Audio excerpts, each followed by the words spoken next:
YouTube.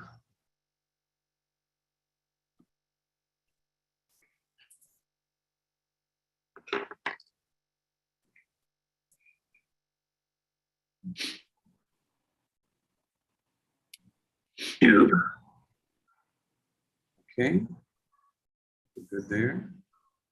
Let's start the webinar to get everyone in.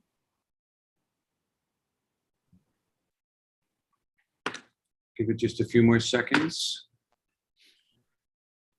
Letting our attendees come in.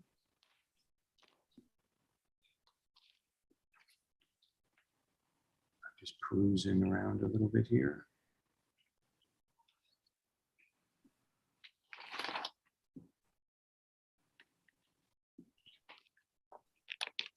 Okay.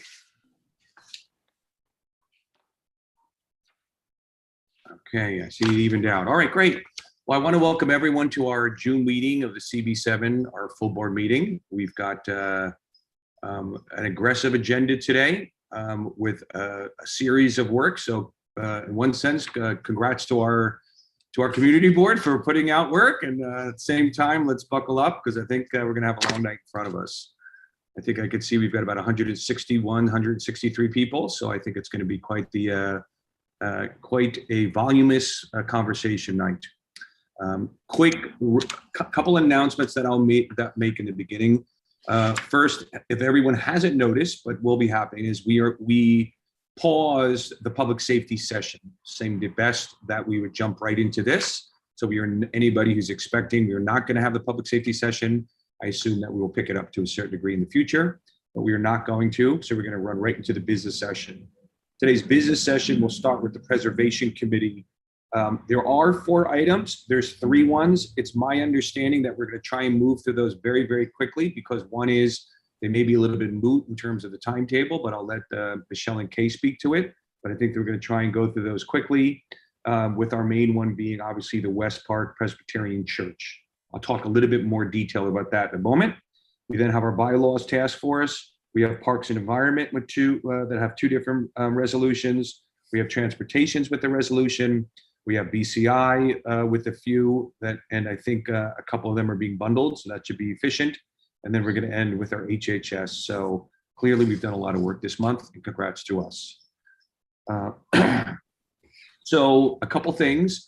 We are going to be really focused this month on bringing in community members through the links on the website.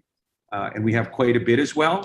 So for anybody in the public that's listening, and if you ask somebody, I don't know, if somebody asks a question how to sign up, I'll have Max try and drop some links. But on the website, on our homepage, there are 2 different links. One is to speak for the Central Park West, or I should say, for the West Park Presbyterian Church. And the second one is for everything else.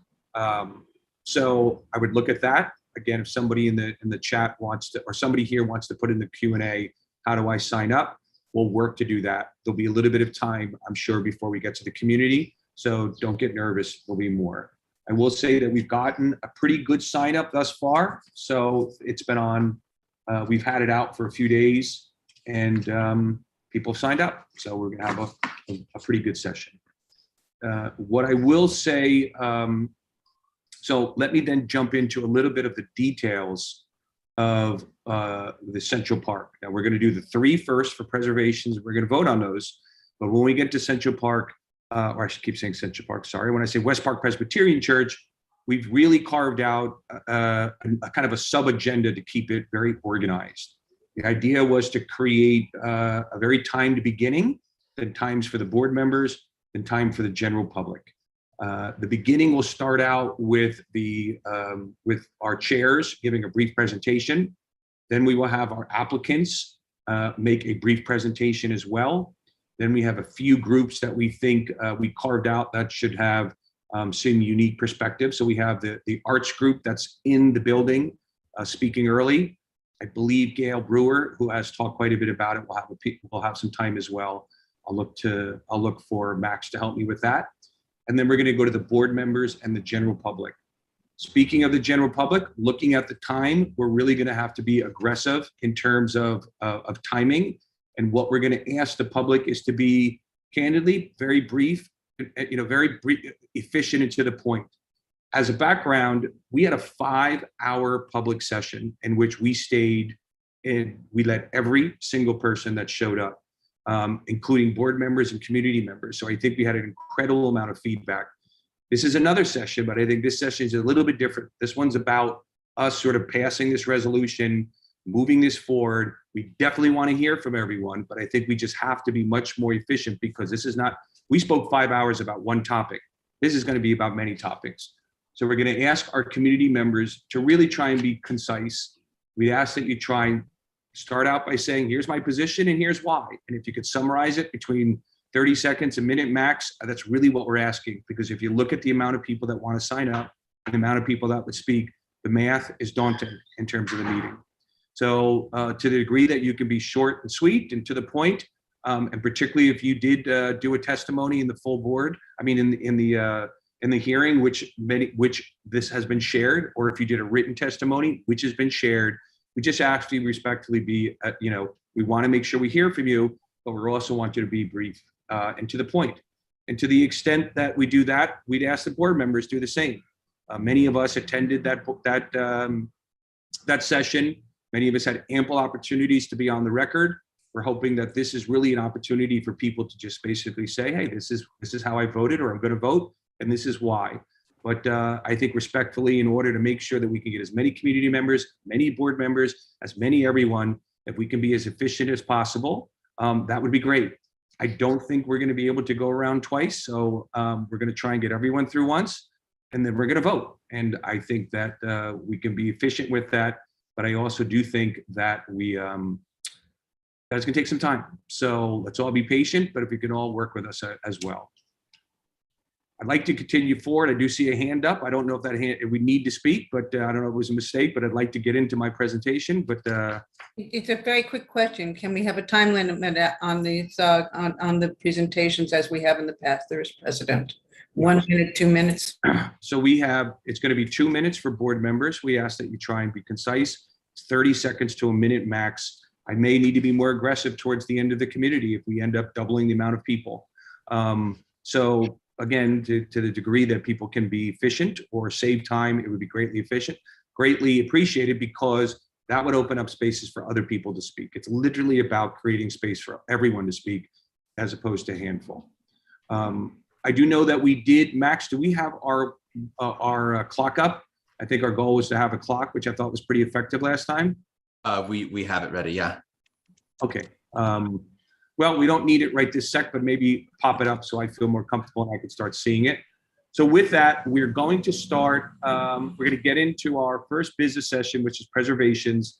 Again, it's my understanding that we're going to go over the first three, but very quickly, and hope to vote on those very quickly, because I'll hand it to Kay and Michelle. I think it's a mood issue because they're always in front of, but you give the nuance of it.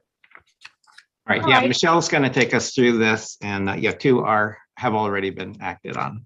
Yes, the first item, 257 Central Park West. This looks more complicated than it is. Our only vote was on to increase the height of the existing elevator overrun from 13 feet to 20 feet. This application was heard at Landmarks Preservation Commission this afternoon. It was approved unanimously. It was given the thumbs up by Landmarks West. And the issue was, how visible is this elevator overrun, which was increased in size for ADA accessibility?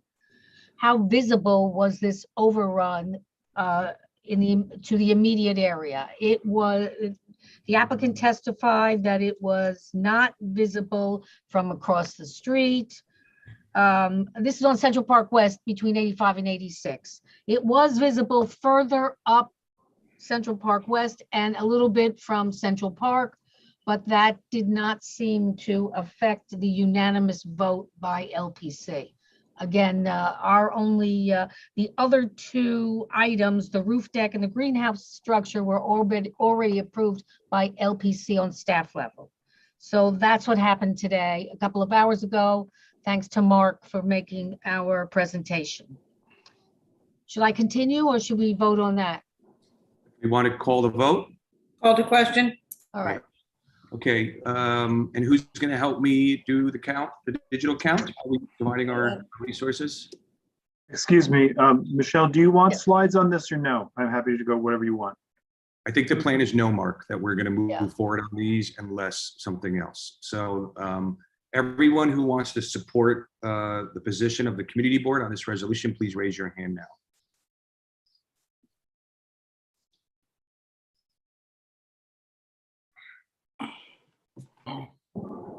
Okay, I'm just pointing out, this is only community board members should be raising their hands now. So if you're in the, if you're as a panelist and you're not a community board member, please don't raise it. And attendees at this point, I would not raise your hand. This is, oh, okay, never mind. I see that we have, I'm glad I looked. Got a couple members that are, need to be promoted. And I forgot to make other people okay, so Bev, do you want to look at the digital hands now? Digital hands are 40. I'm raising my physical hand, and I know Blanche, are you digital, or do you want to raise your physical hand or speak to your vote?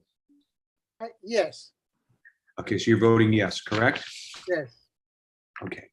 So what do you got there, Bev? 42. Great. Christian, I did not make you, I apologize, co-chair, I mean co-host, so I'm going to lower all hands. I'll get through this, and then I'll address that in a few minutes. Sorry I jumped in. Such an exciting night, I forgot. So let's go. Anybody voting against?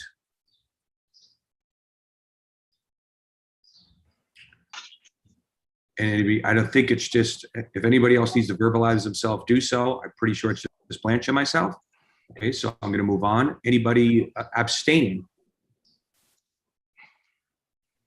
And then anybody for cause? Great. Do you want to read the vote, Bev? 42 to 0 to 0 to 0. Great. Okay, let's go on to the next one. All right, the second item is 6 West 95th between Central Park West and Columbus. It's a little home, 3-story plus basement. The building, the home already has a full width rear extension based on a previous application. What they wanted this time was to build a 1-story rooftop addition, convert a top floor rear facade window to a door.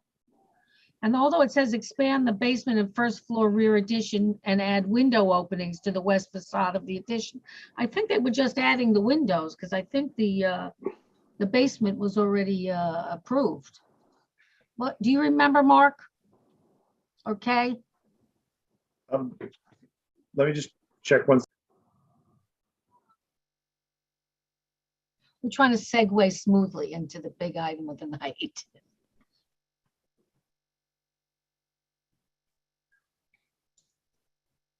I know they're making So, Michelle, office space, yeah.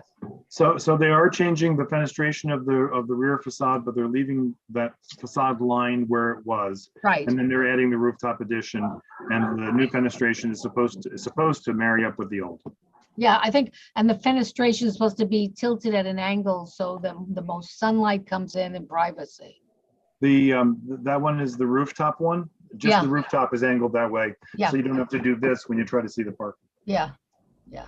So this was not heard at Landmarks today. It will be heard at Landmarks Preservation Commission next week.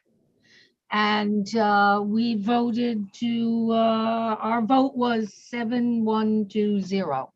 And we're asking you to approve this resolution, to vote for this resolution. Call the question. Other question? Okay, everyone who wants to support this resolution with a yes. Christian and Mark, I made you both co-hosts, so we can go back to the way that we traditionally work. Let's keep holding that. Again, I just want people to know that attendees are not voting, and I'm not going to be recognizing raising hands for a little bit. And again, if you want to speak, you should do it through the through our link. Okay, Bev, you want to call the digital? Bev? Bev, you still there? Bev, you're muted. Sorry, 41. 41. So I'm going to raise my hand. Blanche, do you want to give your vote? Up, yes. So that's 43. Christian, you want to lower those hands? Anybody against? Anybody abstaining? Anybody for cause? Great. Bev, you want to read the vote? 43 to 0 to 0 to 0. Great. So let's go to the third item. All right, thank you, everybody. The third item is 225 West 99th Street, St. Michael's Church. This was heard at LPC today. This was approved unanimously and without changes, as well as the first one. I forgot to say without changes. This was given accolades by LPC for the presentation by the applicant. And it was, everything they wanted to do is geared toward accessibility, ADA accessibility, stroller accessibility, senior accessibility, shopping cart accessibility, etc. To replace the gates, to regrade their barrier for access, ADA. I'm saying ADA, but I mean anybody who needs help maneuvering around town. Accessibility. They are lowering the doors on Amsterdam Avenue because some people can't even walk up one step, and you can imagine the wheelchairs would. They don't have ramps yet, but they're going to take steps out and put ramps in so that everybody can enter and exit the building the same. They are going to replace the doors. They're going to salvage, this is for you, Jay, salvage the leaded glass windows, store them and use them at a later date. And our vote was unanimous also at committee. And of course, only the committee vote went to LPC today. Mark, thank you for presenting the resolution to LPC. And we're asking you to approve our resolution, a very graceful and timely, and will not change the look of the church or its buildings, but Well, only help people get around. Call the question. I have a So- comment. I Yeah. have a comment. Sure, Susan. One word, exquisite. It was exquisite. Thank you. Thank you. Okay, so all those who want to support this exquisite presentation, resolution, please raise your hand.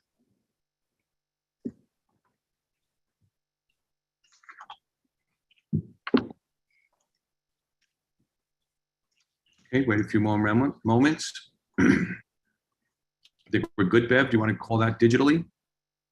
42 digital hands. 238. I'm raising my physical hand. Blanche, do you want to give a vote? Yes, yes. You want to call that, Bev? 44. Great. Let's lower those hands. Christian, anybody against? Anybody for cause? Anybody, no, abstaining? Anybody for cause? Great. Okay. So I think we're going to move on to our main topic. And again, I'm gonna just go over that very beginning step. And Christian, if you can lower all the hands from the voting. Yeah, Stephen, I want to say thank you to everybody who helped with this, who took part in this, and thank you. Well, acknowledging certainly our staff as well as our chairs. There have been, a half dozen meetings leading up to this to prep. Okay. Everyone really put in the time, and I'm really, thankful. And people don't realize there's a lot of stuff happens behind the scenes to make these meetings go off. So I'm acknowledging and thanking it. So again, I just reminded what I said. What we're going to end up having is a 5-minute presentation, roughly, from the chairs. We're going to have roughly a 10-minute or so presentation from our applicants.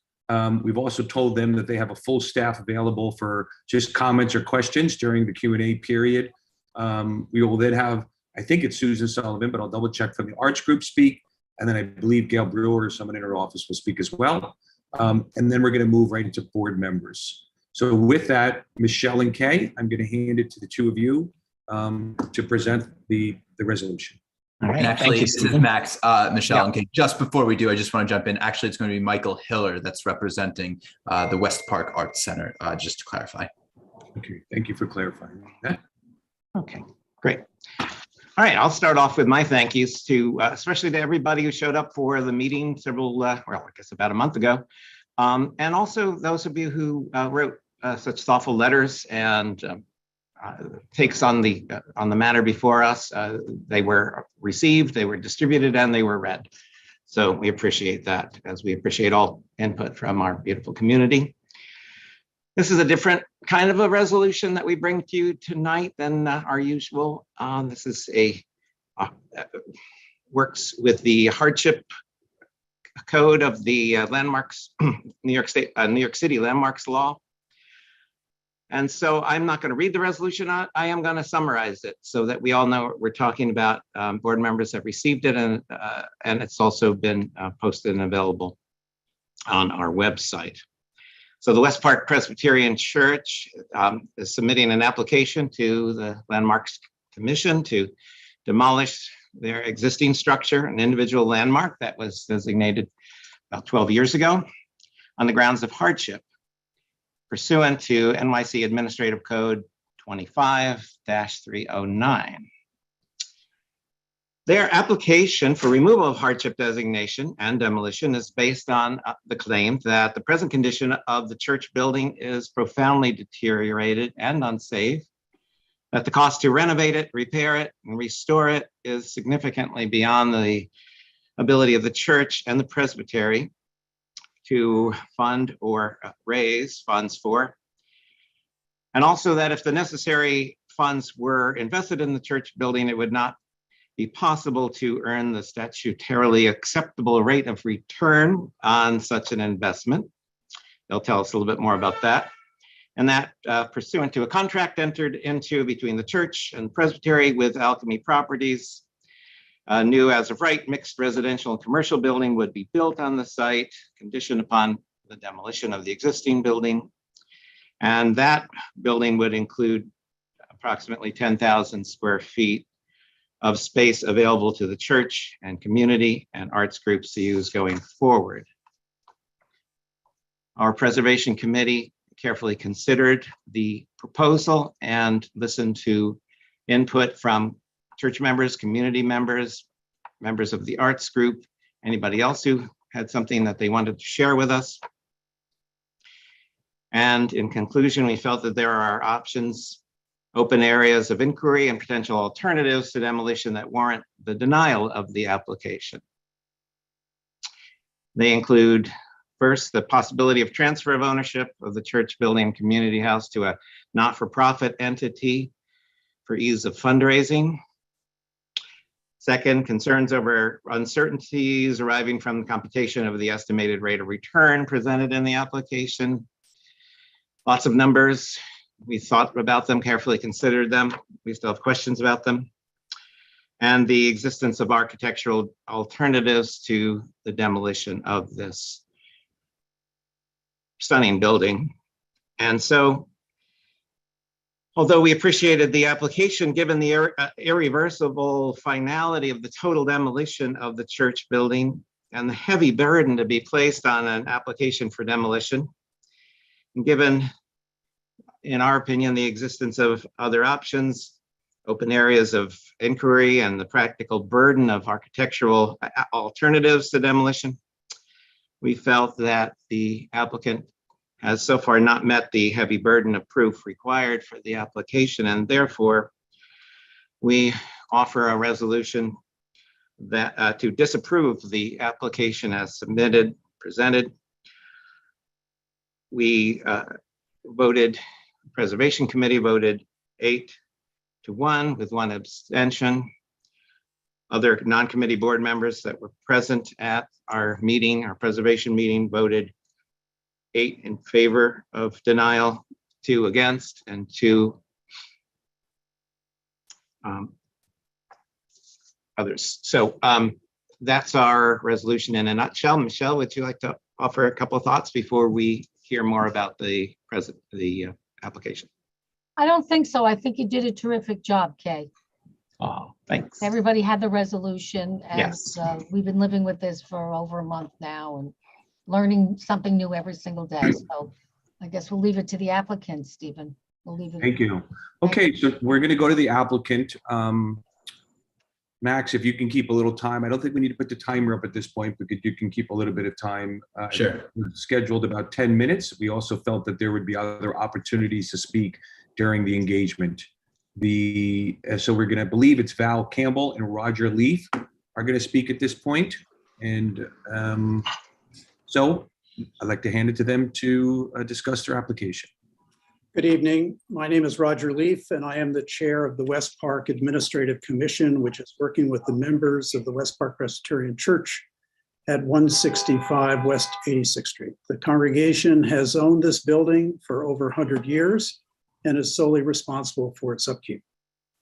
The church was built in the 1880s, and after decades of exposure to the elements, the building's soft red sandstone facade has become severely degraded, and the building has been surrounded by a sidewalk shed for over 20 years.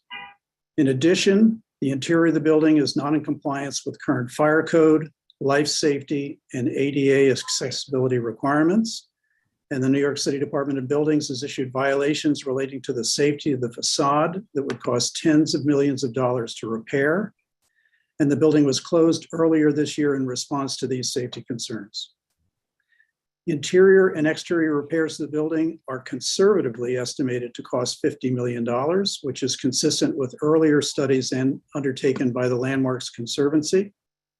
We've submitted over 100 pages of documentation to you in support of this figure and would be perfectly comfortable with an analysis by independent experts on the condition of the building. In 2010, the building was landmarked over the strong objections of the congregation, and because it did not have the funds at the time to maintain the building. The building was not occupied at the time, without a working boiler and with a leaking roof. Elected officials advocated for landmarking on the promise that millions of dollars in funding would be made available to restore the building, but these funds never materialized. West Park is a member of the Presbytery of New York City, which covers all 5 boroughs and includes 89 congregations and 14 worshiping communities. The Presbytery has a full-time staff of 3 people and a total annual budget of about $1 million, including about $100,000 for grants to member churches for building repairs. It does not own the West Park Church, nor does it have the resources to fund even a fraction of the cost of their repairs. Over the years, the congregation has taken extreme actions to pay building maintenance costs, including selling all of its other assets, eliminating nearly its entire staff, including its pastor. In 2017, it entered into a leasing arrangement with the center at West Park to help raise funds for restoration. But despite these efforts, it became clear that maintaining the building would consume all of the church's remaining funds by early 2022.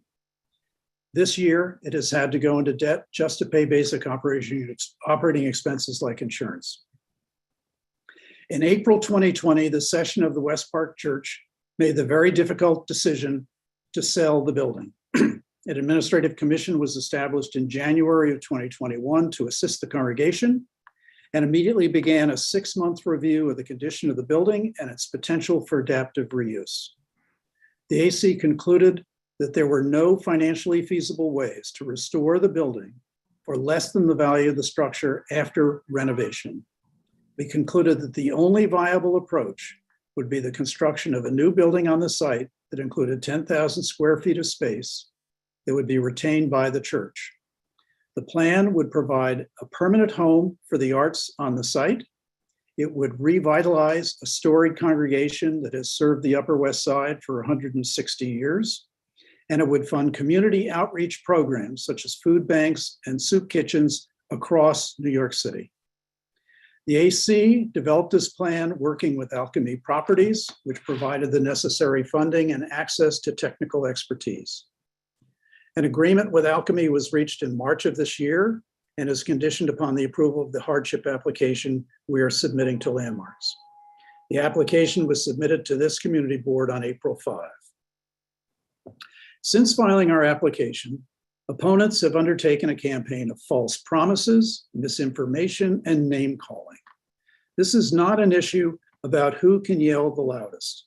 The landmarks law that has so ably prevented the loss of more Penn Centrals and other buildings also ensures that the law does not result in an unlawful taking of value from property owners or interference with the religious mission of a church.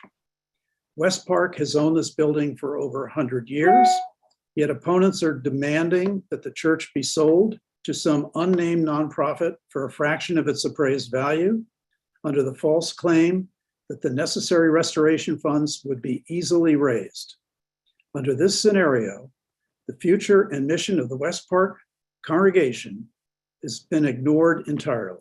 The West Park Church has a clear right under landmarks law to pursue this application, and we respectfully request that the board review it on the merits in strict accordance with the statutory requirements set forth in the law. I would now like to turn it over to Valerie Campbell to discuss the statutory basis of this application. And you have about 4 minutes left. Sure. Good evening. My name is Valerie Campbell. I'm a partner in the Land Use Department at Kramer Levin, and we're Land Use Counsel to the Church and the Administrative Commission. Roger has given some background on the church and the need for this application, and I'd like to focus the board's attention on the actual application and the statutory findings that the board needs to consider. The application that is before the board is unusual. The committee is not being asked to determine whether the proposed demolition and new building is appropriate. Instead, the board must determine whether the church has satisfied the extraordinarily rigorous standards set forth in section 25309, subsection 2 of the landmarks law for the issuance of a notice to proceed with demolition on the grounds of financial hardship. Specifically, the church must meet the statutory standards applicable to a not-for-profit that owns the landmark property that no longer supports the purposes of the not-for-profit, and 2, has a contract to sell the property to a for-profit purchaser that is contingent on demolition approval. The availability of the hardship application is a necessary and constitutionally required component of the landmarks law, but it is rare. Since its establishment in 1965, the Landmarks Commission has only considered 19 hardship applications. The last approval for a hardship application was in 2008 for St. Vincent's Hospital. We believe that our application clearly demonstrates that the church has met the applicable standards. We are aware that some members of the public have stated that the church could be restored or made safe at a lower cost. However, we have yet to see any studies or reports that document these lower costs. In contrast, we have provided all of our reports and studies in our application, and those are available to the public and to the community board. Suggestions that the church has somehow created this situation, has failed to investigate alternatives, or that this application would unleash a torrent of similar applications are without merit. We are frankly dismayed that some opponents have suggested that the church be transferred or conveyed to a non-religious organization without any compensation or any consideration as to the future of the congregation that built this church. We would respectfully request that the board review the application and the statutory findings in making its recommendations tonight. To summarize these requirements, first, a not-for-profit applicant must show that it is exempt from real estate taxation and is entered into a contract to sell the property, which is contingent on the issuance of a notice to proceed with demolition. Second, the applicant must show that the property would not be capable of earning a reasonable return, as such term is defined in the landmarks law. And this definition is a return of 6% calculated on the assessed value of the landmark. Third, the not-for-profit must show that the property has ceased to be suitable for its purposes and its mission. And finally, the prospective purchaser must show that it intends to demolish the building and construct a new building with reasonable promptness. We think all of these findings are demonstrated in the application. We have submitted a supplementary letter to the community board that addresses many of the issues that were raised during the lengthy committee hearing. We are available to answer questions, and we appreciate the time and the consideration of the board. Thank you. Thank you very much. We are now going to hear, I think it's from the Arts Group, and I think Michael is going to be, Michael Heller, you're going to be representing them and speaking for them.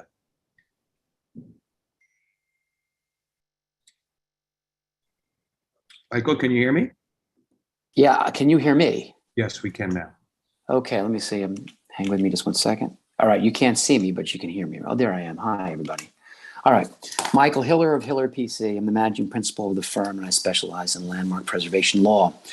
In the nearly 60 years since the landmarks law was passed, there have been just 19 hardship applications, not including this one, among the tens of thousands of properties landmark protected across the city of New York.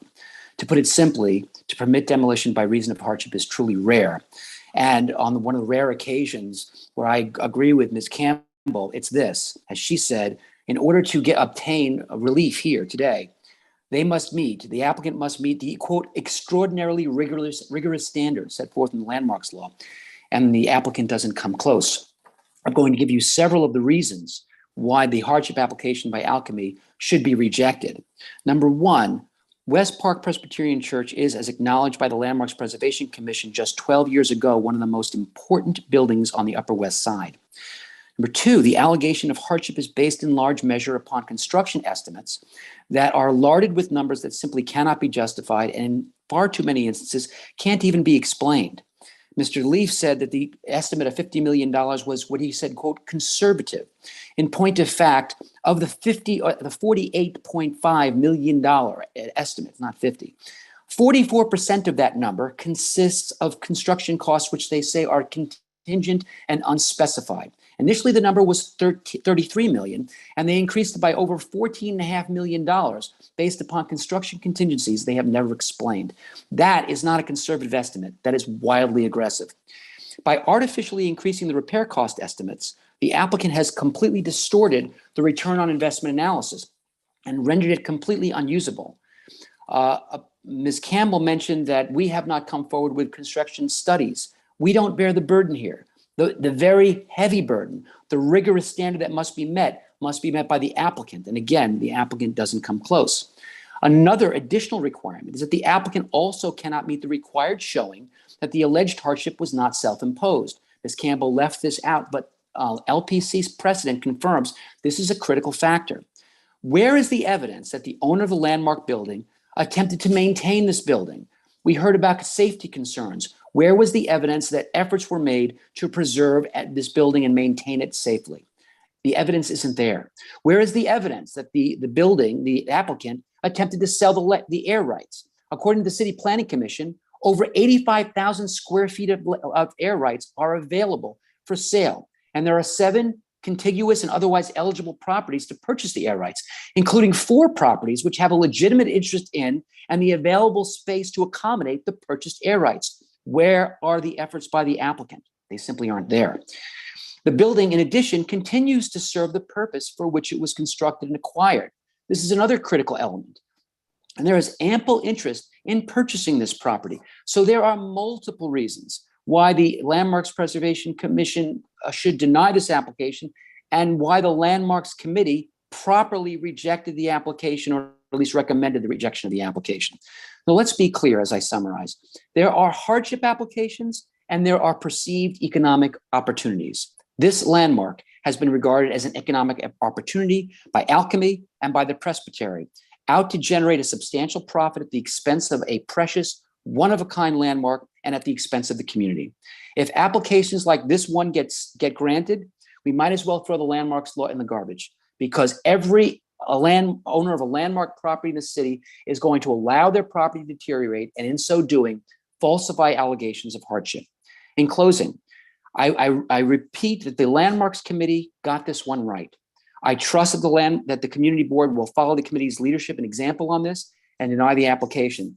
And again, before I close, just point out that on behalf of the Center at West Park and members of the community, as well as the preservationists throughout the city of New York, seemingly all of whom have called me about this matter in the last 7 days, we thank the Landmarks Committee and the Community Board for its careful and deliberate handling of this application, which may be one of the most controversial hardship applications ever filed with the Commission. I thank you very much for your time, and I'm glad to answer any questions you may have.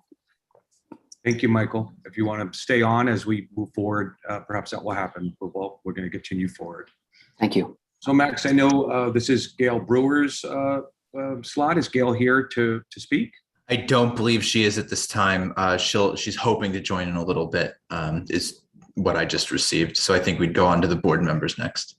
Great. So we're going to go on to board members, and board members can start to raise their hands. I'm going to do what I generally, if anyone has ever noticed, I always go last. I try and sort of administer it. But I'm actually going to go first this time because I'm just going to hopefully suggest a manner in which people can share. So my thoughts are that I'm going to vote for the resolution. I'm going to do so because I don't believe that the standard that discussed was met. And more so, my feeling is that there's a very high boundary to do something like this. And I think all options must be looked at. And I walked away from the hearing that they hadn't been done yet. I have nothing but looking at the applicants from a clean hands perspective. This is simply about meeting those standards, and I'll be voting for the resolution. Okay, for that, I will now move on to others and hoping that we can all be efficient in the way that we share. I'm going to call on some newer members to start out with, and then we'll be moving forward. And I will now go to Kevin, who is one of our newest members. Kevin, it's your opportunity to speak, and welcome to the full board. And for the community, Kevin Court is one of our new community board members, and therefore he'll be leading us off in this slot. Well, hello. Thank you so much for having me. This is my second technically full board meeting, so I'm excited to participate. I will be voting against the resolution, meaning I vote to approve the hardship application. I believe that the application, after having read some of the materials that were forwarded, does fulfill all of the requirements, strenuous as they may be, that demonstrate that the organization has endured substantial hardship.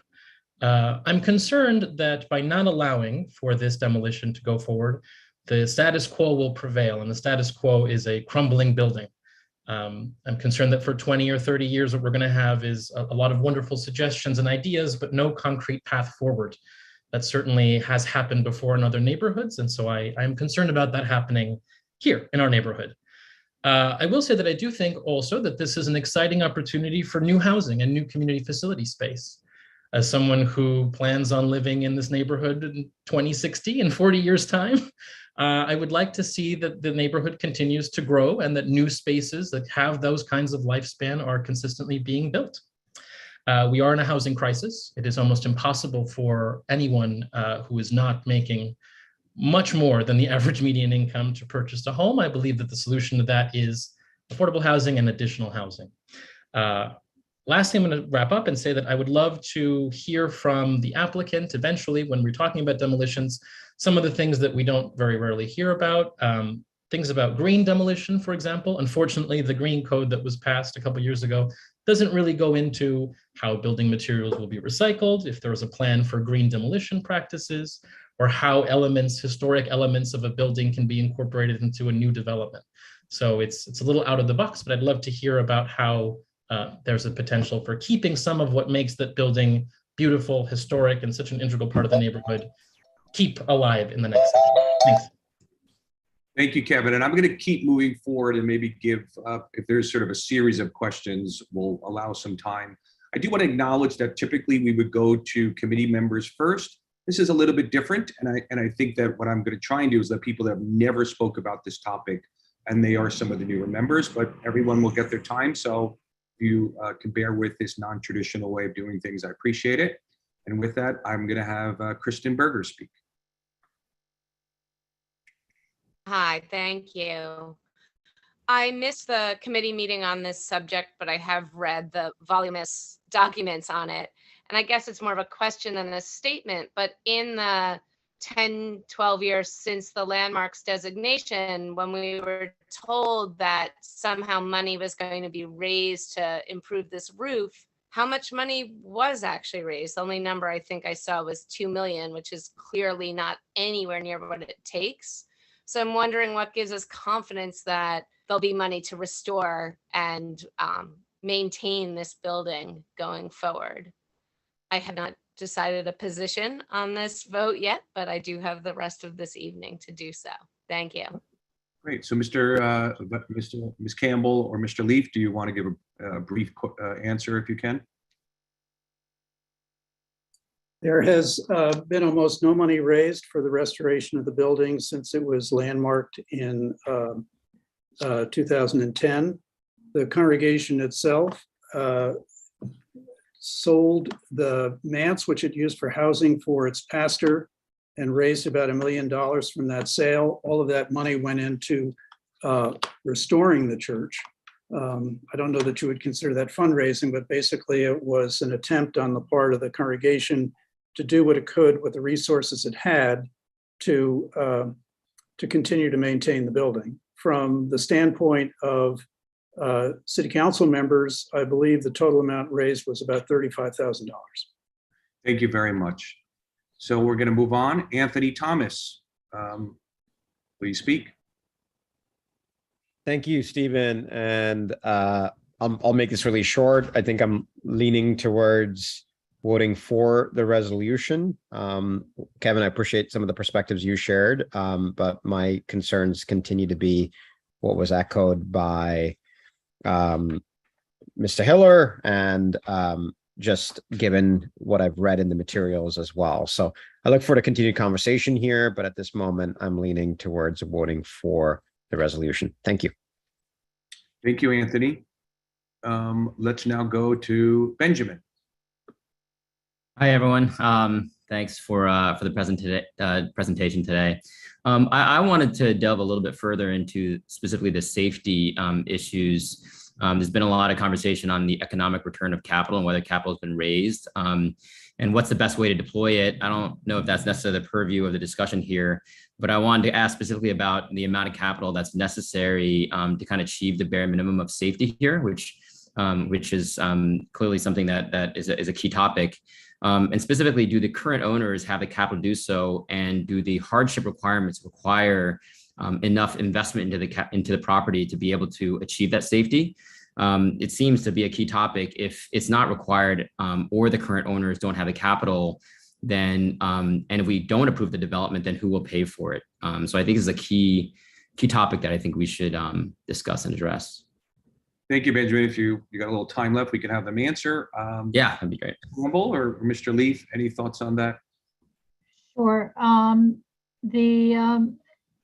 There are safety violations that have been issued by the Department of Buildings that need to be responded to. They have a lot to do with the condition of the facade. All of the estimates on repairing the facade over the last 10 years have ranged from $14 to $18 million. The congregation has no resources to pay for those concerns, for those repairs. And in addition, there are also structural issues with the building. The wall on West 86th Street was peeling away from the roof. That has been temporarily braced, but it requires much more expensive permanent repairs. Thank you. Okay, let's continue on with. I'm sorry, may I just quickly respond to that, or do I not have a chance? It'll be very quick. You can. I appreciate that. We have engaged a nationally recognized engineering firm. The numbers that you have been hearing are simply just not accurate. And I heard Mr. Leaf say that he welcomes the opportunity for an independent assessment. We're getting that today after there's a resolution in place, after the Landmark Committee has already voted. I just want to point out that one of the issues that they point out about the roof has been partially repaired. So you're just not getting a full picture here. And I just want to make sure that the board hears it. And the last thing I wanted to mention is that Benjamin asked the question that wasn't answered, which is what is the minimum work necessary to make it safe, not to make it perfect? And I don't believe he got an answer to that question. Thank you. We're going to continue forward, but thank you very much. Let's have Miranda speak now. Hi, everyone. I just have a quick question. I noticed that the building was landmarked in 2010, and we're only in 2022. So I'm wondering if anyone has an explanation for this kind of quick turnaround from a building that's from the late 19th century. why it was landmarked in 2010 and why 12 years later it would be up for demolition. Thank you. Ms. Campbell or Mr. Leaf? Sure. When the building was landmarked in 2010, the congregation opposed landmarking and in fact had been in the process of investigating ways to raise revenue to repair the building. There was extensive testimony in front of the community board and the Landmarks Commission about the condition of the building at that time. It had this sidewalk bridge already up. And those conditions, when it went up to the city council for a vote, some of the city council members voted to affirm the designation because there were promises that money would be made available to address these conditions, and that money never materialized. And, it's interesting that people talk about how the $50 million that we've documented in our studies is excessive, but these same people are perfectly willing to accept a $50 million cost for the restoration of the Soldiers and Sailors Monument. The church is obviously a much larger structure. Thank you. Let's have Sarah Lynn speak. Hi, thanks. I want to just start my remarks by saying that I live across the street from West Park. My view is West Park and it's beautiful. So the thought of losing it is really heartbreaking to me. And frankly, also, of course, the thought of my view being a construction site for the foreseeable future isn't appealing either. But I have to say that I don't see a plan to get this building the money they need. And I think following up from the remarks we just heard, it's like this money has been promised for decades and has never come through. And I just haven't seen any real plan of going forward. And I think we've had decades of wishful thinking. It hasn't solved the problem. There's been zero actual money that has been, gathered by elected officials who promised it. I think at some point the building becomes a danger. Because I live across the street, I walk my son to school past this building every school day. I hate the thought of people being in danger walking past the building. I also, I think it's appealing that the proposed plan would include a modern art center in the new building, and that the congregation would have the money to continue the important work they've done for so long until they weren't able to do any of their important work anymore because they were just putting all their money into the building. And of course, the much needed new housing we need in this neighborhood. Rents going up and up, and we can't cast our neighborhood in amber and keep it exactly the same forever. So I think this is really hard. I love this building, but I think I'm going to be voting against the resolution and in favor of the hardship resolution. Thank you. If we can now have Christian speak. Yeah, I want to echo, I agree with Kevin and Sarah. I haven't, I would love to preserve this building, but I haven't seen any feasible plan to raise revenue to actually fix it and keep it as a landmark, and any realistic plan. And I do believe that the applicant has met the requirements of the hardship. So I will be voting against that resolution. Thank you. Thank you, Christian. If we can have Natasha. Hi, can everybody hear me? You can. So I don't have too much to add beyond what I already said at the committee meeting last month, except that I do agree with Sarah Lind with everything that she said. I had a clarification question, Stephen. To vote in favor of the resolution would be to disapprove the application as presented and to keep the landmarking in place. Let me just say it, it's kind of a funny way to say, so I'm going to say that the resolution does not approve their application.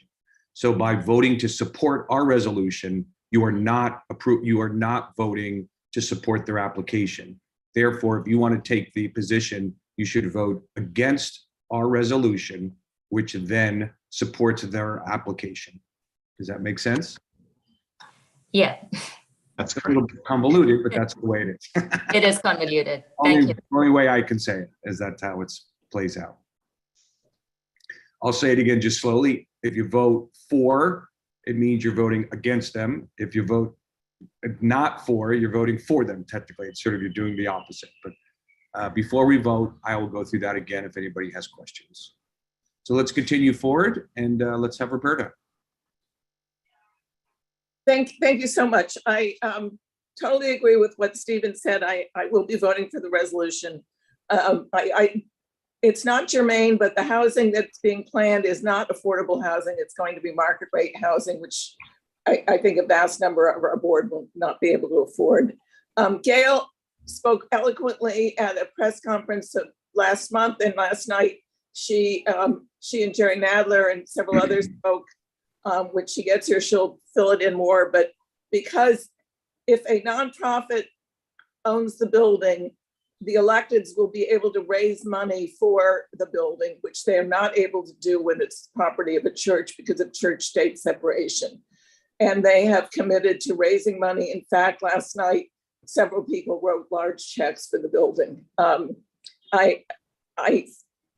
My mother fought to protect a church on the Upper West Side when I was a little girl, and that church is standing. And I will to be able to vote yes for the resolution. Thank you. Louisa. Thank you. I have a question. Did I hear Ms. Campbell say that the church was not able, that one of the reasons for hardship status is they're not able to get the 6% value for the building, but this is a church. No.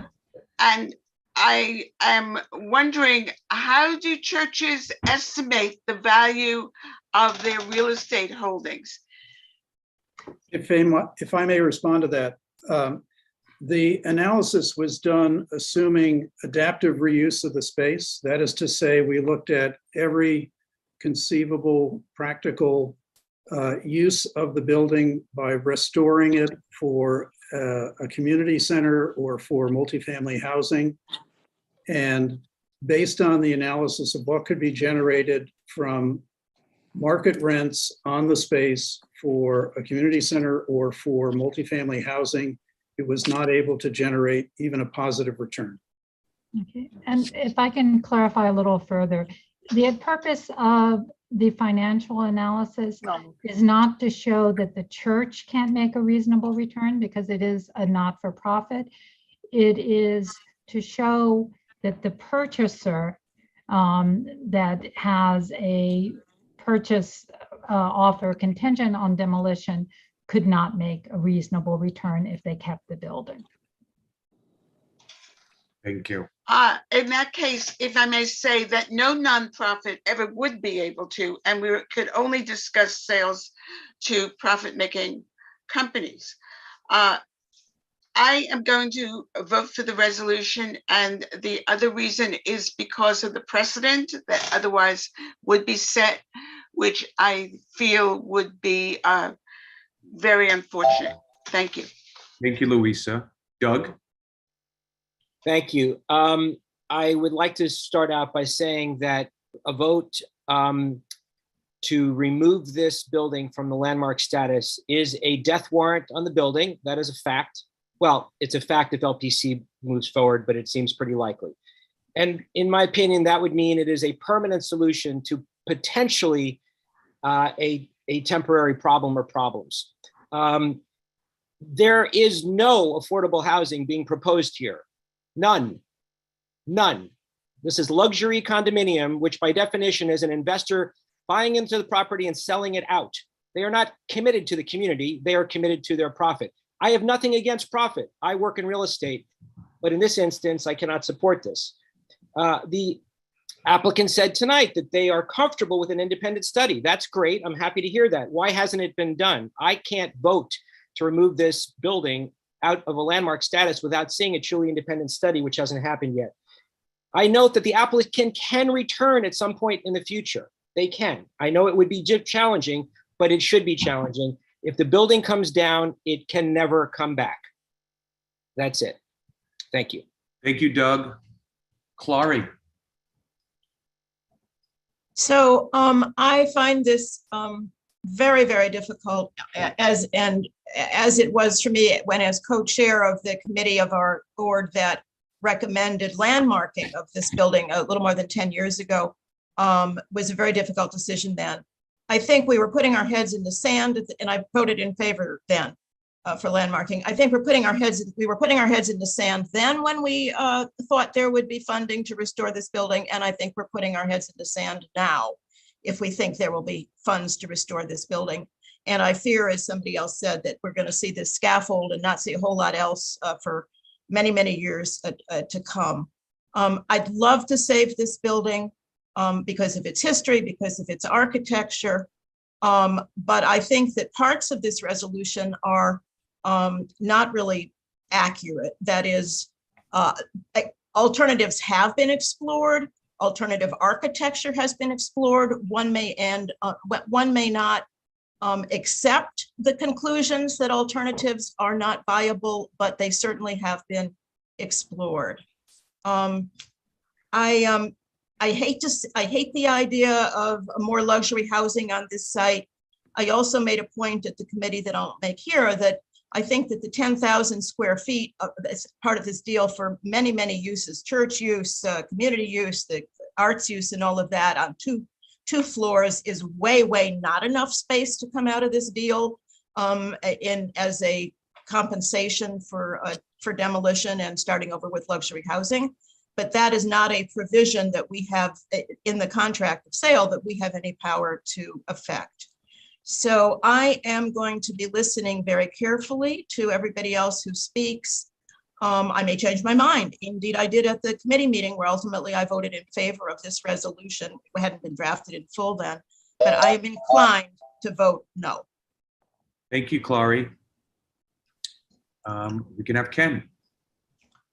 Yeah, I voted in favor of this, the resolution at committee, and I'm likely to do it again tonight. At committee, I felt like a juror in a death penalty case. If the building is demolished, as Doug said, it's irrevocable. So I believe we should exhaust every other plausible option first. But I do have one question. If this hardship application is rejected, and down the road, the efforts to fund the repair of the building are fruitless, I'm assuming that a new hardship application could be submitted by either this developer or someone else. And is there a waiting period for such an application? May I respond? Yeah, sure. If the hardship application is denied, the church will have no alternative but to continue to move forward with some other form of sale. If there were another application for a hardship, it would be submitted by an entity or an organization other than the church, because the church is out of money.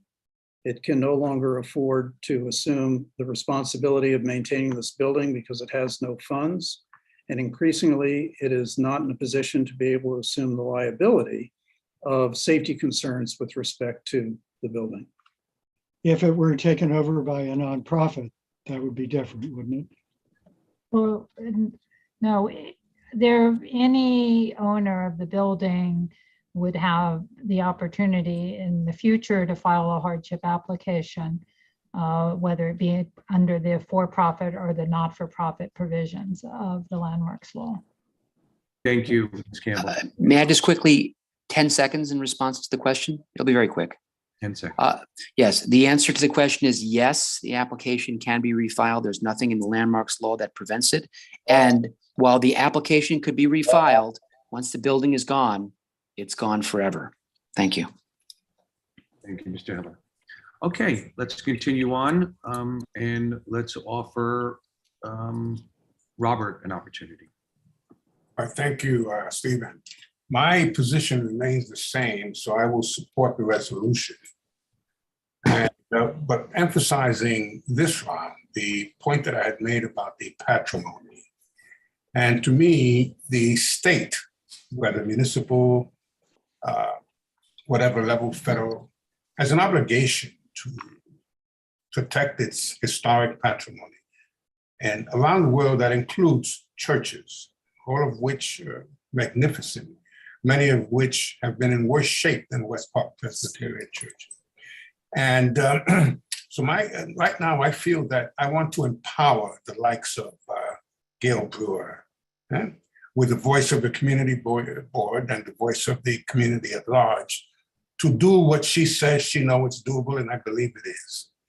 There's money out there, and our elected officials have the clout, have the mobility, have the motility to get out there and access these resources and save not just West Park, but other similar situations that will come up in the future. We don't have the land there to do what St. John's did and to do what my parish, which is the Holy Name of Jesus at 96 in Amsterdam, with their development plan. So the church doesn't have to be disturbed because they have so much land. And so we have to just pour all of our energy into protecting this building. So I will continue, I will vote for the resolution. Thank you, Stephen. Thank you, Robert. Mark Diller. Thank you. I want to begin by saying that I have empathy for what I heard relatively recently here about what, as a member of a parish that almost ran out of money as well. So I take that very seriously. That said, I continue to support the resolution, and for a lot of the reasons that you've already heard plenty about how demolition is final. As somebody who actually worked on death penalty appeals in Florida, there was a flashback to that for sure. One thing that I don't think has been mentioned in this discussion now, so in an attempt to add without repeating, is that without calling anybody names, and I don't think that we should be criticizing per se the back and forth here, but it is also the case that this is not a level playing field.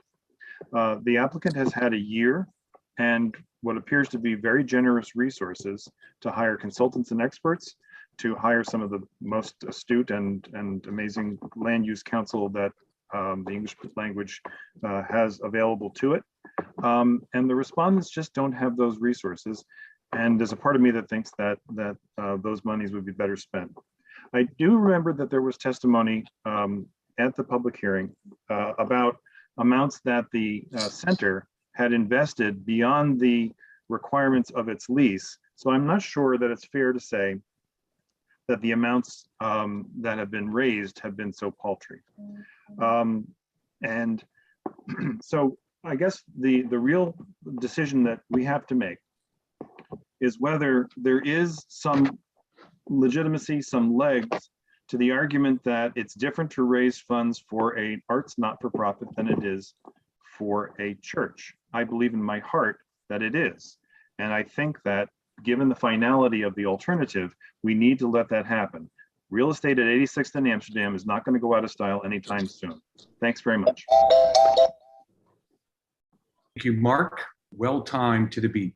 That's fine. Let's continue to look on. Peter.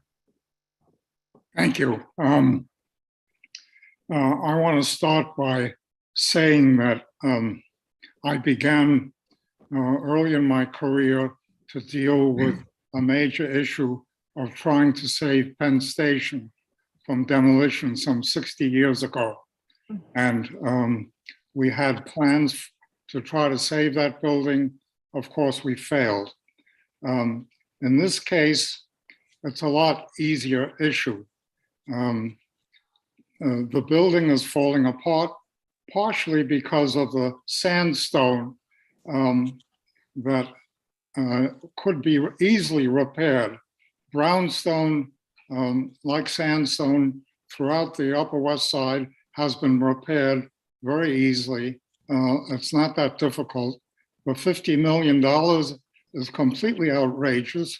I could see redoing the building from the exterior point of view being much less money, less than 10 million even to redo the surfaces. On top of that, the community house next door is another opportunity. A compromise has not even been discussed. If you took the community house and either demolish part of it or built a residential building above it, cantilever it over the church, that's a compromise issue. I heard nothing about that. That would save the church itself. It would give a lot of money to them to do many things, to renovate it and to work with it in a good way. So these are issues that need to be done. They'll be done elsewhere, like in Notre Dame in Paris, and the church should try to do that here as well. Thank you. Thank you, Peter. Shelley? Yeah, the first thing we ought to remember, this is a church. It's not a community center, and it's not the center for arts. It's a church with a very long history. This church 12 years ago wanted to build a building on site, and the community worked to stop it. They were promised $2 million by Friends of West Park. Money never came. The community said they would help. They didn't help. The elected officials said they would help. They minimally, very minimally helped. It didn't happen for 12 years. There's no reason why we should think it should happen now. The fact is they meet the standards, and I'm sure LPC looking at it will verify that. The important thing is whether you think it's $50 million, 48, it's tens of millions of dollars, nevertheless, at least, in order to do right, to reconstruct what needs to be reconstructed. It's not just the outside. The structure has many problems and had it 20 years ago and 30 years ago. The money isn't there. It's collapsed the church ability to have a pastor and to have the vibrancy that this church was always known for. The hardship involves not only the financial hardship, but the exterior and interior reconstruction that's needed, and the public safety issues. 20 years of scaffolding where people can't even see the beauty of the church. There's a certain point where you have to say, let's save the church and let's build something new. I preserved my synagogue. I knocked myself out and was able to do it. If this had been mine, I would have given in and said, finally, we have to declare a hardship and we have to demolish. I will definitely vote against the resolution. Thank you, Shelley. Irena? Thank you. I'm sorry I'm not on camera. I'm getting over a cold.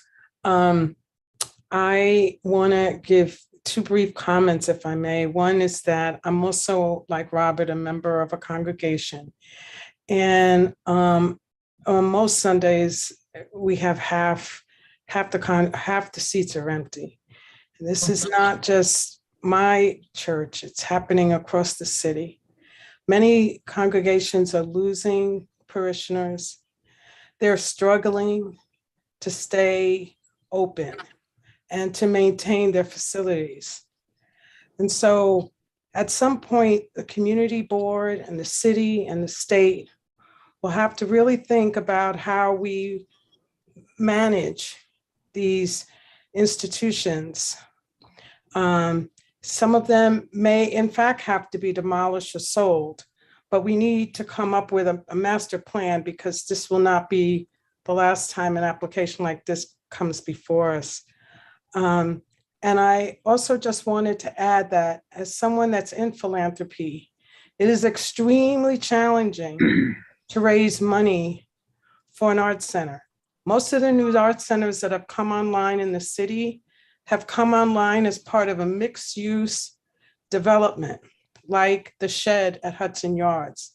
So the notion that you'll be able to raise the money, and I think many people have said this already, if you haven't raised it yet, it's going to be extremely challenging to raise it for just an arts center on this site. So I just wanted to add that as someone that is surrounded each day by applications for art centers and other nonprofit and cultural facilities. Thank you. Thank you, Lorena. Audrey?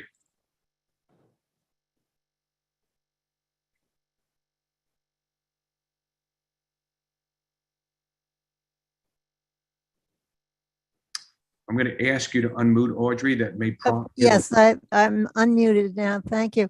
I agree with Shelley. I'm voting against the resolution. I think there have been many years where people could have saved this church. It would have cost a lot of money and a lot of effort. And after all of this time, there must be some other use for this property. Although it's always sad to lose historic buildings, but the building is already lost and there's no way to save it. Thank you. Thank you, Audrey. Let's have Michelle.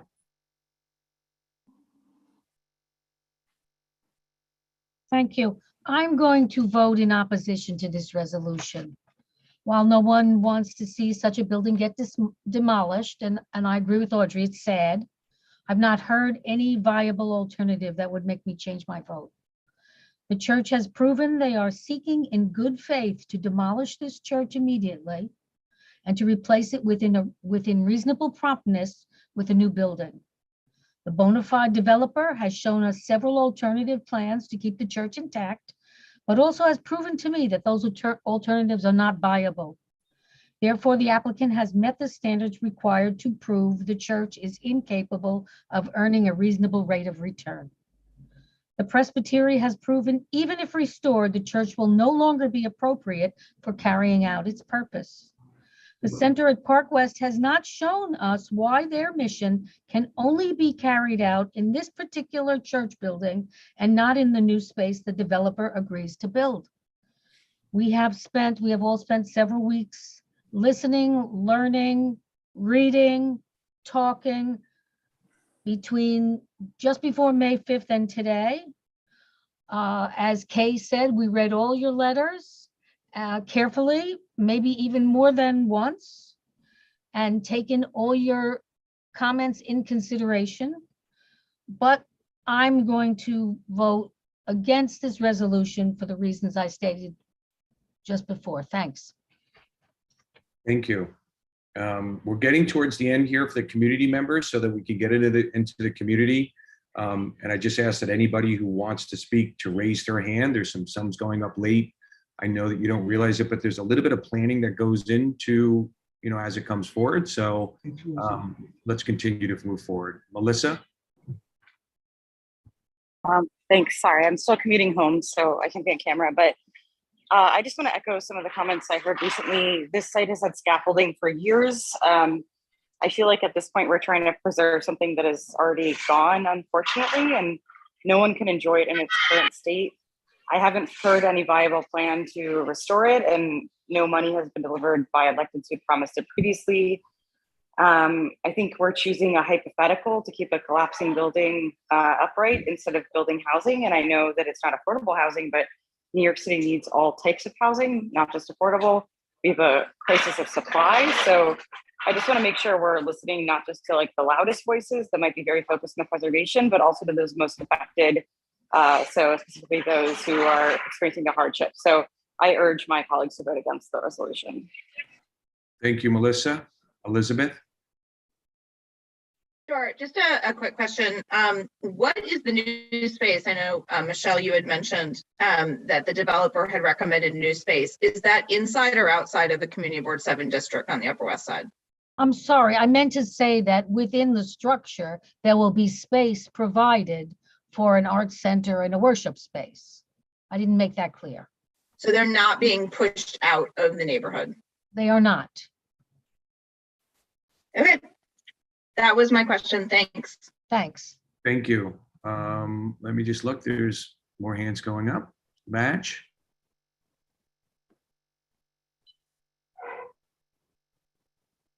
Madge, you have to unmute yourself.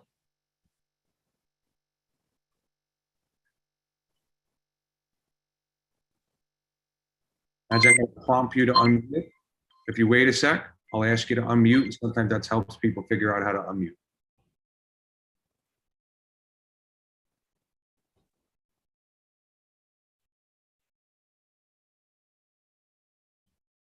I'm not sure what happened there. Let's go to Susan and we'll see if Madge puts her hand up or what happens there. Susan? Thanks so much. Just real quickly, my degree undergrad was in historic preservation. I care deeply about the field. I'm going to vote in favor of the resolution. This uncomfortably reminds me of a friend of mine who's got a mother who's 100 years old. She lives in a duplex on Central Park West. He's still taking her to the doctor and the dentist. I don't want to seem crass here, but just seems like every effort should be made and this should be restored. He's not hoping that he'll lose her so he can sell this duplex on Central Park West. That's sort of what this reminds me of. The comment I haven't heard yet tonight is demolition by neglect. And I think it's a really wrenching one that's perhaps appropriate here. So I'm going to vote in favor of the resolution. Thank you. Thank you. So we have two last speakers. If Madge gets back in, or if I can figure that out, I think will. I'm unmuted. Okay, great. Then why don't you speak, Madge? Madge, you're up. The question, can you hear me? We can. Okay. The question of affordable housing. I asked the developer why there was no affordable housing, and he said it wasn't economically viable. But if the price were lowered a little bit, wouldn't it become economically viable to have some affordable housing in this building? Would you like them to give you feedback on that? Is that okay?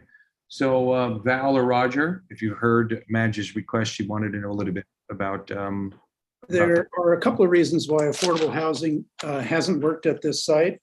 One is that 10% of the building will be dedicated to a community center and an art space. The second is that it's in a contextual zoning area, so there is no opportunity to increase the size of the building in any way. In fact, because of the contextual zoning, even the full FAR would not be available for use in building out the site.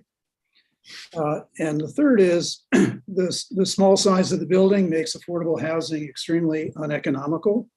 And now with the sunset of 421A and other programs designed to support affordable housing no longer being available, we've concluded that affordable housing simply doesn't work on this site. I've discussed that with Laura Jervis, who I hope we hear from later in the evening. She's probably done more affordable housing on the Upper West Side than anyone. She agrees with that assessment. But more importantly, the amount of money that will be raised from the sale of this building will enable the presbytery to provide seed money to other churches with surplus property throughout the city to support and explore affordable housing options. So while it may not directly result in more affordable housing specifically on this site, there is an affordable option component associated with this project. Thank you. Mr. Hitler, quite candidly, we have to keep moving on, and it's really the applicant's opportunity to speak. If you want to put something in the Q&A, you're free to, but I'll do that. Thank you. Appropriate way for us to move forward. I understand. Thank you. So we now have two last speakers. Once these two speakers going, if you raise your hand, we're moving on. So we're going to have Paige speak and then Jay speak, and then we'll go to the quite lengthy community list as well. Paige? Thank you. Tonight, I can join my colleagues that can see a new future for this remarkable and wonderful building. I was cleared by the Conflict of Interest Board. They saw no problem with my making a statement. That was my past, and this is the now. First of all, a few other facts that people keep forgetting about historic structures. Not only are they historic, are they handsome and full of detail and interesting and large and colorful and I can't even think of the other words, but here you have a building that has two architects in one, Leopold Eidlitz and Henry Kilburn, two remarkable Victorian architects in one structure. The other issues about historic preservation that we never talk about is the adaptive reuse, which is good for old buildings. It's good to find ways of filling these buildings with people. It is much better than demolishing it and stuffing all that bricks and mortar into a landfill. Environmentally, it makes sense. Quality materials that can be repaired again and again and again, that can service the continued life of this building. The other element that we need to talk about is we're losing our monuments. You know, Norwich Cathedral burned twice, Notre Dame recently, St. Paul's Cathedral was bombed the bejesus out of during World War II, but no one bothered to even think about throwing the building away. So I'm putting my faith in Gail and a host of others to make this happen finally. And I can't wait to see the results. Thank you, and I hope you will consider this as well. Thank you, Paige. And I did want to clarify something Paige said. There was a question about eligibility. For people that don't know, I learned that there's something called the lawyer of the day, in which you call up to find out if you're eligible. And I instructed Paige to do so. She did so, and she received a ruling that she can both speak and she can vote. And that's from the lawyer. And that's a learning moment for all of us moving forward. If you have any questions, I will forward you on to the lawyer of the day, who was very efficient. With that, the last speaker on the board, and then we're going to move to the public, will be Jay. Thanks, Stephen. Most of the information has been given for and against, so I won't repeat it. My decision-making really has come down to two things, two facts: that without extensive repair and restoration, this building will continue to deteriorate, will likely receive additional safety violations, and the sidewalk shed will be there indefinitely. The other side of that coin, as many people have said, is that demolition is permanent. And that's true. Demolition is permanent, but it's not immediate. Following the committee meeting, I heard that the Landmarks Commission, if it were to find that the hardship standard has been made, if they approve the application, there's a 180-day period during which, and I'm quoting from their written response to me, during which they have 180 days to find an alternative buyer who's willing to purchase on reasonably similar terms without the condition that the building is being demolished. If no purchaser is found, or the purchaser cannot close, the LPC, and this is in my mind the key part, the LPC can ask the mayor to purchase the property. If the mayor declines, the agency would then issue a notice to proceed. But until that point, the LPC only issues a preliminary determination. For all of the reasons that we've heard, there is at least a reasonable possibility that that will take place. My preference would have been for a declaration of policy by the board and by the committee that we philosophically and from a policy perspective oppose the demolition of individual landmarks and other appropriate buildings within the district.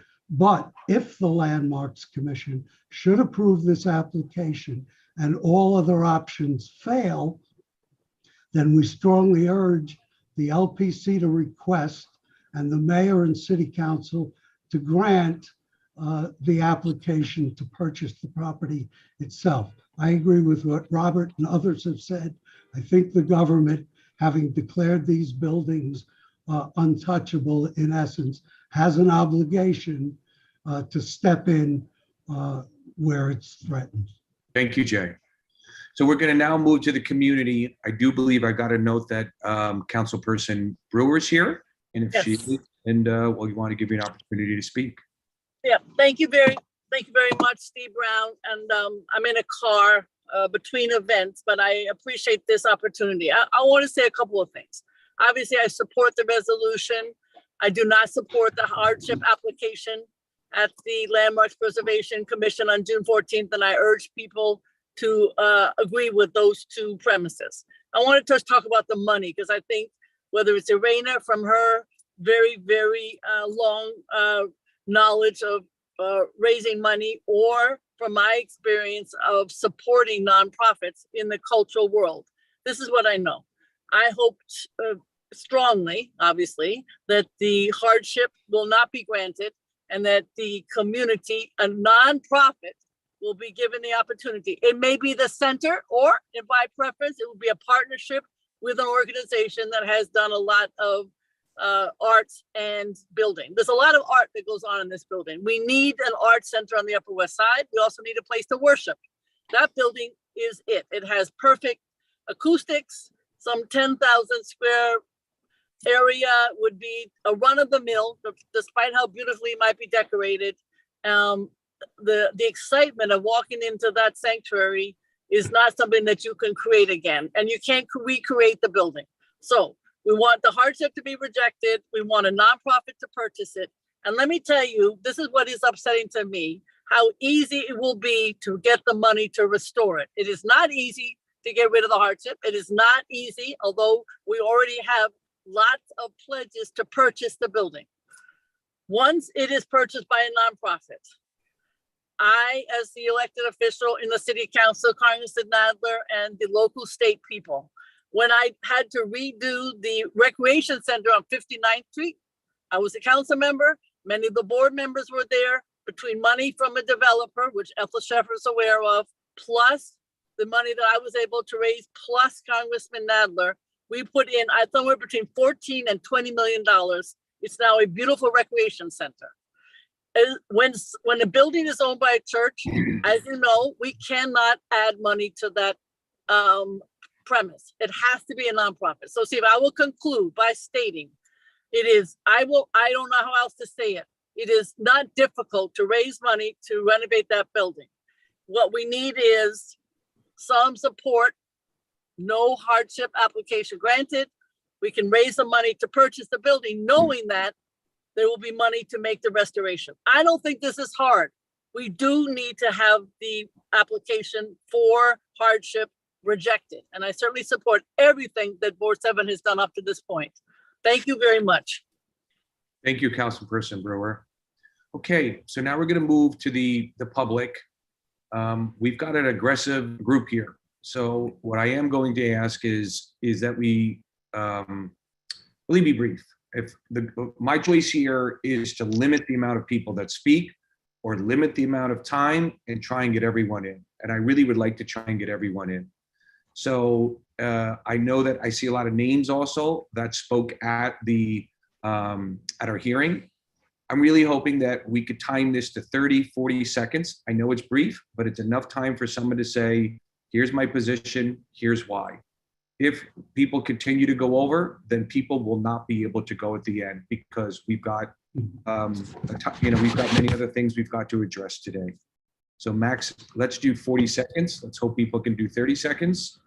And then Christian, are you gonna— just give me 1 sec. And Christian, are you still there to help me promote? I think. Yes, I am. Well, you need to make me a co-host again. Wow, I made you co-host before. I know, I got disconnected. You fed the birds. Is that what you're saying? You went and fed the birds? Let me find you for a minute, because you sometimes come up differently. Give me a moment. And okay, Christian, I think what we should do is promote 3 at a clip, and then we'll have them speak. I'll tell you who to promote, and then you'll manage that. Okay. So if we can promote Connie Clark, Caroline Ellen, and Nina Musinski. That's the first 3. And Connie, when you're available, you could speak. I think we're going to go quickly, so people please unmute your thing. And Connie, are you there? Connie Clark doesn't seem to be here. Great. Is Caroline Ellen here? Yes, let me promote her. Hold on. Yeah, and then why don't you also promote Nina Musinski and Simeon Benkoff? so that you're not doing one at a time. Right. Yeah. Caroline, are you here? Now we're off to a little bit of a rocky start. Hold on. Got it. Can you hear me now? We can. Let's jump right in. Okay, great. First of all, thank all of you guys so much. I know it's taken up so much of your time, and I really appreciate, as a fellow New Yorker, the work that you're doing on behalf of New York City. I heard a few of you say that the building is just lost already and there are no viable alternatives. And I just want to Clary, I want to totally persuade you, because the building is totally far from lost. Someone said it was already lost. It is so not lost. It's being used. There's vital productions going on in there. There's Caroline, if I could just pause, what we really want you guys to do is to say how you want us to vote and why. We got to do 30 seconds. Okay, please vote to deny the hardship, and please vote to deny the hardship. Know that our neighborhood is just getting energized, and we've only had a month to do what the church has had a year to do. Give us a chance. The clock is not run out yet. Thank you, Caroline. Nina? Nina's not with us. Great. Simeon? Okay. Hi, thank you so much. I urge, can you hear me? Yep. Okay, great. I urge the community board to reject the hardship. I really want to stress the terrible, terrible precedent on a citywide level that this will have if it is allowed to be if this individual landmark is allowed to be demolished. This will have a chilling effect on the Landmarks Preservation Commission's designations moving forward. With regards to not only religious institutions, but museums, cultural institutions, pretty much anybody who owns an old building who doesn't want it will be able to use this as a precedent to ask for a demolition, and the Landmarks Commission is well aware of that. Thank you, Simeon.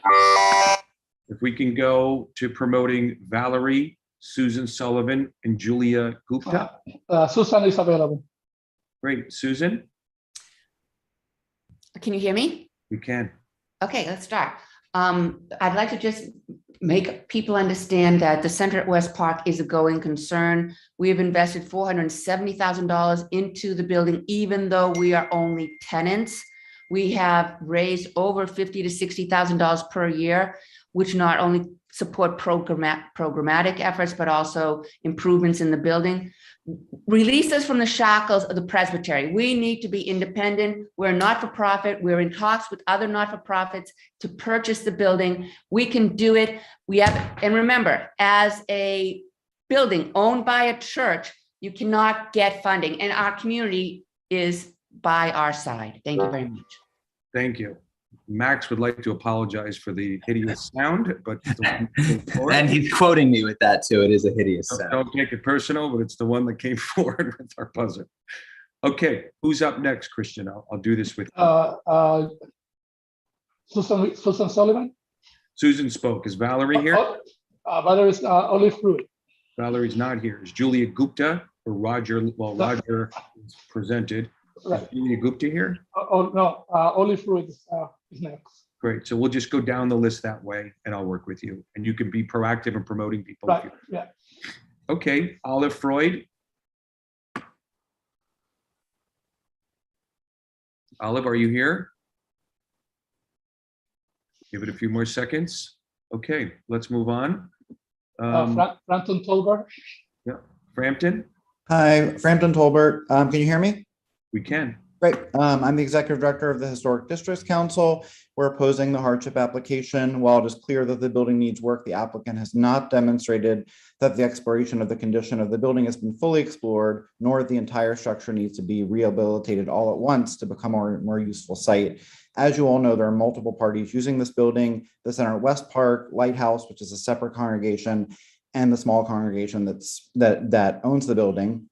If all of these parties are still using it, how is it not indeed able to be used by the church? And as clear in the landmarks law, nonprofits do not have the right to the highest return and best use of their property. ACC believes a sympathetic buyer could be found. Thank you. Can you hear me now? This is Olive Freud. We can, Olive. All right. I'm the president of the Committee for Environmentally Sound Development. We are fortunate to have this landmark West Park Presbyterian Church in our neighborhood.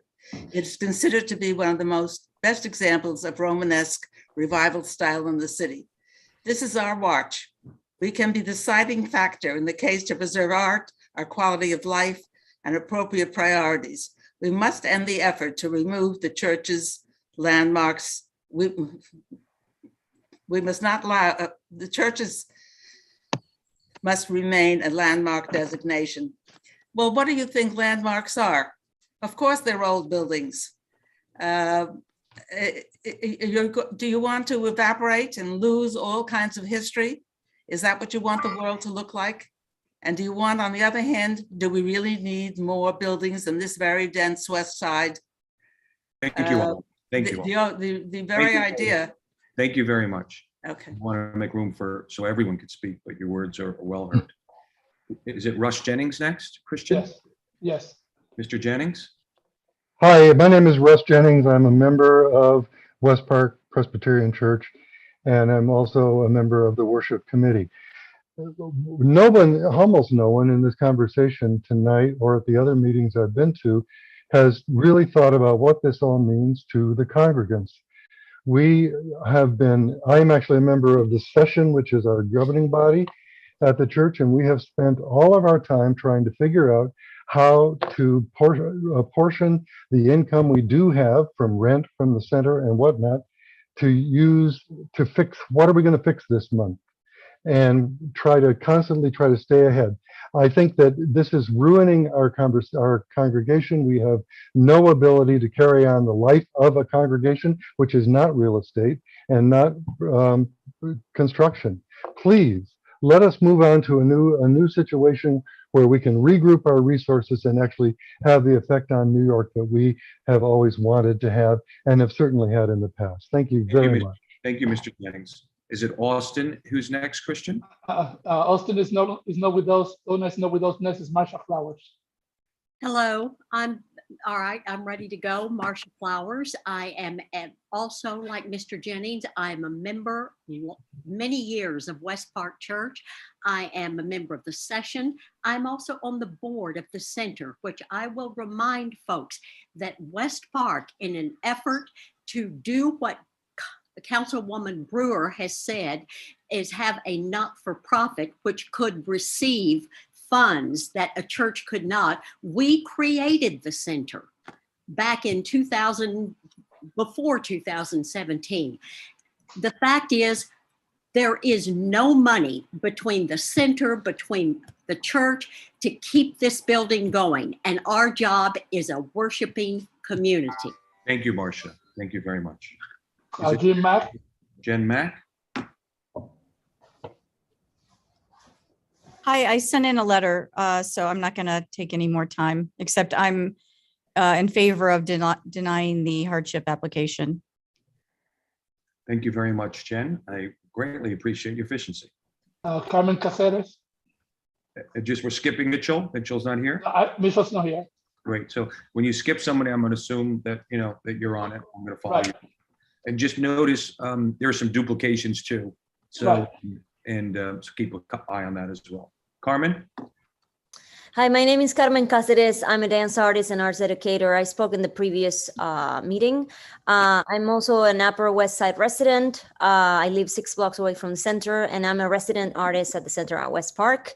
I wish to speak in favor of preserving the building. As an artist and Upper West Side resident, I found a home for my artistic practice and for my dance company at the center at West Park. One of the points I want to touch is that the developer's proposal only offered a very small cultural center that, from the perspective of a dance artist, it will be insufficient to conduct any type of activities of that kind. The center currently hosts hundreds of artists like myself who will lose a very unique and vibrant space for the arts. I also want to speak about, as an Upper West Side resident, I'm currently experiencing how the Carmen, thank you very much. We appreciate it. And I do recall your very vibrant testimony during our last hearing. Thomas Collins. Thomas. Hi, everyone. My name is Thomas Collins. I'm an architectural historian, preservation consultant, and graduate student at CUNY, and I live on the Upper West Side. I'm urging you to vote against the hardship application. This is a remarkable church from an architectural standpoint. In addition to the 2 architects mentioned, it shows pronounced influence of Henry Hobson Richardson, who was one of the major architects of the 19th century and influenced the modern architecture movement, which is something that doesn't get discussed enough with this church. I've reviewed the applicants' applications, and I do not feel they make a compelling case for hardship. They have not explored alternatives that would allow the center to own and renovate the church. I think we would all be much better off with the center owning the church and it continuing as an art center. Thank you. Thank you, Thomas. Don France. Don France. I'm a member of the church. I'm a dissenting member of the board of the center, and hate to see the building torn down. The congregation all loves the building, but we've come to this place. After, I want to correct some falsehoods spoken in town hall last night, after $800,000 plus and depleting all the resources of the church to renovate the building as an alternative space, we put our trust and faith in creating a board for the center. We created that with their mission to raise money and create it. They pay $2,200 a month for the rent, and they got all the revenues from the renters that were paying money to the church. All those funds went to the center. When they talk about investing money, they're talking about investing the church's own money. Thank you very much, Don. It just doesn't work financially. Thank you. Ellen Kessler. Ellen? Hi, I don't see anything to turn on my video, but I'm the vice president of the West 80s Neighborhood Association, and I urge you to let the church stand. Buildings are landmarked in New York if they're historically, architecturally, and socially significant. West Park is all these things. If this building is demolished, the city will lose more than a building. We will lose something of our heart and our soul. Thank you, Ellen. George Bianco.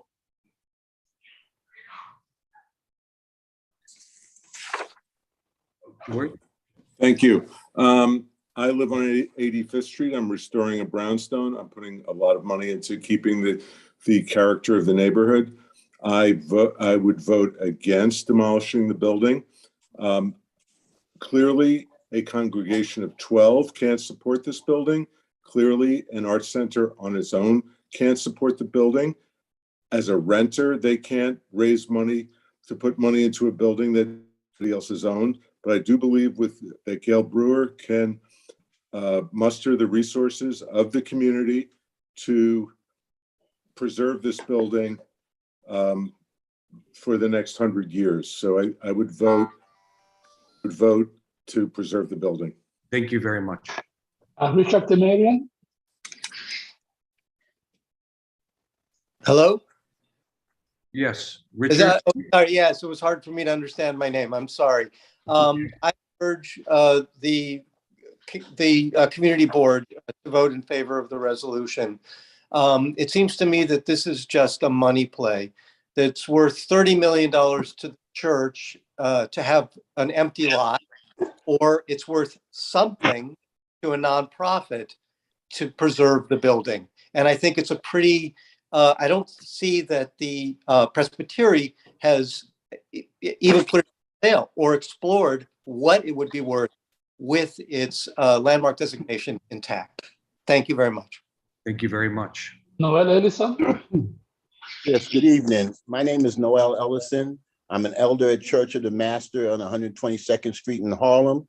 I grew up on 107th Street in the West Side, and I had the luxury of being torn by my parents to go to the church on the west side of 122nd Street, and my grandmother took me to St. Matthew's and St. Timothy's on 84th Street. I asked the community board to vote against the resolution. I believe that the church has done all it can to get the building in order. I am part of a church that struggled with the idea of keeping up a crumbling building. We, to our chagrin, had to tear it down, and it's been one of the most sad things that ever happened to us, but at least the church is still alive. We're in the people business, not in the architecture business. And while I understand what people are trying to do, the burden is too great to put on any church that has a mission to save. Thank you very much. Thank you very much. Appreciate your testimony. Nathaniel Christian. Yes, can you hear me? We can. My name is Nathaniel Christian. I am the chair of the Board of Trustees of the Presbytery. So I am speaking in favor of the application and against the resolution. One of the things has been said a couple of times is that this is a money grab. That's just not true. The net proceeds of the sale would be put into a trust that would benefit churches throughout New York City, churches that are dealing with issues supporting the racially and the socially marginalized, the homeless and the food insecure. And it would also allow for West Park to continue its service in its own community. So far from a money grab, it would be a generous thing to. Really interesting to listen to these comments. Thank you very much. Zachary Tomlinson. I'm sorry, Christian, could you say that again? I'm sorry, Ted Berger. Ted Berger, you're up. I'm Ted Berger, a board member of Center at West Park. I'm the Executive Director Emeritus of the New York Foundation for the Arts, where I served for 35 years. 12 years ago, this was an abandoned building. And then the center got going in conjunction with working with the church. And it is now an intergenerational hub of lively, thoughtful activity. But for the center, this building would have remained in darkness. But for the center, how the community is benefiting wouldn't be happening. All community assets must help us reimagine the city these days. The Presbytery pleads hardship. Please reject that. The center offers adaptive reuse and stewardship and the possibility of a creative future for all of us. Thank you very much, Ted. Appreciate it. Zachary Tomlinson. Good evening. My name is Zachary Tomlinson, and I'm the Artistic Director of the Center at West Park, the 501c3 nonprofit performing arts center that has been the prime tenant of the West Park building for the past 5.5 years. I urge you to approve the resolution and oppose demolition. This building has been home to artists and activists for over 100 years. Now the Center at West Park offers socially engaged arts programming inspired by this history. We have served hundreds of artists and engaged thousands of audience members over the past 5 years. In addition to the sanctuary, we have 4 stories of space in the community house dedicated to other arts organizations who sublet from us.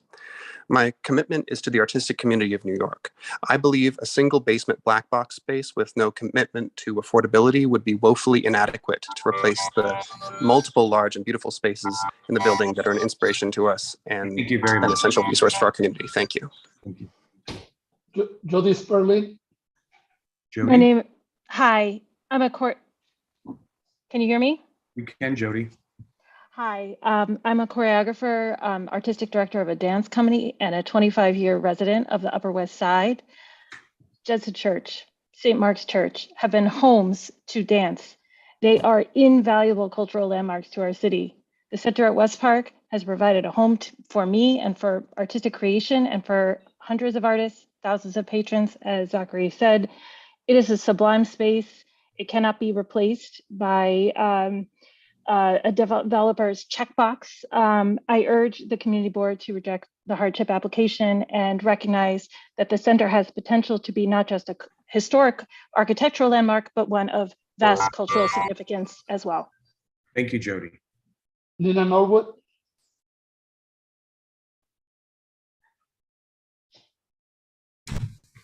Nina? Nina, we'll give you a few more seconds, I should say. Okay, let's move on to the next one. D Zoo. There were 3 of them. I only allowed put 1 to talk. It's okay. Is there a D? D or die? Apologize. Okay, let's continue. Okay, Laura Jervis. Laura? Everyone's got to unmute themselves. So the round of people that have been waiting are, we're going to keep moving forward. Okay, Theodore Grunwald. Theodore?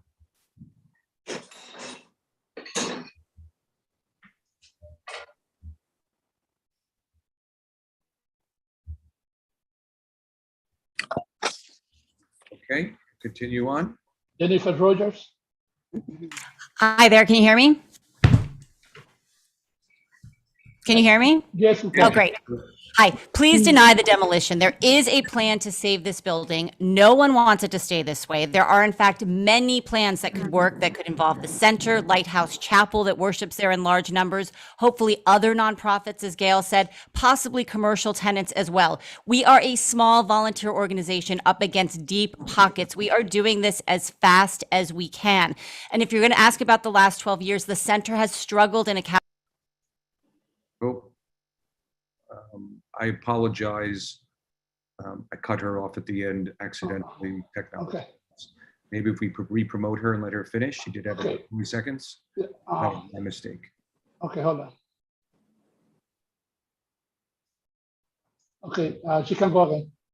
Apologies, I cut you off at the end by accident. If you want to finish with about 20 seconds. Got it. So we are just a small organization. We're trying to do this as fast as we can. I do want to say that there is no affordable housing in here, and that is because they cannot make a bigger profit on this. This is all about money. Finally, I agree with Roger Leaf. The congregation has been ignored, but I think they have been ignored by the presbytery as it has simply watched the clock and chose inaction over actively trying to protect this building. Thank you, Jennifer. George Pickerton. Josh? Yes, thank you. I urge the board to support the hardship application. Several people compared this vote to a death. Once it's done, it cannot be undone. But it's not just the building at risk of disappearing forever, it's the congregation. To me, saving the church means saving the congregation, not the building. The church, given its size, cannot survive under the financial burdens Landmarks has imposed upon it. They want to get back to their core mission, not spend all of their time chasing down phantom real estate offers like they've been asked to do for the last 10 years. Over that time, they've lost their pastor and gone into debt. I don't think anyone believes that denying this application will allow the church to thrive. Historic, century-old institutions cannot just be recreated once they are destroyed. There is no good option here, but given the awful choice, I urge the board to put the people of our community above a building. Please vote to grant the application and preserve the church. Thank you, Josh. David Finnerhurst. Yeah, that's me. Can you hear me? You can, David. Yeah, hi, I'm a neighbor and also a real estate developer myself. Two things. I have a plan to finance the renovation, so that any objections based on there's no plan is false. The second thing is the hardship claim is flawed. That's for many reasons. Most significantly, the most profitable uses were never explored by the developer, and the assessment is based on the most expensive way to assess a building, which would never take place by the New York City Finance Department. So please delay any attempt to allow this hardship to claim to go forward. Thank you. Thank you, David. I hope the Rogatis. Yes, can you hear me? Hope we can hear you. Okay, I was a member of West Park for 30 years. I would like to see the burden of landmarking removed from the congregation so that we can return to our work of serving the people of the community, of working for justice and peace, and for working together with other faith groups to bring change to the world that we need to see. Thank you. Thank you, Hope. Black Taylor. Yes, so I would like you to support the resolution, please, and deny the application. I'm an architect. I would like to thank the colleagues who are fellow architects and preservationists who have spoken about this. I mean, this is an irreplaceable loss if we lose this building. Gail is absolutely right. We got to get the church out of the equation. The way to do this is to turn it over to a nonprofit and get a nonprofit partnership going and get the church out of the equation. They haven't been able to do it, and they're not going to be able to do it. I'm sorry to say. Thank you. Thank you very much, Brad. Melinda Thaler. Yes, I support approving the hardship designation. I think there's a lot of people that have this Pollyanna-ish view that it's just a matter of snapping your fingers and the money will come flying in.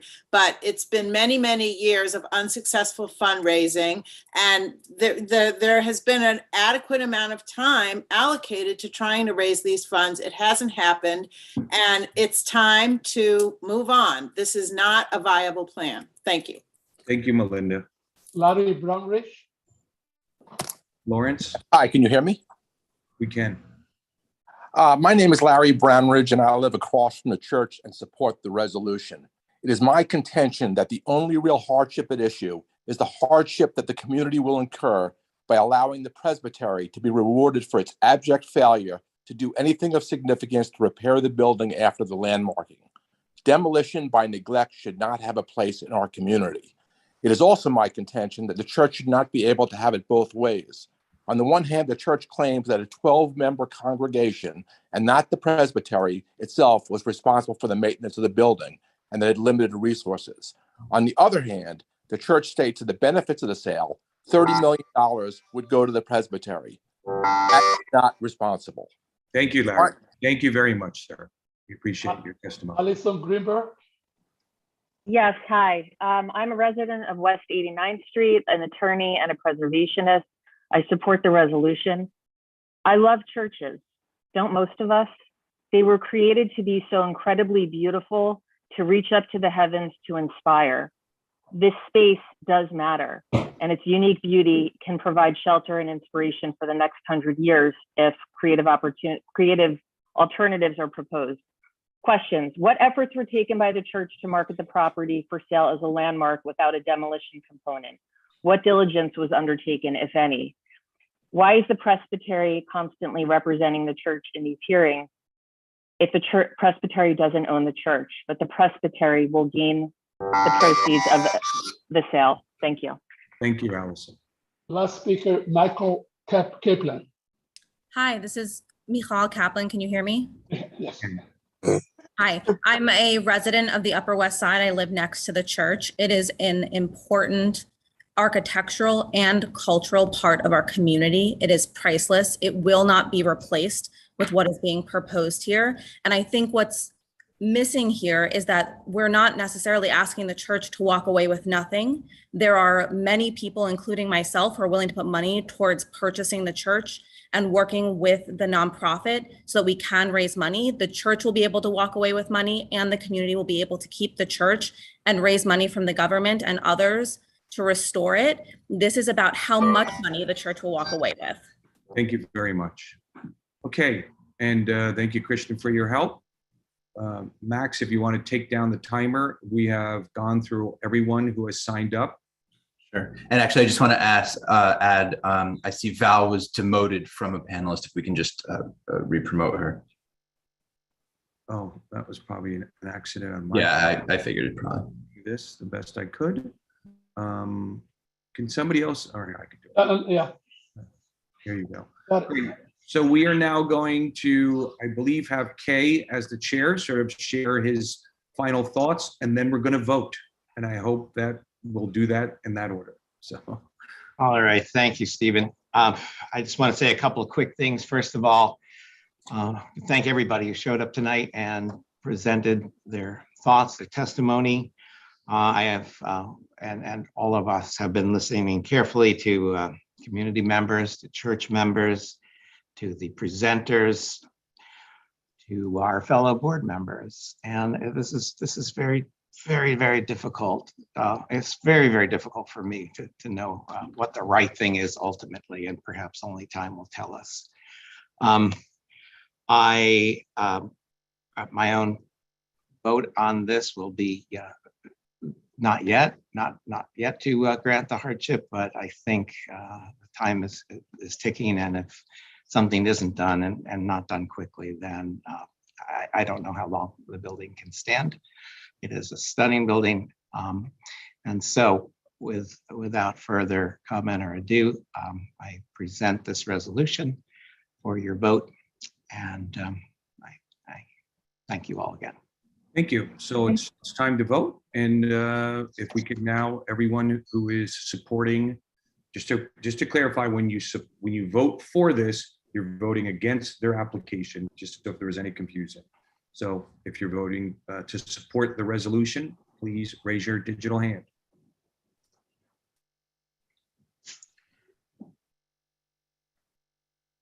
Let's wait a few seconds. Just make sure. Everyone who wants to raise their hand, please do so and then stop. I'm going to give a little bit more time because I know that was long. But again, this is going to be your last opportunity to raise your digital hand. Thank you. I'm going to raise my physical hand. Blanche, do you want to? I'm abstaining. Great, then we'll just take that as an abstain. So Bev, do you want to take the vote on the pros? There are 23 digital hands plus yours is 24. Great. Christian, if you could lower those hands.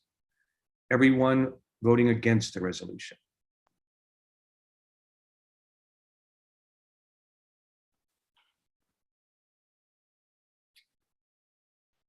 Okay, we're going to keep just if everyone can finalize, because I think we want to make sure we do this for the record. Great. Do you want to say the digital, Bev? 13 digital hands. So there's going to be no vocal. So let's go to abstaining. And we know that Blanche has already vocalized her that she's going to be abstaining.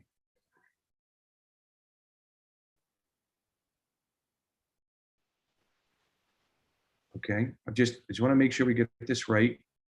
Hold on one sec. Ethel, you have your digital hand up, so you don't have to have your physical up. I just want you to know. So these are everyone that's abstaining. So I see, how many digital do you see? 6 digital plus Blanche is 7. Correct. We can lower our hands again.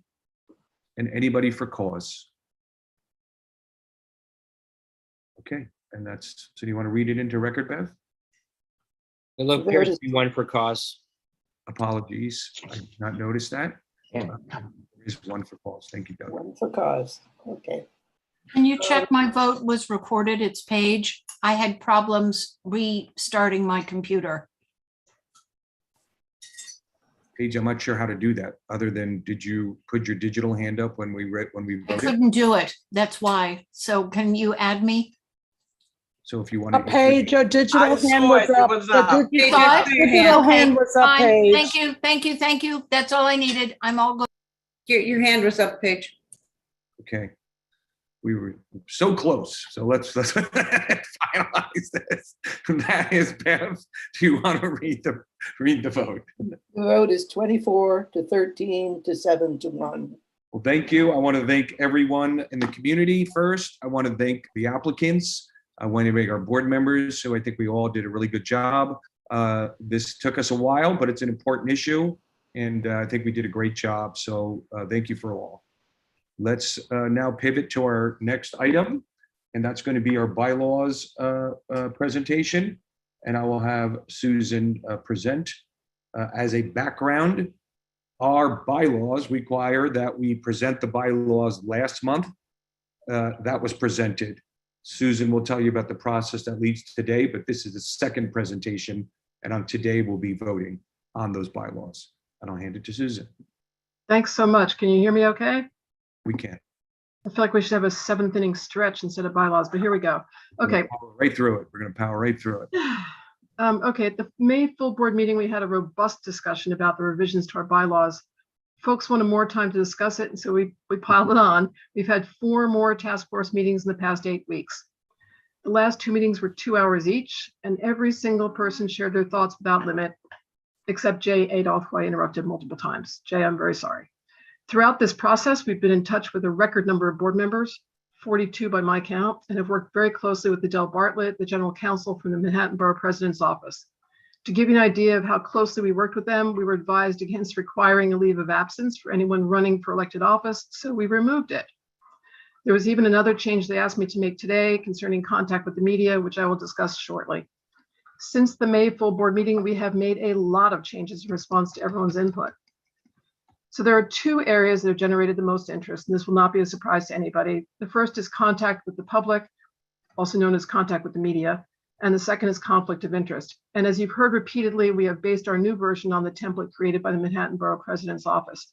But tonight I thought it'd be most useful to highlight the specific changes in these 2 areas versus our current bylaws. Okay, so the first one is contact with the media and government agencies. Once again, these are only the changes versus our current bylaws. So there are 4 changes we've made. The first one is the chairs and co-chairs of committees and task forces can speak to governmental agencies and the media while conducting board business. So Barbara and Natasha, for example, can speak to the Parks Department, or Howard and Andrew can talk to DOT without any limitation. Other members of the board, however, should refrain from doing this about board business. The second change would be members can advocate for personal interests as long as the matter is not actively before the board. The third change, a courtesy notification to the chair of the board about media contact so the chair doesn't get ambushed at Fairway or at Dwayne Reed about anything in which the media might be interested. The request we got today was actually from Mark Levine's office about this, and they suggested that we change the words shall notify to should notify.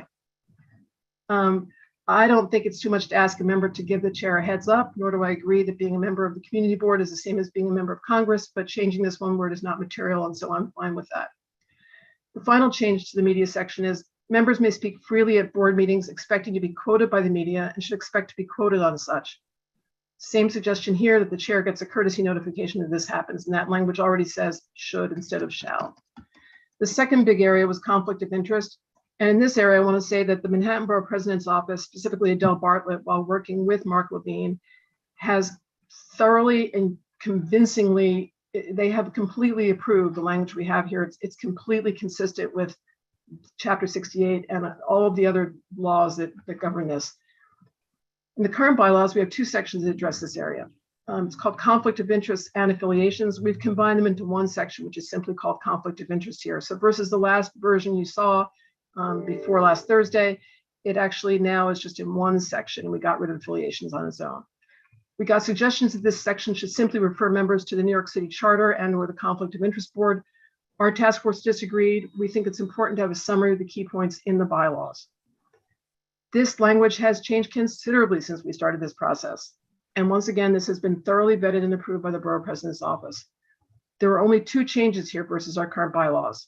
We've added indirect financial gain, not just direct financial gain. And that was at the suggestion of the Borough President's Office because that's how it appears in the charter.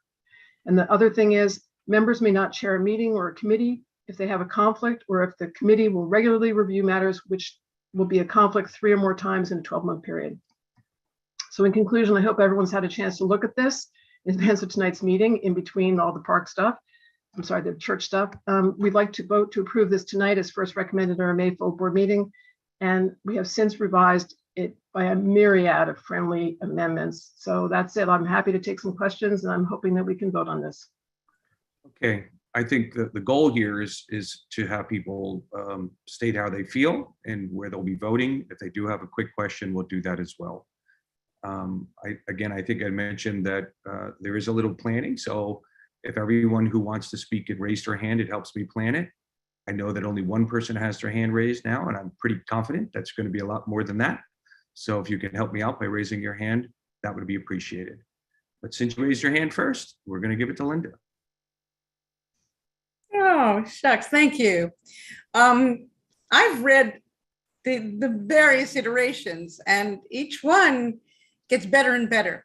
So it's not as if this has just hit our plates. It's been around for a while. I've also watched I've watched other bylaws situations go through over the years, and it's always been fraught. I have to tell you, Susan, your task force has done a fantastic job. I'm really impressed, and I am so voting for this tonight. And thank you for your hard work. Everyone on that task force. Thank you, Linda. And so next, before he gets exhausted, I'll have Kay go because he labored through a long process. Oh, thank you, Stephen. I just want to echo what Linda was saying and offer my deep thanks for what must have felt like a thankless job along the way, but it's very much appreciated. Thank you, Kay. Let's have the follow-up of people who haven't spoken yet. So I'll have Andrew Ritchie go first. Thank you. Good evening. Thanks, Susan, and everyone for your work on this. I know I've spoken with some of you. Generally, I didn't see that there was a huge issue, with the bylaws, but the fact is the board did say the board should move forward with putting together this task force, and folks have put an enormous amount of time and thought into it. So I think, one, it does deserve a vote. Two of the sections, both of which Susan mentioned, were important to me because for my work, I speak with the media all the time. While there are a few words here or there maybe I wasn't thrilled with, I do think it's a general courtesy to give the chair a heads up if you're speaking to the media. I didn't necessarily think it should be in there, but it is what it is. The second part was the conflicts of interest. As many of you know, I represent a nonprofit association that represents many restaurants and bars. So I was concerned about that because I always want to make sure that what I'm doing is above board. I've had many conversations as well as written letters from the Conflict of Interest Board saying that I am permitted to vote on applications for liquor licenses or sidewalk cafes. And I wanted to make sure what was being done with these amendments wouldn't impact my ability to continue to vote. I had some questions in section 2A and B about the word indirect and indirectly. Thank you, Susan, for taking time to speak with me in detail. I did follow up with the borough president's office, Adele, work through that an indirect financial or an indirect benefit to me would not be a business that's a dues paying member of my association coming before the board. And I know there's similar applications to some other folks on the board that are involved with nonprofit associations or advocacy groups. So I'm comfortable with the explanation that I got, especially from the borough president's office, that unless it was my spouse or someone else that was appearing before the board that may have a financial interest, it would not be an indirect financial interest just to have, say, a restaurant coming in front of the board that may be a member or potentially could be a member of my association. And for those reasons, I feel confident that I could still vote and participate without being a conflict. I think that may apply to some other folks with similar positions on the board or who may be on the board. So I will be voting in favor. Thank you. Thank you, Andrew, and thanks for sharing your communications with various people regarding this issue. Howard, you're up now. Great. I understand a lot of work has been done, and I've seen so many drafts of this. I'm confident a lot of work has been done, but unfortunately, I'm going to have to vote against it for one overriding reason, and that is there are a lot of changes in there. The last draft I got to review was 5 days ago, and I noticed in the draft that there was the language that has been changed since then regarding reporting to the chair. Contacts with the media. It's now, instead of shall, it should be should. I think that's, even that very recent change in the last day or so that I have not had a chance to review is still going too far. I know there's someone on who already spoke who is a media consultant, and I know Andrew is regularly talks to the media on restaurants. I often talk to the media. I think we should be contacting the chair regarding media contacts only on matters that relate to the board. And I do believe that that's the intention of the committee, but I fear that the fact that the new bylaws do not specifically say that could cause problems. There's also the problem of having someone chair a committee who has a certain affiliation. And I think both Andrew and I might no longer be able to be a co-chair of the Transportation Committee, given that provision. And I like to think both of us are doing a fine job. So I'm not saying that there are definitely things wrong with it. I'm just saying that there are provisions in there that, in my quick read, again, there wasn't much time to review this, potentially cause problems. And I'm afraid of opening a can of worms. And therefore, I think the ideal resolution should be to delay this so that we have more time to think through the ramifications of this. There's a reason why there's a template bylaws for community boards. And to the extent we're going to veer from that, I think we should be giving very careful consideration of why we're veering from it and the ramifications of doing that, and looking at the exact words and thinking about them. As clearly this has been done, there have been changes done up until, as Susan pointed out a couple of days ago. So I would like the ability to look at it more carefully. I unfortunately have to vote against it tonight, but ideally we would just be able to look at this, have more time to look at it, and give it more consideration. Thank you. Thank you, Howard. Christian? Well, I didn't have a lot of opportunities to engage in this process for various reasons, but I want to really congratulate the work of Susan and the task force. This was a lot of work in our behalf, and I would support the resolution. Thank you, Christian. Kristen Berger? Thank you. And thank you for all the work I see this committee did and for reaching out to me directly when I was unable to make the meetings. And I certainly understand wanting to get this done tonight because it's been a long time coming. I am confused in one section and it might actually have been impacted by that shall to should. So if we can just review the exact language so we know what's in the current bylaws. It's about the media. So the 2A.5A, right, I believe says no members shall communicate with or appear before any agency. Is that a change one? Susan? Are you looking at the current one or are you looking at the new one?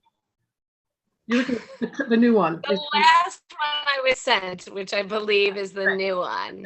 Okay, so the new language would be board members shall notify the chairperson by email about communications with the media and may only voice personal opinions on matters concerning board business, blah, blah, blah. And then I'll point out that in 2A.5D, when we're talking about advocacy for issues not actively before the board, it already says any member contacted by the media regarding such a discussion should notify the chairperson. So it doesn't say shall, it just says should. Okay, and then in the same section 5A, I think that's where I was a little unclear. The board chairperson is the only authorized spokesperson for the board.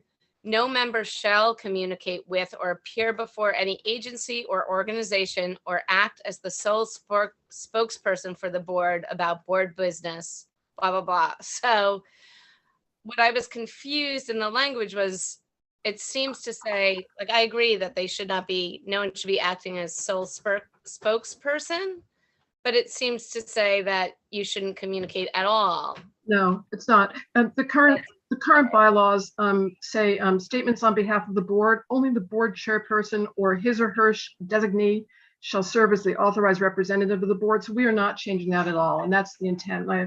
I'm sorry if it's confusing there. Let me just take a quick look at it under pressure here. The board chairperson this is the proposed one. The board chairperson is the only authorized spokesperson for the board. So that is not a change. Okay, yeah, I certainly don't want people to be representing the entire board, but as I've mentioned before, I don't want people to feel gagged speaking on their personal beliefs. No, there's no, there's no gag intended here, and there's nothing in here as a gag. And I want to make it really clear. You have many, many places where you can talk. You can talk if you're a chair or a co-chair. You can talk at meetings at length and be quoted in the media. You can be an advocate for your issues as long as they're not actively before the board. And then you can talk to the media. We're suggesting, but you have to be very clear that you're speaking as a private individual. That's it. Yeah, that seems fair. I don't want anyone to misrepresent the board. I just want to make sure we can still speak to the media. Great. I'm glad to see you came home safely from your travels. Thank you. Thank you. But just to be declarative, just so everyone understands, the part about the chair is the sole spokesperson, that's not new. That's in the existing bylaws and it's in the current bylaws. I just want to clarify that part of it. Okay, let's continue on. And I'm sorry, my screen, Benjamin. Yeah, thank you. I just wanted to, I guess, include my opinion on the conflict of interest in the media conversations. I think those are two topics I think have been discussed a lot. In my opinion, I'm supportive because I think that the conflict of interest should be relatively clean. I think I'd be a proponent of it being more conservative, where if there is a possibility of conflict of interest, it not be allowed to kind of be an issue. And I'd say the same thing with respect to the media, in that I think having one voice, not having kind of multiple people talking on specific topics, I think is the best way to approach it. So on both those, I think as proposed, I'm a proponent of it. Thank you. Ken? Yeah, I appreciate that a lot of hard work has gone into this, but we should be voting on results, and I'm afraid the results are still not good for our board. The first question everybody needs to ask themselves, do you know what's in these bylaws completely? Before voting, please ask yourself, do you really understand how they differ from our current bylaws and how they substantially change how we do business? The most dramatic change is the massive shift of power from the steering committee, which has served us well for decades, to a new body called the executive committee, which is composed of only 5 people, including the chair, and where a majority of 3 can prevail. Do we really want to concentrate that much power in 2 or 3 people who are closely tied to the chair? Under these proposed bylaws, there is no check against that power. One indication of the shift: in the proposed bylaws, the executive committee is mentioned 26 times, while the steering committee is mentioned only 8 times. In our current bylaws, there is no mention of the executive committee, and steering is mentioned 14 times. Among the executive committee's proposed new powers, it decides whether to move forward with removing a member for cause. It transacts all board business when the board does not meet, which may actually be in conflict with the city charter.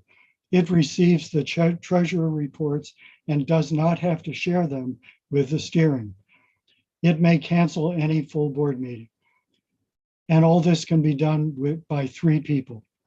It's also not clear whether the executive committee's meetings would be open to the public and subject to the open meetings law. And there are other problematic provisions beyond this. Board members are required to notify the chair, as we know, not required now or advised to. Members of the public are required to disclose their connection to the district and any affiliations before speaking. There are no more July meetings, no more minority reports on resolutions, which helps safeguard the rights of all members. There is no more ethics committee. There is an end to requirements on meeting agenda notice to board members. There's an end to the steering committee's power in emergency situations to adopt resolutions or send letters on behalf of steering. And there's an end to the provision that committee chairs preside over committee meetings, which allows the chair of the board to usurp a committee chair's authority at any time. Any one of these provisions, I have 2 more sentences. Any one of these provisions deserves thorough discussion, more than we are being given here. Taken together, they offer more than enough reason to vote no, or at least abstain. And by the way, the public never saw a draft of these bylaws. Thank you, Ken. Thank you for sharing your opinions and interpretations. Robert? Robert? Yes, Stephen, I'm just trying to, I can't get my camera on. Cigar, is that it? And you're gonna. No, it's, what was that, Steve? Just joking. Yeah, you got a picture of a cigar. Continue on. Try to add a little bit of lightness to a tight conversation. You know, maybe we can all smile a little. So that you see, I feel that the tone of the timbre of this version of the bylaws is autocratic, and I agree with Howard that there's no reason to do this right now. And I'm not sure if hasty is the right word or just came up and that's the schedule for this. But we don't need to vote on this right now. This takes a lot more discussion and clarity and incorporation of the public and all of that.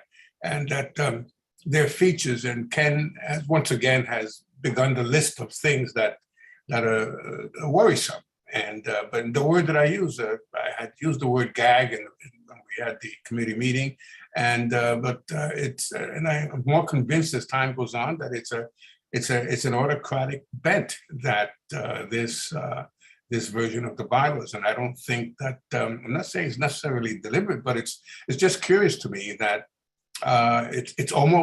it's creeping toward undemocratic processes, and I don't think that's good for us.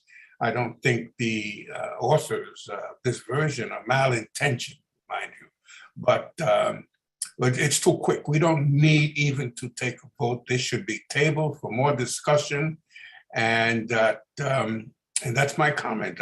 We're not ready for this, and I think that as the word gets around, what this is sounding like, what this is looking like, I think that we'll not scrap it, but we'll just pull back on some of these features that are gratuitous. And I oppose this version of the bylaws.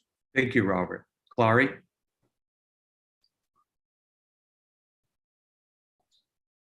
Yeah, so I agree with those people who have said that we should not be voting on this tonight. I expect to lose on that point, but I'll tell you why I agree with that. My reasons are somewhat different, although overlapping with those that were said. There is no urgency on this.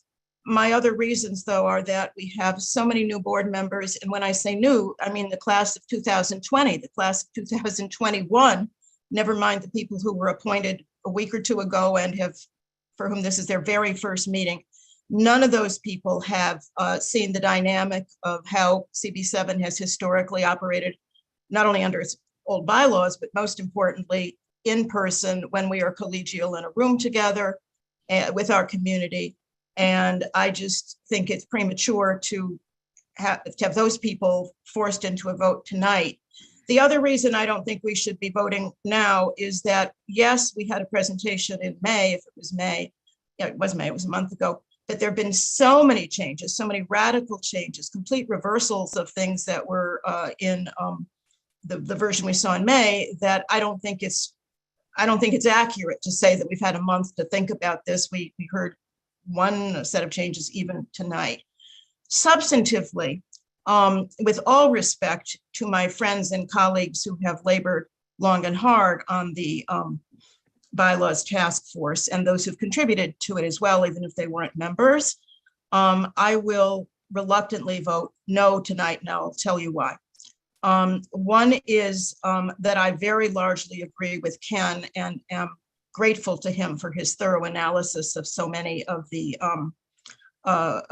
changes. And I also agree with the sort of general comment that Robert made about the general tone of the bylaws. I want to speak just very specifically, though, about one substantial change in our practice that these bylaws would bring into effect that I think is just bad practice and wrong. And that is the conduct of the full board meetings, where historically the co-chairs or chair, if there's only one, of the committees that present resolutions have conducted the discussions at the full board meetings, have called on people to speak, have exercised their discretion as to how often and how long people may speak. And they are really in a position with their knowledge of what the resolution is about, best to make those decisions. Unless I've missed something in the latest draft of these bylaws, we are now, as full board members, we are restricted to speak for 2 minutes at full board meetings. We are not absolutely restricted, but generally restricted from speaking more than once. And as we've seen recently, and I know that Zoom has resulted in some adaptations have been necessary to deal with problems and the issues in Zoom.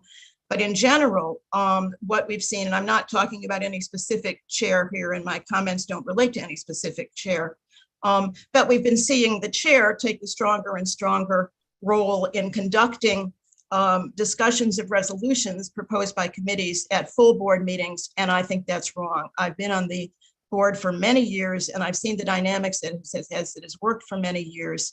And so I cannot vote for bylaws that institutionalize and formalize a set of rules that limit the time that people can speak, that take away the conduct of the discussion of resolutions from the co-chairs who are presenting, whose committees have proposed the resolutions, and that also, if not absolutely, at least strongly suggest you only get to talk once.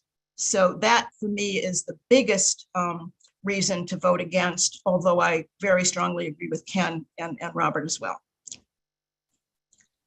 Thank you, Clary. You're welcome. And it wasn't personal to you, Stephen. I don't take it personal. Good. Melissa. Thanks. I also echo appreciating the hard work that's gone into this, and a lot of the updates also, I appreciate it, but I'm not personally comfortable approving at this point. I'm still troubled by the conflict of interest policy changes. I think we should just be abiding by the COIB rules. I think with these changes, we could lose valuable knowledge and valuable chairs on committees. I'm also troubled by what can identify as a lot of power shifting to the executive committee. So again, not a fan of that piece. The media piece to me still reads as that we're not allowed to speak freely in the other roles we play in our lives. So that language should be clarified, in my opinion. I am also troubled by the sign out policy of leaving if you're more than 30 minutes from the end. I think, how do you know that that's the case? How do you know when a meeting is going to end? I find that to be just a little bit confusing and unnecessary. And then I echo that it's been really challenging to keep up with the changes that have been implemented over the last few weeks and months. As someone who works full time, and it's been hard to just keep track and know what I'm even voting on tonight without doing a quick read through just now. So I feel that this does not need to be voted on right now. I don't see the urgency. I know that we kind of want to get it off our plates, but I don't think that's a good enough reason to go ahead and approve this. So I urge others to vote against it. Thanks. Thank you, Melissa. Elizabeth. Thanks. I know there were others who were in the queue before me. I'm happy to have them speak first. That's just, why don't you just speak and we'll just move forward. Sure, I'll be real quick. I first of all want to welcome all the new members of the board who we haven't met and those who we haven't seen in person. I was a longtime chair of the board for 3 years and also currently chair a task force that's focused on how we return to sort of this model of working in person versus hybrid. I largely support all the great work that Susan has done and the task force has done on the bylaws. I just have a couple of points that I think are really important. One is I do worry about the centralization of power. I do think one of the things that a lot of us as board chairs did was we really empowered the committee chairs to have a presence and do their jobs. And I want to make sure that that sentiment is kept, whether we vote on this or not. I think it's really important that when we put people in charge of a committee, that they actually have the power to do things. And I think, Clara, you mentioned that very well. I also think that it's really important that all board members do have a voice. And I think we're doing that, and we're well on our way to doing that. But since so many of us haven't seen each other, I do worry about ratifying these, which will go into effect for quite a long time, without having some of the newer members who are coming onto the board have some input. So that's my say, and I'm happy to talk offline with anyone. Thanks. Thank you. Ethel?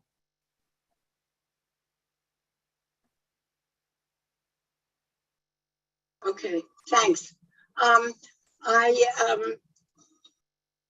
worked several times reluctantly late in the game to participate in the hard work that was done by the committee.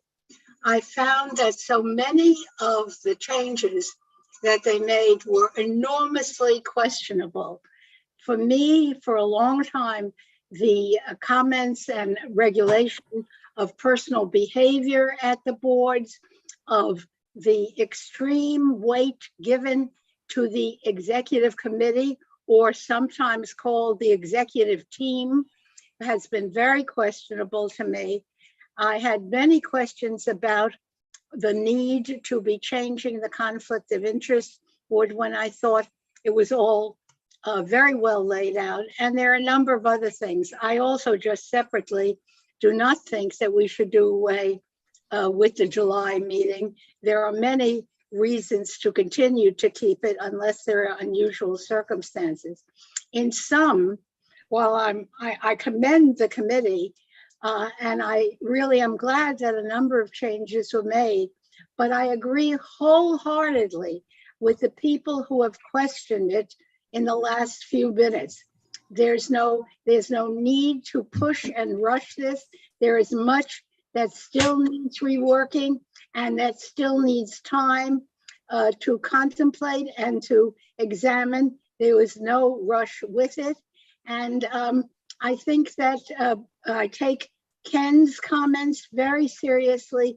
Clary's, I thought, were enormously eloquent, and we're all reluctant about it, but it is just a big, it's been something of a rush and changing when we all want change, but not for its own sake when it was not necessary.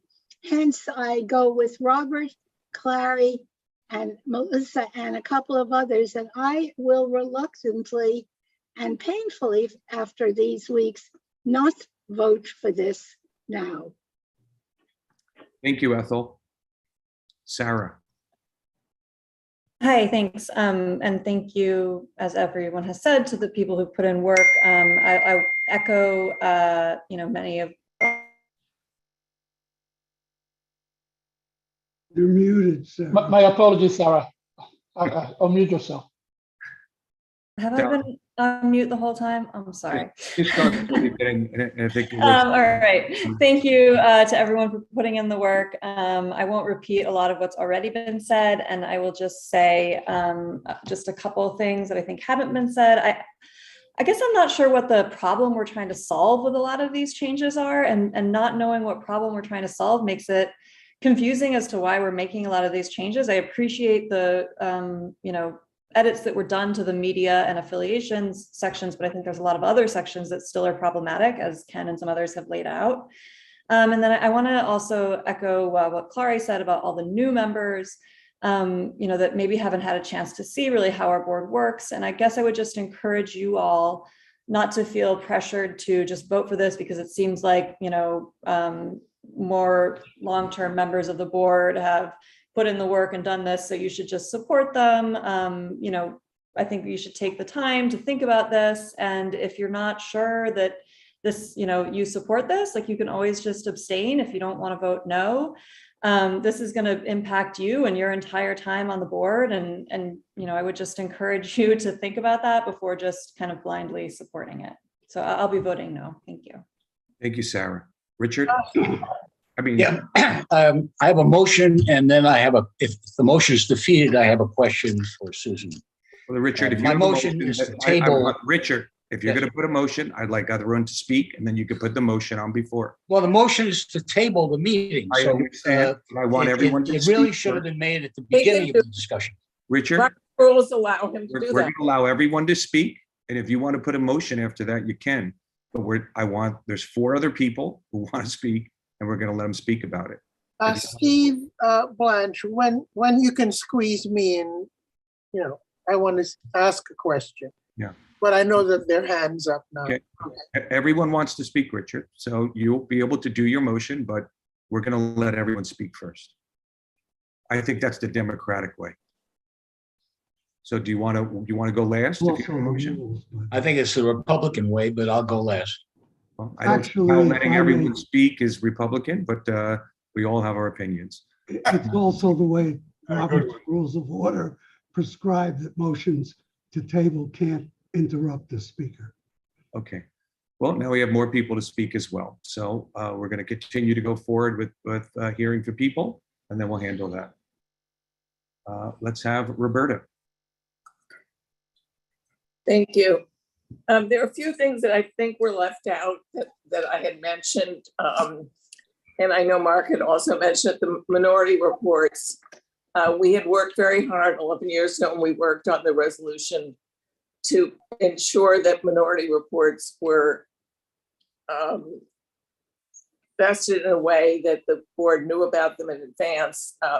I believe the city charter allows minority reports, but we wanted to make sure that there was transparency with minority reports. That's not a problem, Roberta. That's not a problem. We can add that. It's in the city charter, so it doesn't seem necessary. We'd already gotten the 20 pages. But it's in the city charter, but we had created more transparency around it from what the city charter had. So it's fine to add that. We'll add that as a friendly amendment. That's not an issue. And the other thing, I don't think you have, but at this point, I'm like almost brain dead. We had a rule that if the chairs of a committee voted against a resolution, if the co-chairs of a committee voted against a resolution, but the resolution passed, a non-chair who voted for the resolution would present the resolution at the full board meeting. Wasn't in the bylaws. Is that still in the bylaws? I'd have to check it. I don't believe it's specifically laid out. And we have an example tonight where that wasn't, the case. Tonight, one of the co-chairs of preservation presented, did a presentation, and whatever. It's not a big deal. We can add that. These are minor points. No, it's minor. I just wanted to bring it up because I went through the bylaws. I know I've talked with you a few times, but these were two items I neglected to talk to you about. So I would just bring those up as a friendly amendment. Sure, they're fine. Thank you. Ira. Ira. You're muted, Ira.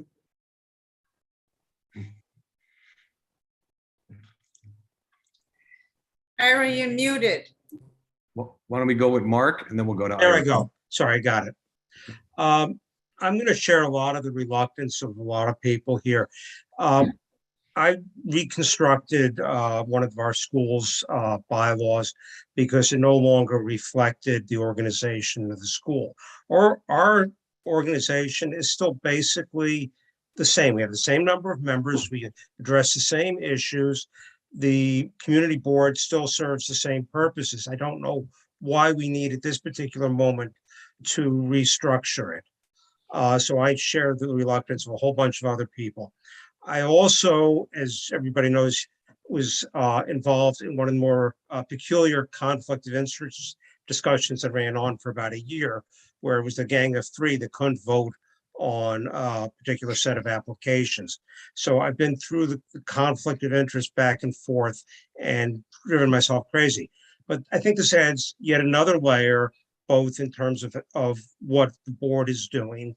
And I know personally for people like myself and Andrew and Melissa, we have dual roles in other places. I'm a state employee, and we have our own set of conflict of interest rules, which don't match up perfectly with what's here and don't match up perfectly with what's in the city. And somehow or another, we have to thread that needle. So I'm asking, please don't give us another set, because for those of us who participate in the public realm actively at this time, it's really hard to thread that needle. I'll just make a quick comment here that Adele Bartlett's on the call. I really don't want to have to ask her to speak, but I will say with great confidence that this is not a separate set of rules.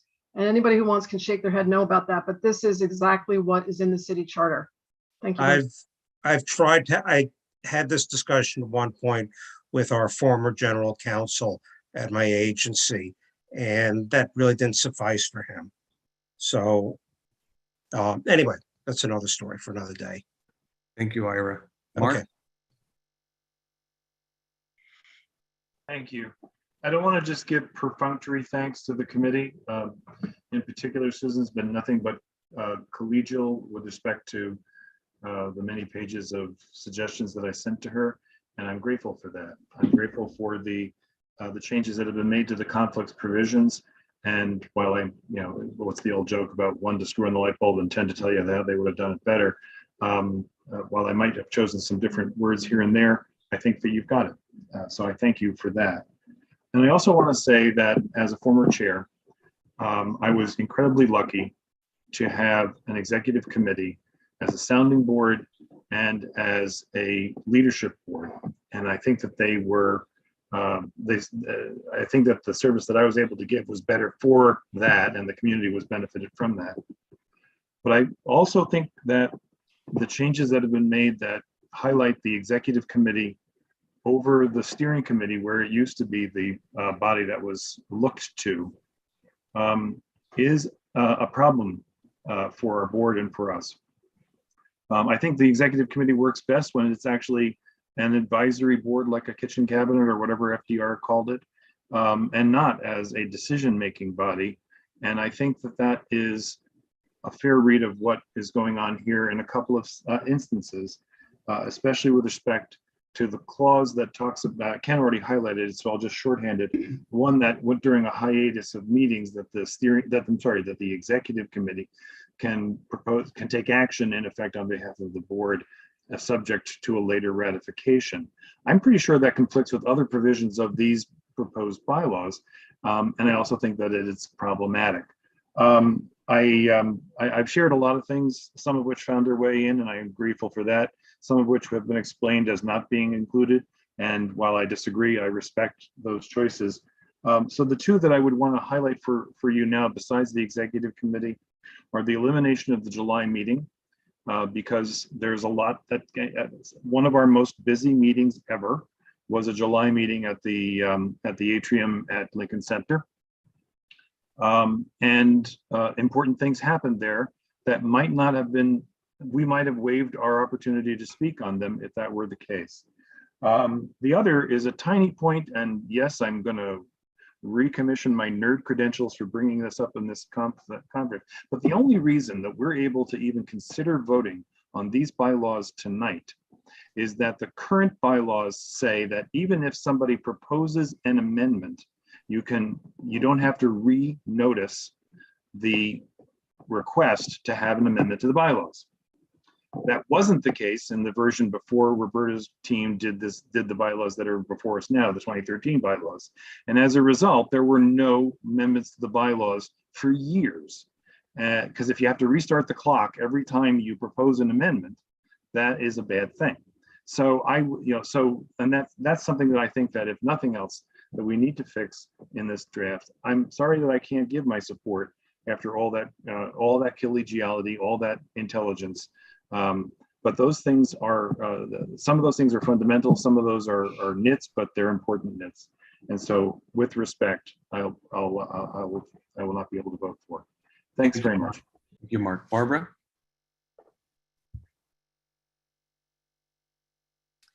Thank you. I'm on the bylaws committee, and I have to say, listening to my colleagues tonight, I'm really upset. I don't really have any notes. What I'm going to say is pretty just random thoughts here picked up from other people, but I do want to say that I hope that everybody here has read the bylaws and is not dependent on an interpretation made by somebody like Ken or somebody else here who happened to say a number of things misinterpreted. The executive committee is not meant to overtake the steering committee. There was an example where if a board member wants another member to be pushed off the board, that it would be best to take that up with the executive committee first, just in terms of privacy. And then if the executive committee agreed, then take it to the steering committee. But nobody is eliminating the powers of the steering committee, not at all. The bylaws are based on a template by the borough president. We happen to be one of only 2 boards out of 12 and out of 12 in Manhattan who have meetings in July. The borough president's template does not suggest that you have meetings in July, and most people take off July and August. Like I said, every board except for ours and board 1. I do believe that all the new members have been contacted to make sure that they have read bylaws and that they understand them. People were encouraged to let us know if there was any issue or anything that they wanted to discuss. These meetings have been going on for 2 years. They started at the board office, then came COVID, then they were online. The meetings have always been open to anybody who wanted to come. Before COVID, there were many people who did come. We poured over notes and notes and notes that were written by some of you. We tried to answer every single question and to incorporate every question. And I'm sort of flabbergasted that so many of you have said, let's put this off for another time. How long do you want to put it off forever? For 5 years until we're not on the board anymore? Because it's been going on already for 2 years, and bylaws are traditionally rewritten. I was once a co-chair of bylaws for this community board a number of years ago. So in my lifetime on this board, then and now, there have been bylaws written at least 3 times. So that's really all I have to say. Thank you for listening to me, but a lot of hard work went into this, a tremendous amount of work. So thank you, Barbara. Shelley? Yeah, first, I just know from my own perspective how hard the committee worked and was responsive to many of the concerns, to address all my concerns, which were many, and I thought differently about a couple of them, having heard the rationale of the committee. I expected to come into the meeting tonight and this would be passed, okay? So, with people having reluctance about certain things. There were certain things that I looked at and said, okay, I would still prefer that, but you have to look at it whole. What concerns me tonight is if this would fail tonight, it would be a horrible thing. And that I think we shouldn't be voting on it tonight because of that. I think all the work of the committee, it would be a terrible slap in the face that's not deserved. And I think it would be destructive to the morale of the board. It's better to delay this than to vote it. It should be voted down or not voted in. So I know that Richard's going to make a motion, which I have a feeling is along those lines, but I think it would be the wise thing to do, and the better of the choices. Okay, Arena. Thank you, Stephen. I want to first thank the committee, the bylaws committee, for putting in the time and reaching out, certainly to me, to get my input. And I've very rarely, maybe with the exception of Linda, received a call to get my input on matters outside of, committee meetings. And so I just really appreciate the outreach and being so considerate and deliberate. And this conversation, as I understand it, has been going on for quite some time now. I will admit that I have not had an opportunity to fully read the most recent version, in part because I've not been well, but it concerns me that so many of us have a different view or interpretation of the draft, and that is of concern. I mean, Ken's comments seem to have been contradicted by Barbara, but enough people are concerned by Ken's comments that they are now reticent about possibly voting on the bylaws tonight. And so I wonder whether we just need a bit more time so that everybody understands what we're voting on.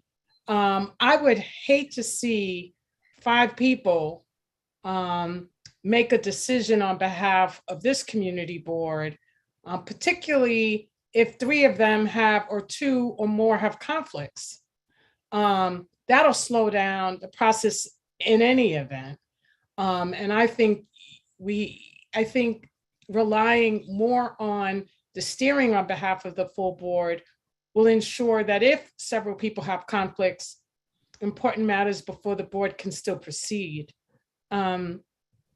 So I'm not really sure whether everything Ken describes is in fact accurately presented to us tonight, but it is, well, that's my concern, Susan. And so it's alarming enough that I got us sat up and I said, hey, I need to read this document. And I'm going to be honest, I haven't had a chance because it's come through, with various iterations have come through and I haven't been able to keep up.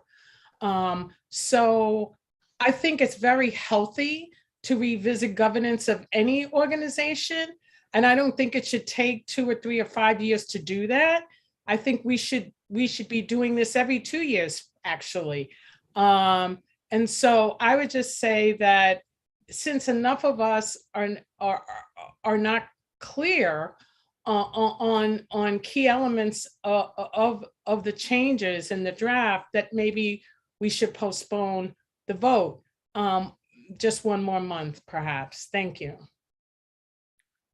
Doug, Steve, could I go next, please? sure. I'm sorry, Blanche, I forgot about that. I know you forget about me. It's all right. Get him. Who is on now? You're up, Blanche. You're Oh, up. I am up. Okay. My concern is this, regardless of how the vote goes tonight, accept or not accept, I think what we need to look at is the process of those of us who have been invited, if not all of us, to feed into the bylaws committee, and they're distilling what is said and producing another document. I think there's something about the process where people's, either they have not responded, which is on them, or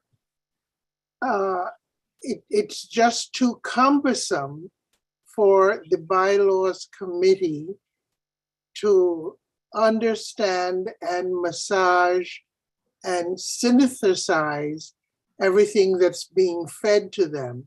So I think we need to look at the process. I mean, I know I've dealt with Susan, it's been a delight, but 50 people or 40 plus people feeding everything into, I guess, 4 people, there's something wrong there. And I would just ask, and Ken, I'm going to mention you, not that I have any objection to anything you've said, but you've been very analytical and specific. If you have any suggestions, or anybody else, as to how the process of getting the thinking of board members to the committee might be handled differently, I think it would be helpful. Thank you, Blanche. Doug. First, I do want to add to the cacophony of thanks to the bylaws committee for a tremendous amount of work. And I believe that the entire committee worked in good faith. And so I cannot say that enough. Some of the things I'm hearing are sort of giving me a heavy heart, because I feel like there's some tone here of malfeasance or something. And I don't think that there's anything anything other than goodwill and good faith, in particularly with this committee. I was very reassured to hear that Ms. Bartlett basically has given her nod, because I think that's extremely relevant, and that gives me great reassurance. I'm just going to cherry pick a couple of things regarding the July meetings. What I understand to be true is that it does not remove the ability to meet in July. It just removes the requirement. And, well done. That's correct. Thank you, Doug. Thank you. Sure. And to me, that having more options is better. And given that we are, I mean, look, give us great, pat ourselves on the back for working very, very hard all throughout the year. I like the fact that we have the option. We could still choose to meet. We could still do business, particularly if it's something important. And I can tell you that in August, on my birthday, I attended a 5.5-hour meeting. So we're able to do things when we need to. And then in terms of, look, I've attended multiple conflicts of interest training, which I hope the new members will, avail themselves to. And, I'm some of my concerns were very similar to Andrew Ridgie, and I feel reassured the fact that really there's no gag order here to speak to the media. It's just particularly around issues that come before the board. And I'm glad that the word shall has gone to should, and I think it's good practice. And I also appreciate, I was going to ask the question answered, that the chair has always been the spokesperson of a board, but the chair can delegate people. So the delegation and the designation is still available. I was happy also to hear that very quickly that minority reports can be added back in. That's important to me. So I guess I'm all over the place here, but I just really have tremendous gratitude. And I think that I don't feel anything. I had certain concerns, and I feel alleviated. I feel much better now after I've heard Susan speak about some of the things, and particularly with Adele Bartlett being, giving her blessing. So I'll leave it at that. Thank you. Thank you. Natasha? Can everybody hear me? So I am also on the infamous bylaws. Speak louder, Natasha. I can't. Can you hear me now? It's a little better. Okay. I'm also on the infamous bylaws task force. And I also want to thank everybody on the task force for all their hard work. I'm very touched by the rest of the board and for their recognition of our hard work. But I have to say that I do want to address a few things that I've heard in this conversation. First of all, this was a work of compromise. Many of us, even on the task force ourselves, had to give up certain things that were important to us. And we did. And that is what we are asking you to do here tonight. Nobody will ever be happy with any version of the bylaws, even if you work on it for the next 5 years. A couple of people brought up the fact that they didn't have a chance to read through the bylaws because so many different versions were circulated and life is busy. But frankly, life is always busy. There will never be a time when your life, your children, your job, your commute will not get in the way. And frankly, after the church meeting tonight and the 5-hour meeting I attended on May 5th, I mean, there were so many different versions of that, so much information that I had to absorb for that at the last minute, that even I could have just abstained from voting on that and just said, I can't do it because life got in the way. And, let's just table this for another month. Forget about what Landmarks has to decide on June 14th. So, it's not easy. You're a new member. I mean, you had to vote today on, and you will continue to vote today on other issues, other resolutions that will be coming forward. This is no different. It's not like any information has been kept from anyone. And I just want to say, I want to echo what somebody else said about looking at the process. The process was very transparent. It was very lengthy. Everybody can always have more time. We can always have more time, even on the simplest of resolutions. But this has to come to an end. And I really have not heard any convincing argument about tabling it. I urge all of you to really reconsider the proposal, if any is made, about tabling this for another time. I also want to address the comparison of the steering committee versus the executive committee. And I want to remind everybody that the executive committee is made up of 5 people who are voted every fall by all 50 members of the community board. Whereas the steering committee is made up of co-chairs who are appointed by the chair of the board mostly. There is no election for members of the steering committee. So, if somebody's talking about centralization of power, it's actually kind of the opposite in my mind. As far as having July meetings or not having July meetings, I don't want to repeat what Barbara or Doug have said. I totally agree with them. So, and also another point about centralization of power. Somebody mentioned that the chair now has more power to manage the full board meetings when committees are presenting. Barbara and I have to present 2 separate resolutions today. The Parks and Environment Committee has to present 2 separate resolutions, hopefully not too far away from right now.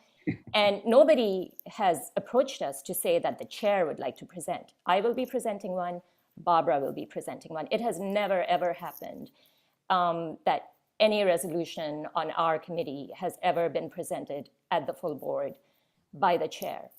or by anyone other than the two co-chairs of Parks and Environment. So I'm not really sure where that accusation is coming from, but it's simply incorrect.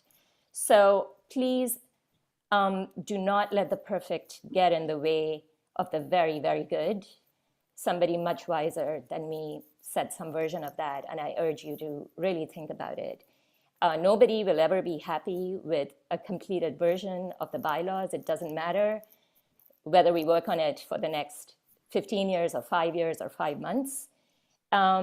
Please do not table it, and just think about the process more than anything else, which was very transparent, and there was a lot of opportunity for participation by everybody from the board. Thank you. Jay?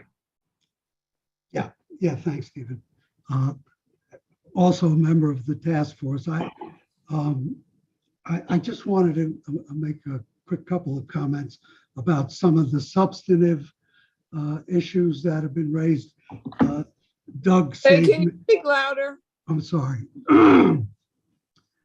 Doug saved me having to explain that there's nothing in the bylaws that says there can't be a July meeting if there's issue or issues that need to be considered at that time.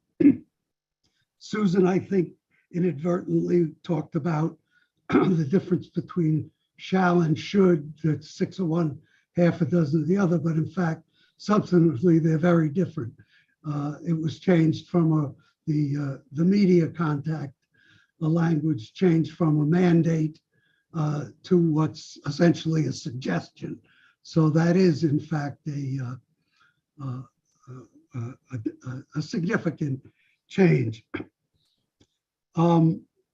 We started this with the template supplied by the borough president's office, and some of the sections were actually quite different from what our bylaws had contained. And one of the more sensitive ones was how the board treated conflicts, which several of you have commented on. I approached it as a lawyer, and my first task as a member, I felt, was to obviously read all the applicable laws, and there are essentially 4 that control that issue. There's the charter, there's the rules of the city of New York, which are rules voted on and enacted by the city council, which implement sections of the charter. There are rules of the Conflict of Interest Board, which board is created by the charter, and there are opinions of the Conflict of Interest Board, which are actually mandated and incorporated into their rules within the Conflict of Interest Board rules. So I felt that my task as a lawyer was to make sure that our bylaws comported with the laws. And in fact, the template and the introductory paragraph of our bylaws, our proposed bylaws, specifically says, I apologize, I'm a little hoarse, specifically says that our bylaws have to comply with all federal, state, and city laws. And technically, we could end it there and not recite any of the bylaws that, in fact, are in conformity with that. But it makes sense to recite some of those so that notice is given to the members as to how they have to conduct certain things. Now, Howard mentioned that he had an issue because he felt that the bylaws as now drafted would prevent, possibly prevent, I don't want to misquote Howard wherever he is, I can't see him, possibly prevent both he and Andrew from co-chairing the Transportation Committee because of language that is in this draft about who can co-chair a committee.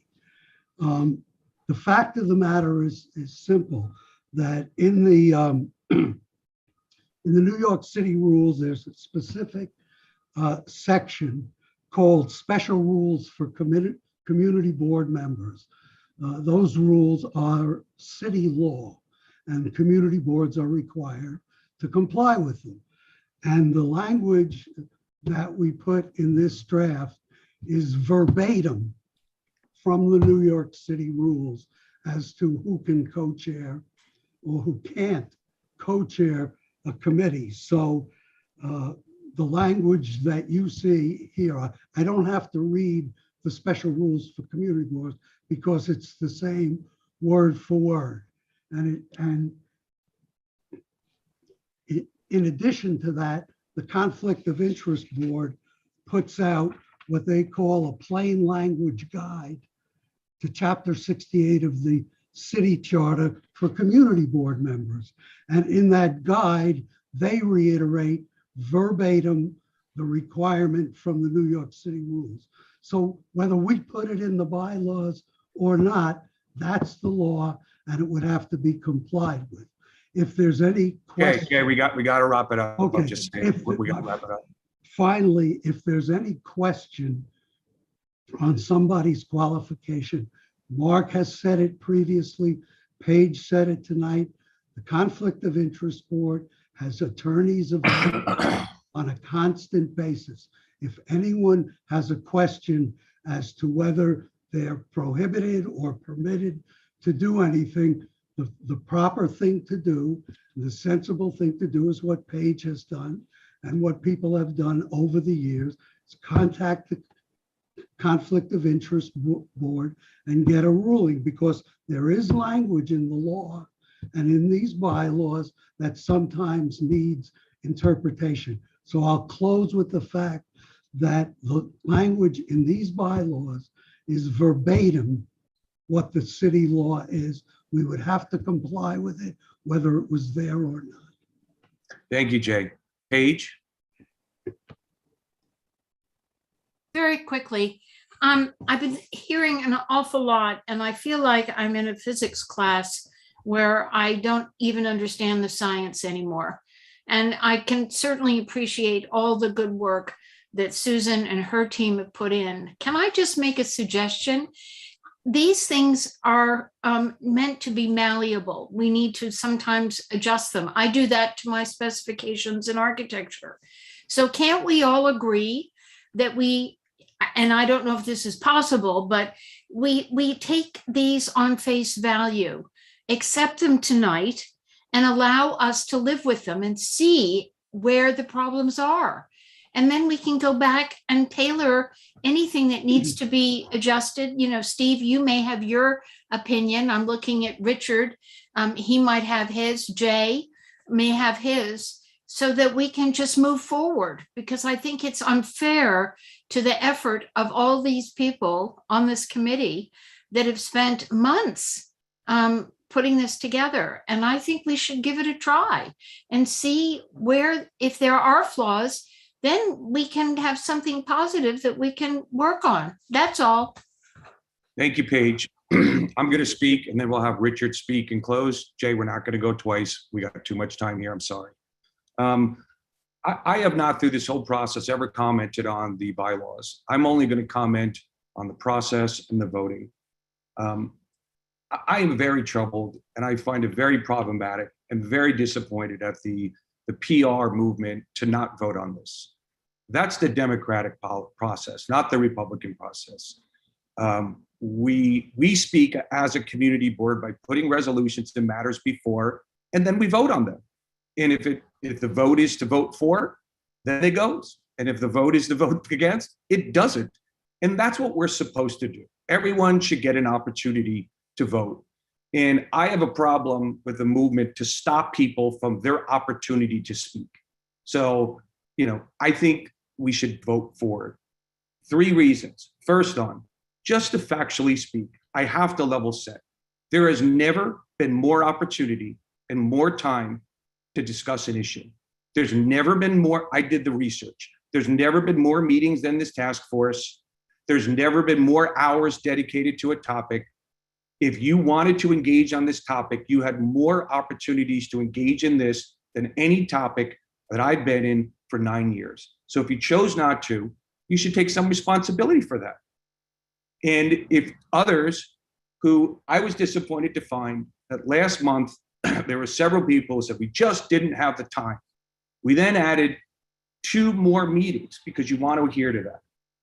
And many of those people, and many of the people, We added 4 meetings. we added 4 meetings, and many of those people did not show. Many of the people who are speaking, I did the time to look at some things.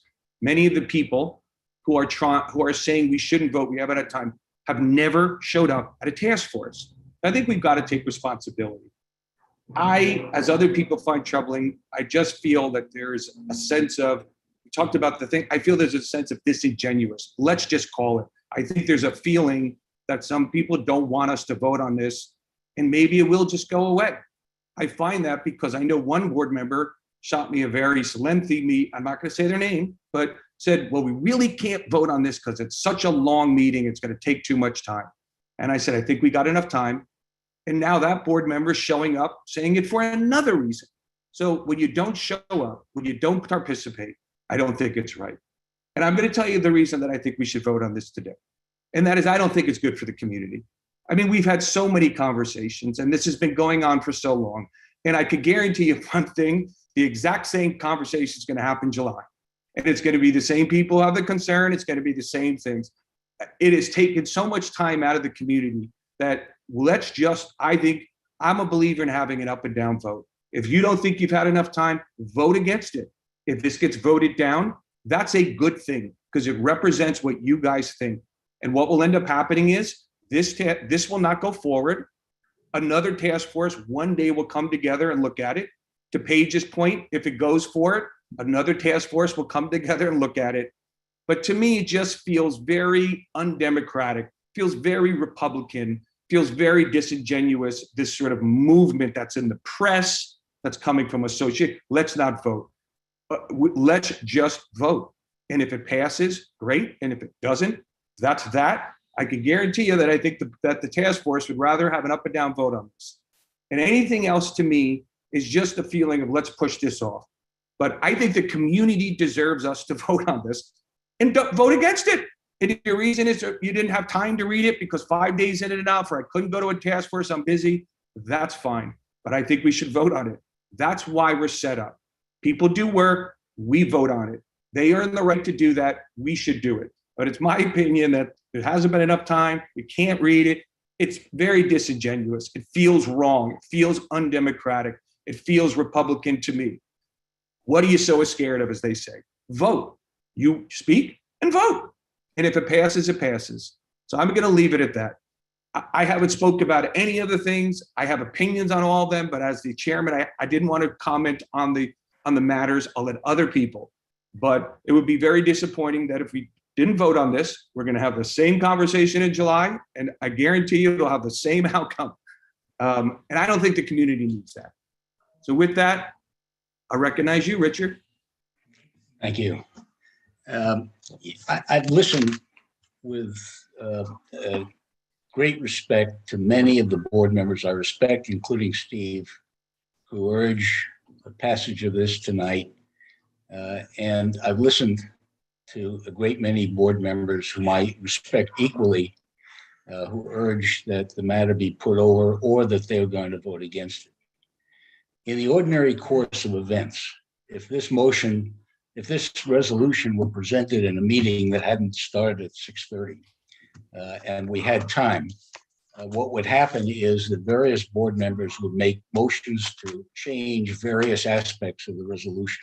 Ken would make a few, I'm sure Mark would, and then we'd have debate on all of those, and each one of those would require an up or down vote, and it would take a long time. The alternative to me is to table this until July. Give the people who have, and many of the comments I think were questions of interpretation. So maybe the language can be fiddled with and improved. To me, you don't want to pass bylaws that are our governing constitution in a divided board, whether it's 26 to 24 or 30 to 20 or whatever it is. I think that there have been enough expressions of doubt and concern that it would behoove us to express those to the task force, see if we can reach common ground and language that's an improvement if necessary, and then vote in July.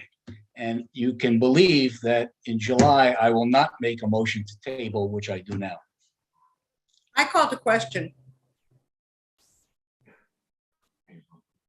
Somebody want to call the question? If I just may say that if someone makes a procedural motion, there's no second and the vote must be taken. Call the Point of order. If question. somebody makes a motion to table, it does require a second, but there is no debate. There is no second, so Second, motion, second. Okay, so we have a second and we're going to vote to, we're not going to have debate. I am going to allow Susan, who should have had a chance, and my miss that Susan should have an opportunity to close out the conversation without we do for a chair, and then we're going to vote. So What are we voting on, Steve? I'll give you a moment, Blanche, I'll let you know, okay? The proposal or? Blanche, if you give me a moment, Blanche, if you give me a moment, I'm just going to let Susan wrap up. She did not get a chance to speak. It's my error. And then we're going to vote on Richard's motion, which I will illustrate. Okay. Susan? Thanks so much. I want to thank you, Stephen, for what you said.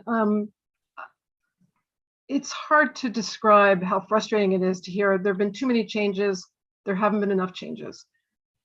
The people haven't had a chance to look at this. They have. One of the most frustrating things I heard along the way here was that somebody who has been very, very vocal said to me after the May meeting, when I asked, how come you never came to a task force meeting? The person said, I wasn't interested.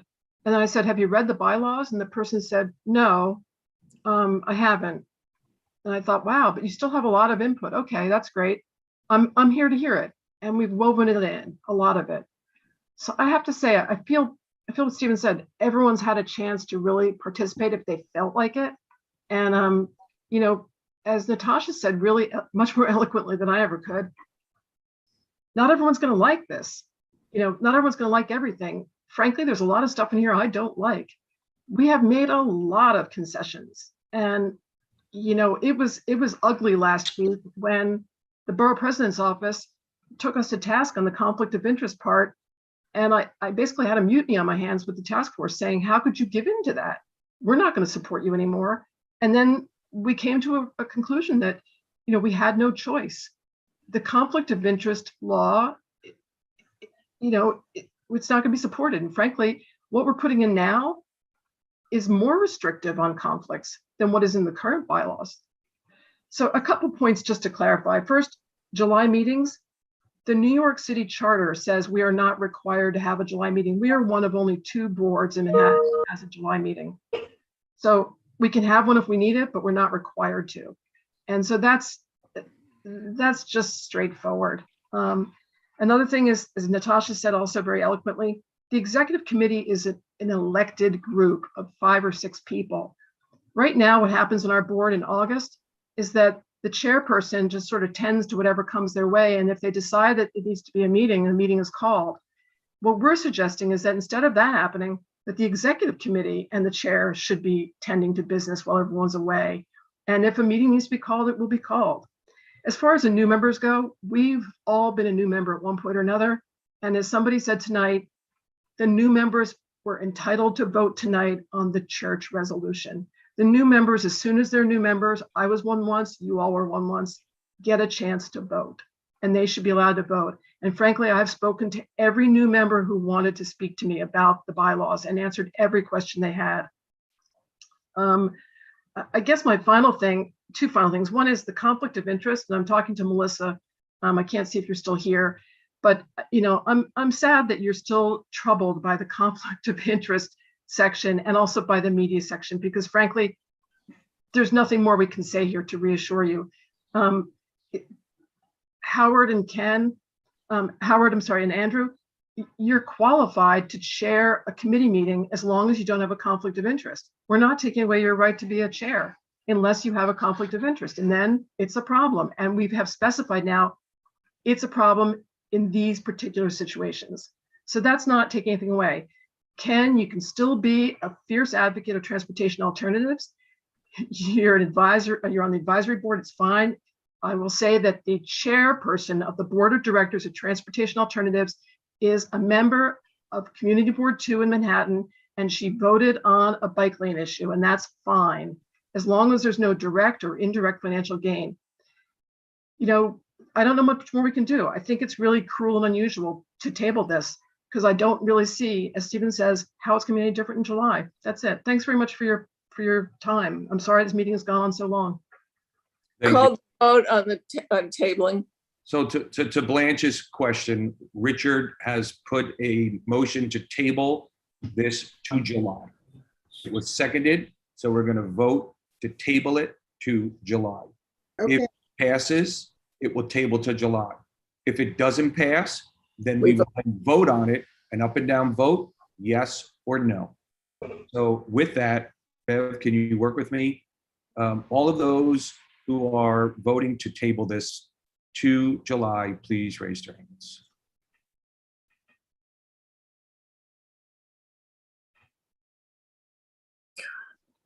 I see 10, 12 hands. Thank you. Can we lower those hands, Christian? All of those that are voting against tabling it, please raise their hands. Okay. I'm raising my physical hand. Blanche, do you want to give a vote? Although it's a little material, but. Not tabling. Thank you. Anyone abstaining? I'm going to move quickly. Anyone for cause? Okay, so the motion has been not passed. So are we ready to call the question on the bylaws? Call the question. Thank you. So those of you who are voting to support the bylaws, now raise your hand.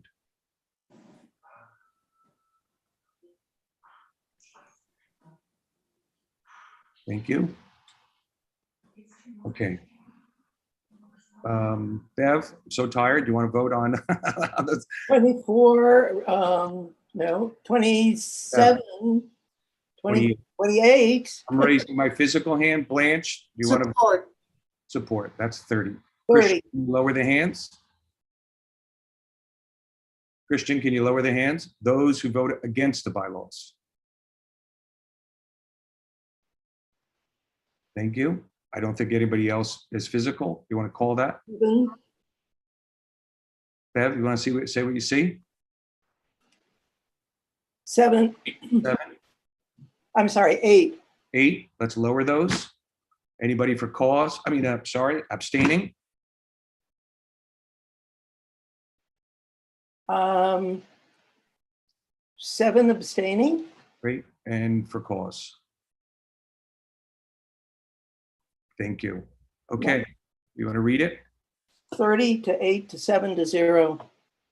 Great. The bylaws passes. Okay. 10 o'clock and let's keep on going. I would actually say people want to take a bio break. Does anybody really want to take a bio break in all seriousness? It's a very long meeting. I don't have a problem. Do we want to move forward? What's a bio break? Bio break is the little toilet in the other room. Biology break. All right, I'll take that as It was a little confused. Nature. When nature calls, we've got to go. Okay, so let's move in. What I am going to do is what we do at this time is that we're going to pause from some elected officials. I think that we all should just, I'm just going to say great job, but I think we're going to have the longest meeting. I'm going to be in 8 years, and I think we all just, you know, as my good friend says, get a pint of wine or whatever the heck, or whatever he poured. But we got to just let's all stay in a good mood and let's do our best to kind of push through this, and maybe we can be efficient. I do know that we generally pause for elected officials. Mark or Christian, I don't know if you can help me. I haven't been paying. I think Mark. Is Mark Levine here? And if Mark is, he could do his report. I see Mark muted. I'm going to give him a few minutes. Sorry, I was taking you seriously about the bio break. I'm going to pause a few more. I'm looking through. I don't see any other elected officials. I did get a note from Erica and Linda Rosenthal that they had a conflict but wanted to say they were here in spirit. We're going to pause a few more minutes.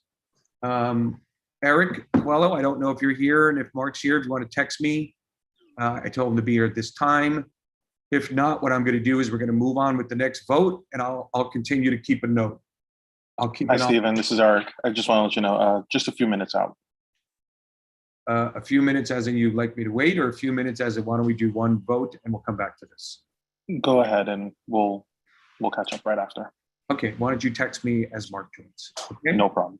Okay, so we are now on to the next item, and the next item, if I can get organized, is parks. There's going to be 2 resolutions for parks. Right, and I'm going to take the first and Natasha the second, and I can promise you neither one is controversial. The first one is for the reconstruction of the drainage system in Riverside Park to restore it to working conditions by replacing crumbling infrastructure caused by non-functional drainage, which has been responsible for eroding the asphalt and the soil. Project is basically from 108th to 116th, will eventually go from 72nd to 150th, but right now they're focusing on that area. It will add bioswales, rain gardens, and a wood fiber safety surface on the main north-south path. This project was entirely funded by the mayor and private philanthropy. It's not glamorous, but it's a very, very necessary project, and the vote was unanimous with 1 abstaining for cause. Any questions? Call the question? Okay. Call the question, yeah. All in favor? Apologies, Barbara. So all of those voting to support this, please raise their digital hands.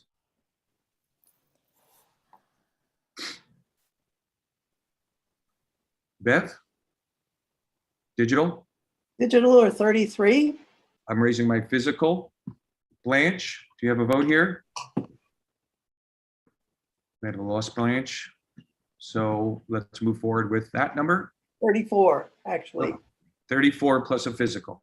And I'm a physical. Great, that's 36. 36. Lower the hands, Christian. All those against? I'm going to move a little quickly, guys, as we get towards the back end of this. If you guys are all okay with that. Hey, Stephen, can somebody take me off of some, my video is blocked. I just ran out because of. As is mine. All right, just give me a minute to get through the vote. I'll take a thing, okay? Abstaining. Let's go. And then for cause.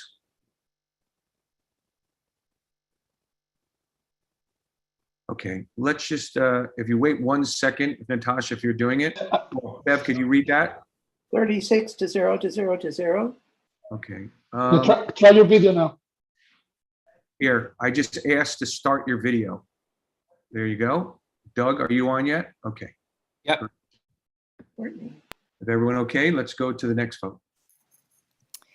Yeah, hopefully everybody can hear me. The next resolution from Parks is the resolution to renovate the North Meadow Recreation Center in Central Park, including a parks operations facility for the north end. In this project, which was brought to us by Central Park Conservancy and which will cost $20 million, they will be repairing all basketball and handball courts. They'll also be putting in new pickleball courts. The maintenance facilities will be improved by redistributing parking and charging stations for e-vehicles, adding new storage and new plantings, as well as moving and improving the restrooms and the public programming space.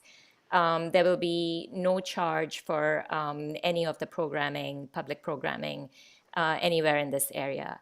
The resolution was totally non-controversial, very welcomed, and the committee vote was 5001, and the non-committee vote was 2000.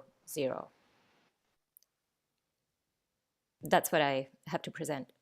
Call to question? Call the question. Okay, all those voting to support, please raise your hands.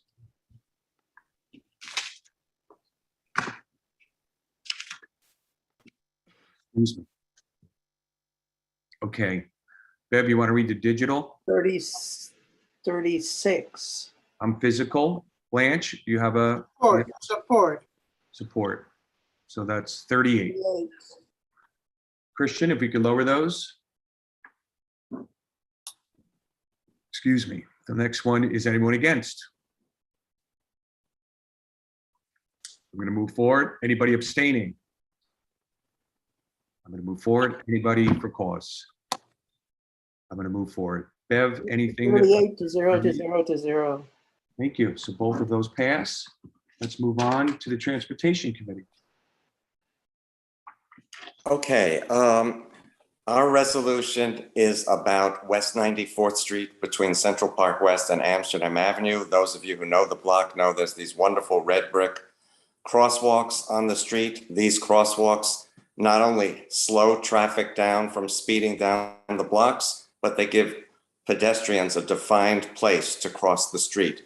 DOT has proposed eliminating these red brick crosswalks and putting asphalt over them, which would remove the defined crossing as well as allow cars to speed down the street. We had longtime residents and newer residents from 94th Street come and speak at the committee in opposition to this. So we have developed a resolution to ask DOT to restore they claim they don't have the materials and that these are deteriorating in places. We have asked them to restore them in kind. And we had a unanimous resolution to that effect. And that's what we're presenting tonight. We're asking DOT to maintain the red brick crosswalks and restore them in kind. Okay, so a couple of hands are up, and let's start with Shelley. I just want to say that this was very important, and the Westside Federation for Senior and Supportive Housing has Independence House there. It was supported by all the tenants there.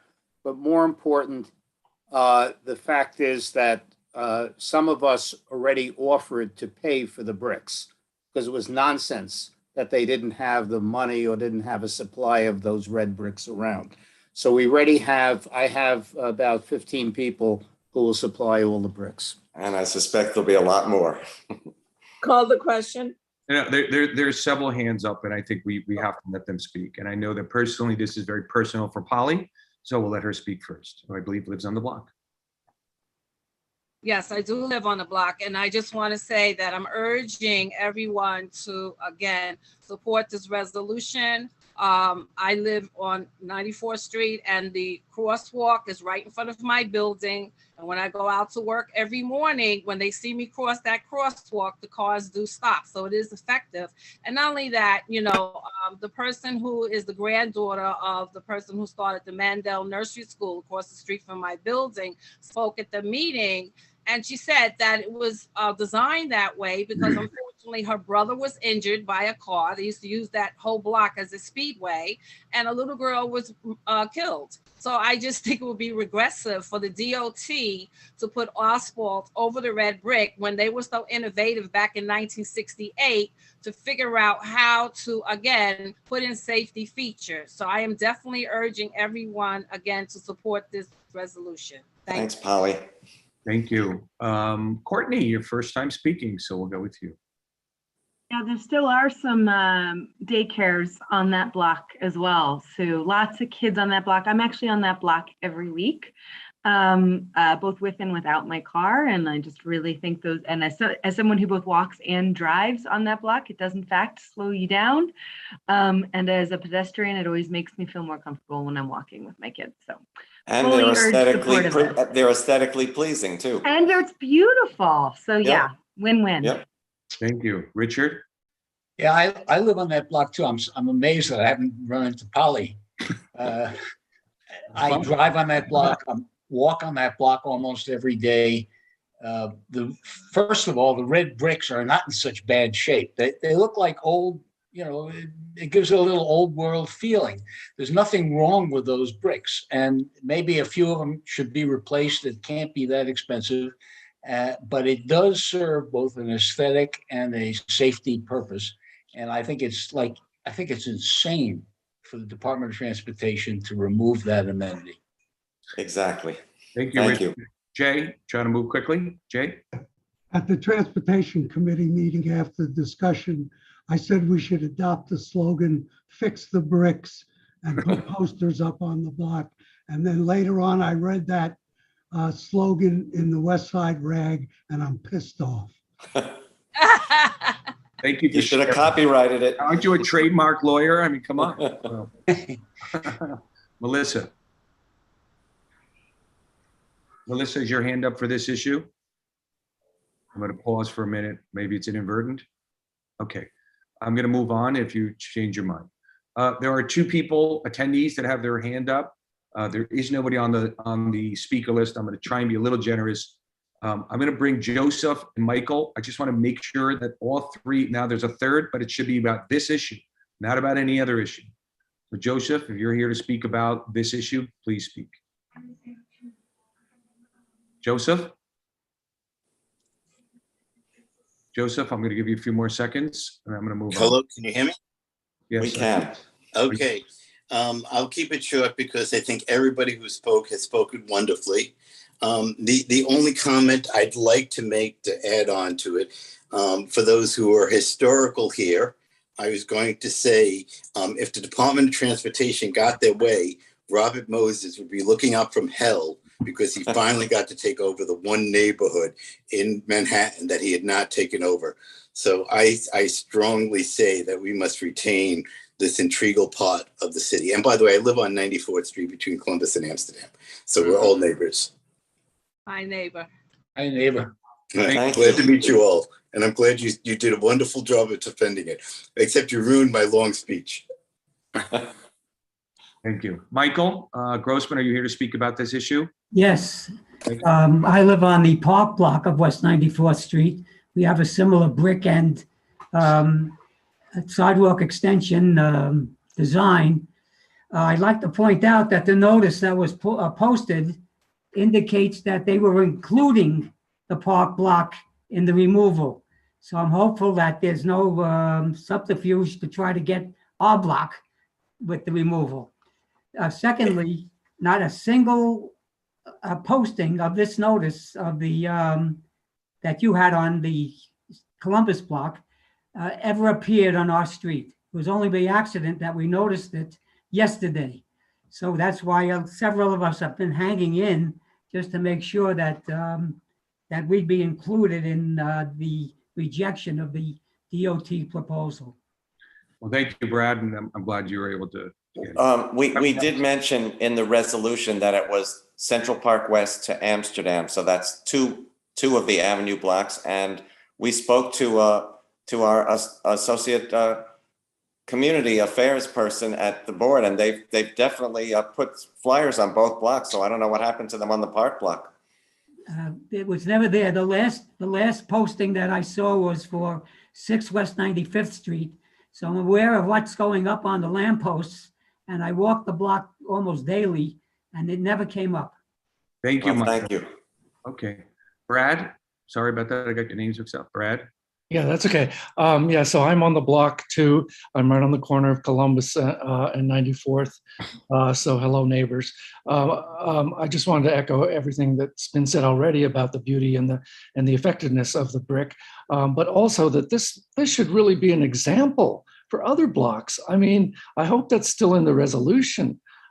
This is a model that could be replicated elsewhere and could have similar traffic calming effects. I don't understand. It's the craziest thing to take it out. That's Thank you, all. Brad. Thank you. Okay, so I think that's everyone. Call the question? Let's call the question. Okay, so all of those who want to support the resolution, please raise your hand.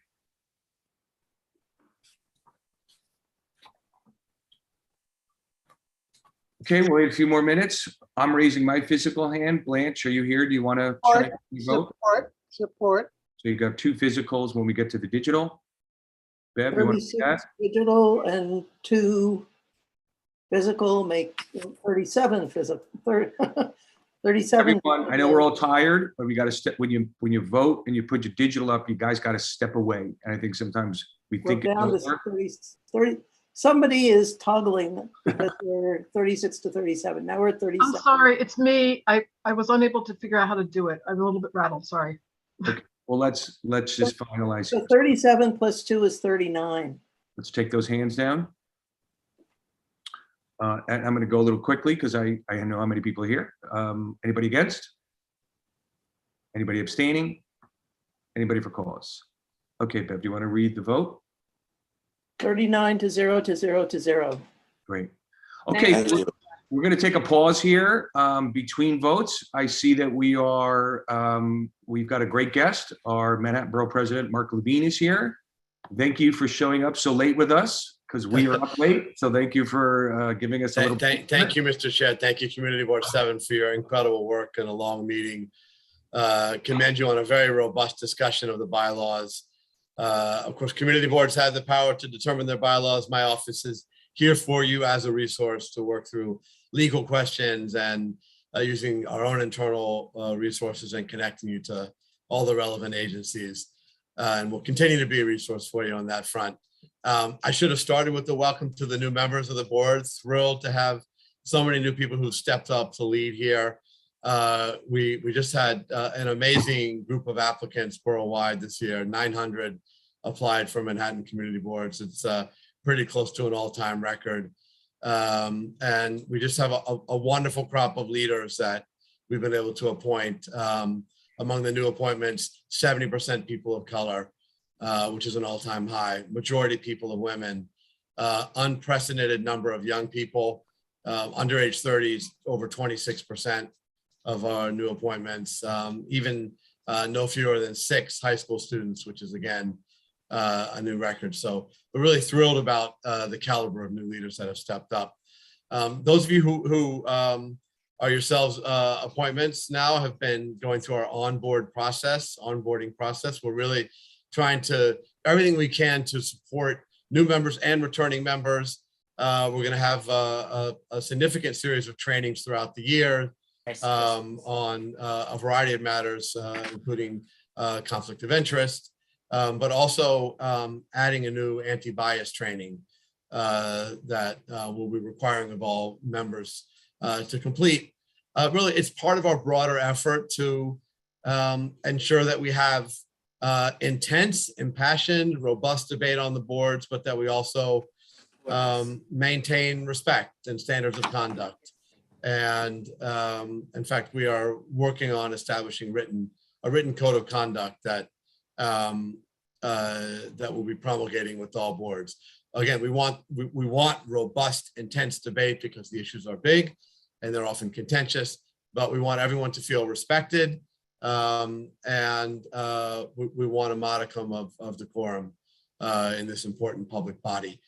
I know that you're very concerned about the open meetings law, which unfortunately the emergency order is going to be expiring on June 27th, and we're going to be under a new regime that's going to require hybrid meeting protocols, which present a number of challenges, and we have been working hard to get you clarification, legal guidance on how to navigate that. One thing we were able to establish, which we are relieved about, is that boards will be allowed to require masking at their in-person meetings. We just secured confirmation of that in the past week. The question of vaccination requirements is a little more complicated. We are pretty sure that you can book at venues which themselves require vaccination, but that you yourselves cannot. Again, working on getting final clarity on that. And we also know it takes a lot of resources to run a hybrid meeting well. Honestly, a lot more resources than it does to run online only because of the equipment requirements and staffing requirements as well. So we're quite conscious of that and are going to do everything we can to make sure that CB7 has the resources that you need to run in a hybrid setting. So we're taking that very seriously. I think, Mr. Chair, because the hour is so late, that I'm going to pause there. And I would completely understand if you want to move on without questions because of the hour, but I'm here, and if you want to make time for that, that's fine too. Again, because the hour is late, I'm going to keep it short, but grateful to all our new members and all of you who have stepped up to serve on CB7. Back to you, Mr. Chair. Well, if you're not offended, I am going to push through the Q&A based on the fact that we've got more voting to do. Not at all. Thank you so much. I did want to say one thing. I want to acknowledge Adele Bartlett, who had just done a wonderful job. She has been available to the bylaws committee ad nauseum. She has been very supportive. I believe she's literally on the line as we speak right now. And she, just from my background as being here for 2 years, who has needed to rely on advice from time to time, I'm just going to give more pluralatives in the sense of that she's just done a wonderful job. So that's wonderful. Adele is wonderful, and grateful that we've been able to help you, and we'll continue to do so. Thank you so much. Thank you. Well, we will look for a robust Q&A in the future, but we're going to go on. You got it. Great. Okay. We're going to, I know that I got an email from Tevin that perhaps Brad would be here. I don't think he's here yet, so we're going to continue on and we'll figure this out. But we want to continue the process. So I think we're at BCI, and BCI is going to have. We're almost there. Kristen, I'm going to ask you, but we have 2, 3 and 4 are really and 5 are pretty pro forma resolutions. They all passed, and we have one controversial one, which is number 1. So what I'm going to suggest at the behest of our chair, that we bundle 2, 3, 4, and 5. I'm sure you've all had an opportunity to read them. And so take a look if you want a description. Number 2. Linda, let's just from a confusion perspective, let's do the 9, which is the more difficult one, just so it's in sequence, and then we'll do 10 Really? bundling. Okay. That's how it's ordered. I don't want people to make a mistake on their. I'm actually looking at our sheet. Okay, so we'll do 9 is 105 West 72nd Street is an application for a below grade jazz bar, a jazz club, and it's in the basement level of a residential building, a condo. Understandably, the residents have been very vocal about their concern. And so I'm going to ask Max or Christian. We took some photographs of the space so you could see the distance between the lobby entrance and the proposed entrance to the jazz club, which is approximately 20 feet. And also we had voted for this with the contingent upon the applicant providing us with proposals for sound attenuation and air filtration. And those were the 2 main concerns of the residents in this building, who sent us 28 letters about it, form letters ostensibly. So Christian, do you want to add anything besides that? Yes. I believe it's my opinion that the applicant is on the online also. We may give him a couple of minutes to speak. Okay. On behalf that the applicants did address the concerns of all the people that spoke. We did receive a lot of letters asking us to delay the vote to the next month. I don't believe that's necessary. As part of the resolution, we asked the applicant to provide us with efforts to do sound attenuation in the space, and what efforts they're going to take to reduce the possible emissions of food gases to the building. And I believe they send us information. I believe they have complied with those 2 requirements. Do we want to put them up to show the board Sure. the efforts that they made and the photographs, or not? Well, the photographs are maybe a little problematic. Let me try on that. Okay. So much for my career as a photographer. Yeah. So, but let me do the document. Hold on.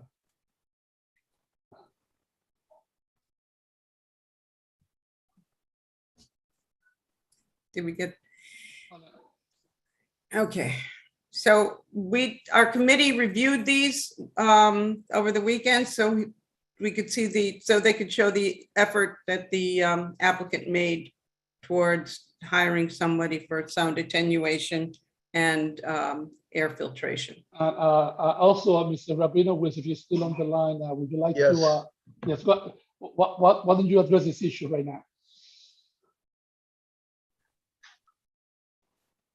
Yeah, go ahead.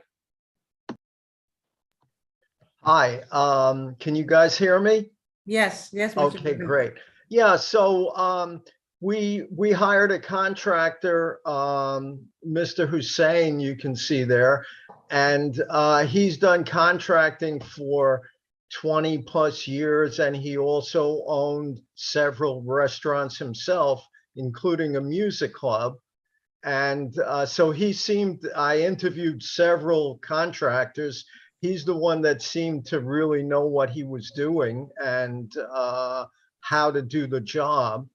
And we're investing $50,000 in soundproofing the music room so that we're not going to disturb any of the tenants upstairs. As far as the air quality goes, we are buying special ovens that do not require venting to the outside. They reprocess the smoke and any kind of fumes. And I was actually at a demonstration of one of the ovens yesterday, and there were 4 sections to the oven. The demonstrator put 4 different things in the oven, and when he opened the door, you couldn't smell anything. So I really do believe that will solve the issue. And as I said once before, the people that live upstairs, I hope they will be my friends, and I hope they will be customers in my restaurant and in my club. And it's going to be a full-fledged restaurant as well as a music venue. Oh, yeah. So now you're looking at the lobby entrance, and then at the far left, that would be the entrance to the jazz club. Yeah, actually the second red door. Right. Yeah. And I know it's a problem with some music venues that like on a Friday or Saturday night, they could get crowded, and then they have people waiting outside. So we actually have a whole waiting lobby inside, so that we're not going to have people standing on the sidewalk and blocking the way or creating a disturbance. Linda, can you hear me? Yeah, I'm going to add one more thing. He has 2 jazz sets, and again, this is not rock and roll, this is jazz. We also have a jazz club, as you know, between West End Avenue and Broadway that's been there for like 30 years. But the first set is from 8 to 9 p.m. The second set is from 10 to 11 p.m. The club closes at midnight. We're not talking excessively late hours. Okay, I'm sorry. Actually, go ahead. Yeah, the papers that you just showed, that you just displayed on the screen, it must be a mistake. It showed 150 West 72nd instead of 105. I'm sorry if the guy made a typo when he sent me the estimate. I didn't notice it. It's in several places. Yes. Yeah. Okay. We ready to take some questions here now? Yes, actually, there's one member of the public that would like to speak on this issue. I would like to give the member of the public an opportunity. Okay. Well, that's Mr. Williams. Go ahead. Hi, thank you. I'm both a resident at 105 West 72nd, and I'm also here representing the building's board. We're here today to strenuously request that CB7 not approve the application and instead defer action until a better record is developed. There are several key issues, but I want to speak now about the 3 most important, a couple of which were not discussed previously in this meeting. First is noise mitigation. The key issue is that the space involved is an unfinished basement sharing its ceiling with the floor of our super's apartment, and it has never before hosted live entertainment. Yet somehow the applicant prior to the committee meeting had no thought that sound mitigation might be needed. Furthermore, based on extensive, sad past experience, we know well that noise travels aggressively through the building from that space. Prior noise problems are well recorded in numerous 311 complaints and in news coverage in the Post, CBS News, and West Side Rag. It was not until late on June 2nd that we were supplied with the noise proposal. It has since been reviewed by an acoustical expert and is so meager as to be basically useless, according to our expert. We are not a wealthy building, but out of concern for the issue, we have engaged a qualified acoustic consulting firm that has already been approved by the DOB. We would be glad to share the recommendations, but more time is needed to properly coordinate. The second concern is security and safety. It's clear that the applicant had given no thought to the building's security and safety, even though he plans to use the building's unattended residential lobby for entry and exit of mobility impaired patrons and those accompanying them, who we reasonably expect to be in various states of intoxication. This is dangerous for both residents and patrons and may not be legal. Finally, stipulations. The applicant should include hours limits as well as restrictions on the nearby backyard and upstairs space that he said he does not want. Inquiry was also made as to whether the operating hours could better reflect the residential character of the building, but no proposals on this issue have yet been made. Presumably, some of these challenges and others that were highlighted from residents in the building are a result of the applicant's inexperience. As the applicant admits, he has never operated a jazz club, a restaurant, or any sort of entertainment facility. I hope you can understand our trepidation. We strongly urge the community board not to approve the application and instead defer the issue. We are more than willing to work with the applicant to help him shape a proposal that is mutually acceptable. Thank you. Okay, there are. May I speak to that? We are going to move on to. Mr. Rabinovich will come back to you, but we're going to move on to people with their hands up. We've got members who want to speak. So Jay, you're first, then Arena, then Doug. But no, I passed. Mr. Williams answered my question. Thank you very much. Doug? Yeah, I just say, having been on this committee for a number of years, and I do believe that Mr. Rabinowitz has answered our questions. He came before he submitted a proposal. He's spending $50,000. I've read through it. I'm quite experienced in this space. I'm a commercial real estate broker and I specialize in retail, and I've been through this many times. The technology that he mentions on the multiple unit self-contained is quite useful. In fact, I live in a building with a restaurant that is fully operational that has something like this, and there's no problems in our location. So I have to say that, you know, West 72nd Street, I stipulate to the fact that this is a mixed use building. There's residences. I don't live above, and I hear loud and clear the residences. But boy, if there was an applicant that I would want to be underneath me, you know, it would be Mr. Rabinowitz, because I think his willingness to give his phone number out and to stay in touch with everybody, and his, you know, West 72nd Street to me is an as of right. It's a commercial block in addition to a residential block. We're not talking about a dance club. To me, I think that as long as Mr. Rabinowitz is willing to, you know, continue to cooperate with the residents if there should be an issue, that would be great. I'd like him to say that on the record. Last question I have is on your liquor license method of operation, does it specify the use of the backyard? No. No, in fact, the backyard is not part of my lease. Right. I specifically told them when I took the space that I don't want the backyard. Okay, so obviously you know that if you couldn't use it, if it was part of your lease, it would have to be part of your liquor license application to be usable anyway. So it's moot. It's not going to be used, and it is not your space. So that is reassuring. Okay. Doug, if you'll recall, the grade level retail tenant at the time was a like a dog boarding. Doggy daycare, and they use the backyard, so that can be very, very noisy, but that was at grade level. Right. Yeah. Thank you. And the Arena. dogs don't turn off at midnight. They keep going 24 hours. And I'm sorry that you people there had that problem.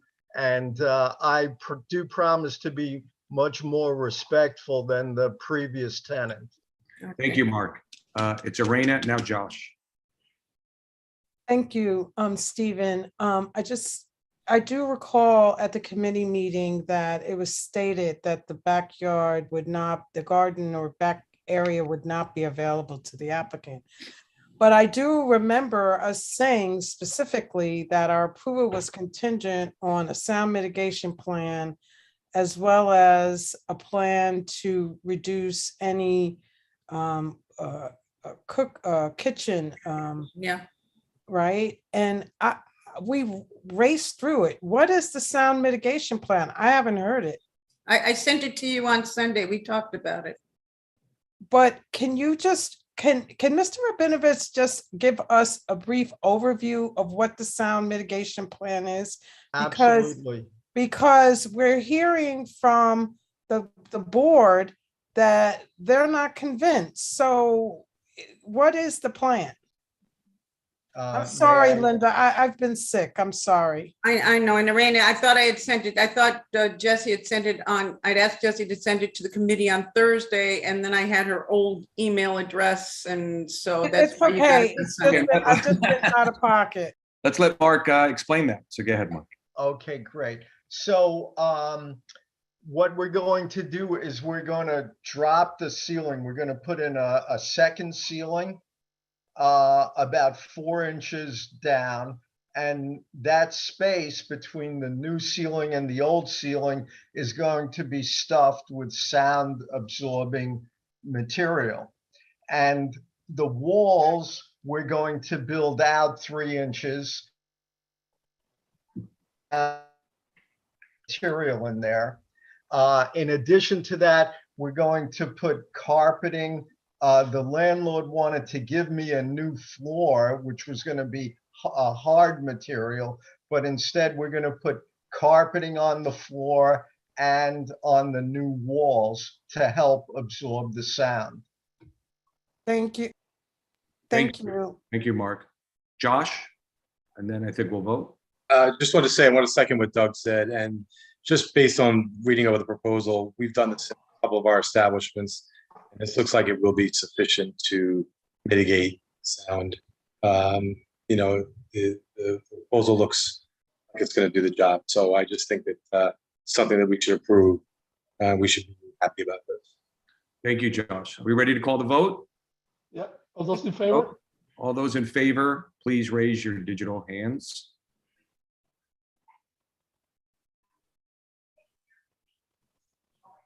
Okay. I'm raising my physical one. Let's, again, it's late, so everyone step away. And Blanche, are you still with us today? Okay. So Bev, I see how many digital? 31 digital plus 1 physical. Let's lower those hands. Anybody against? Want to move quickly? Anybody abstaining? We have Yeah, I see we have 4 abstentions. Christian, let's lower those. And then anybody for cause? Okay, 32 to 0 to 4 to 0. okay. Can we quickly move through the bundle? Can we Okay, just- so what the following Thank you four all. are all pretty basic. They're not new. There's a class change from a beer and wine to a full bar. Another one is a name change. So if you've read through the agendas and you've read through our resolutions, you know they're pretty pro forma. And they're also pretty, you know, they're also being the applicants are all really long time, well-established restaurant owners in our community. And all these applications, they were voted as 6000 by the committee. Yes. Okay, do we want to call the vote? Yes, please. So all of those supporting the bundle, this is number 10, raise your hands. Okay, let's stop when you're done. Okay, I'm raising my physical hand. 33 plus 1, 34. Okay, let's lower those, Christian. All those, anybody against? I'm going to move quickly. Anybody abstaining? I'll pause there. Some people abstain. Anybody for cause? Okay, that is BCI. 34 to 0 to 0 to 0. Thank you, Stephen. Thank you, everyone. Thank you, everybody. Okay, we're going to take another pause here for an elected official. I'm going to make sure that I see Brad, you're still here. I know you're not Tevin, that's okay. Brad, I'm going to have a request and I'm going to give you a statement. The request is, we've had a really long meeting and we got a little bit more, and I'm going to give you a rest that you will get a lot of votes if you are brief. So being a politician, perhaps that will motivate. Super brief. Thank you so much.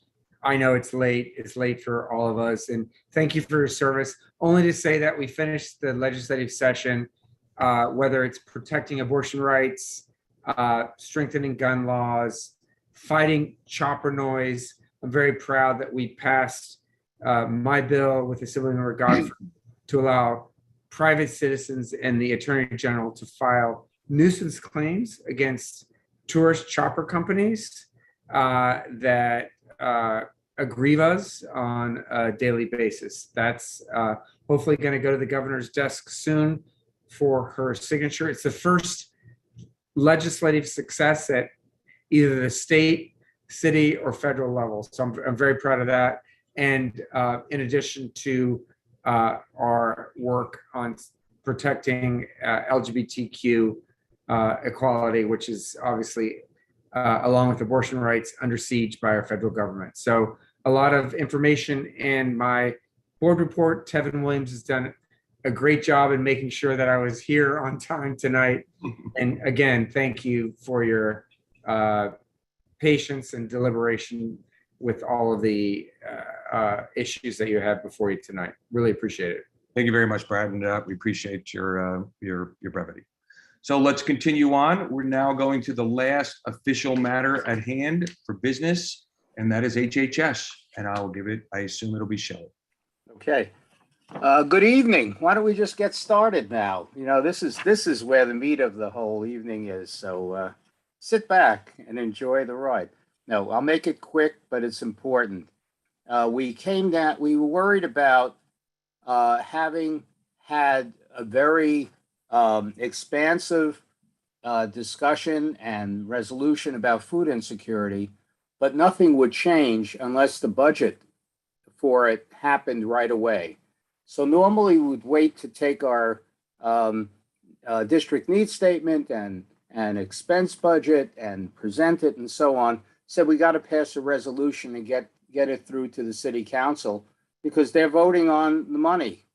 And what's this money for? First, for a West Side campaign against hunger that really expanded to a citywide presence, now wants to have a special unit really more focused on local, healthy, better food and engagement with more people who need it.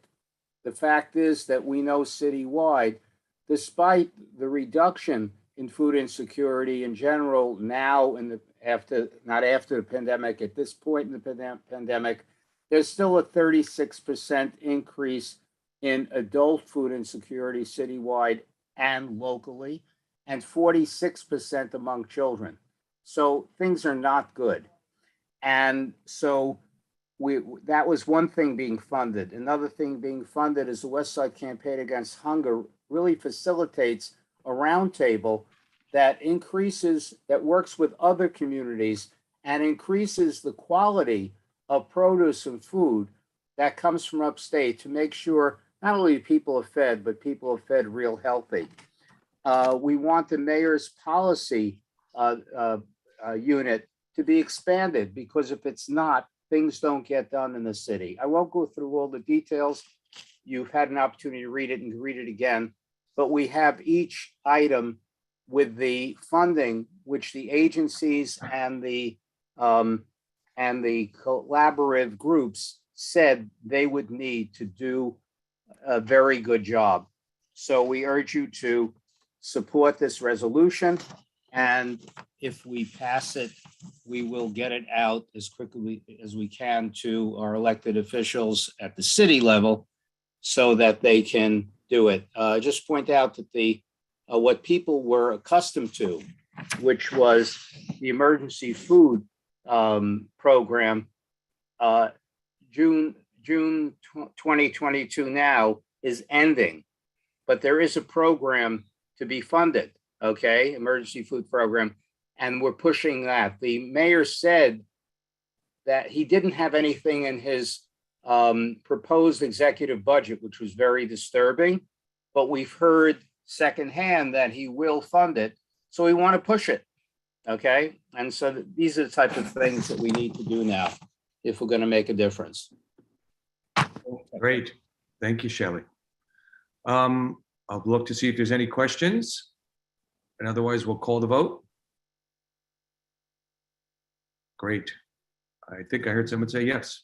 So all of those who are supporting the resolution, please raise your hands.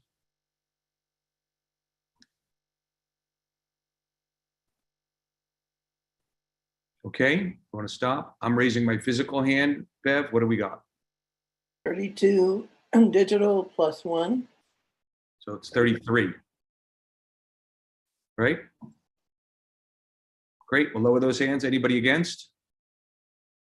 Anybody abstaining? Hold on, somebody did raise their hand during the abstaining. So somebody did abstain, that's 1. And anybody for cause? Okay, you want to read that? Thank you. 33 to 0 to 1 to 0. On behalf of the committee and the community.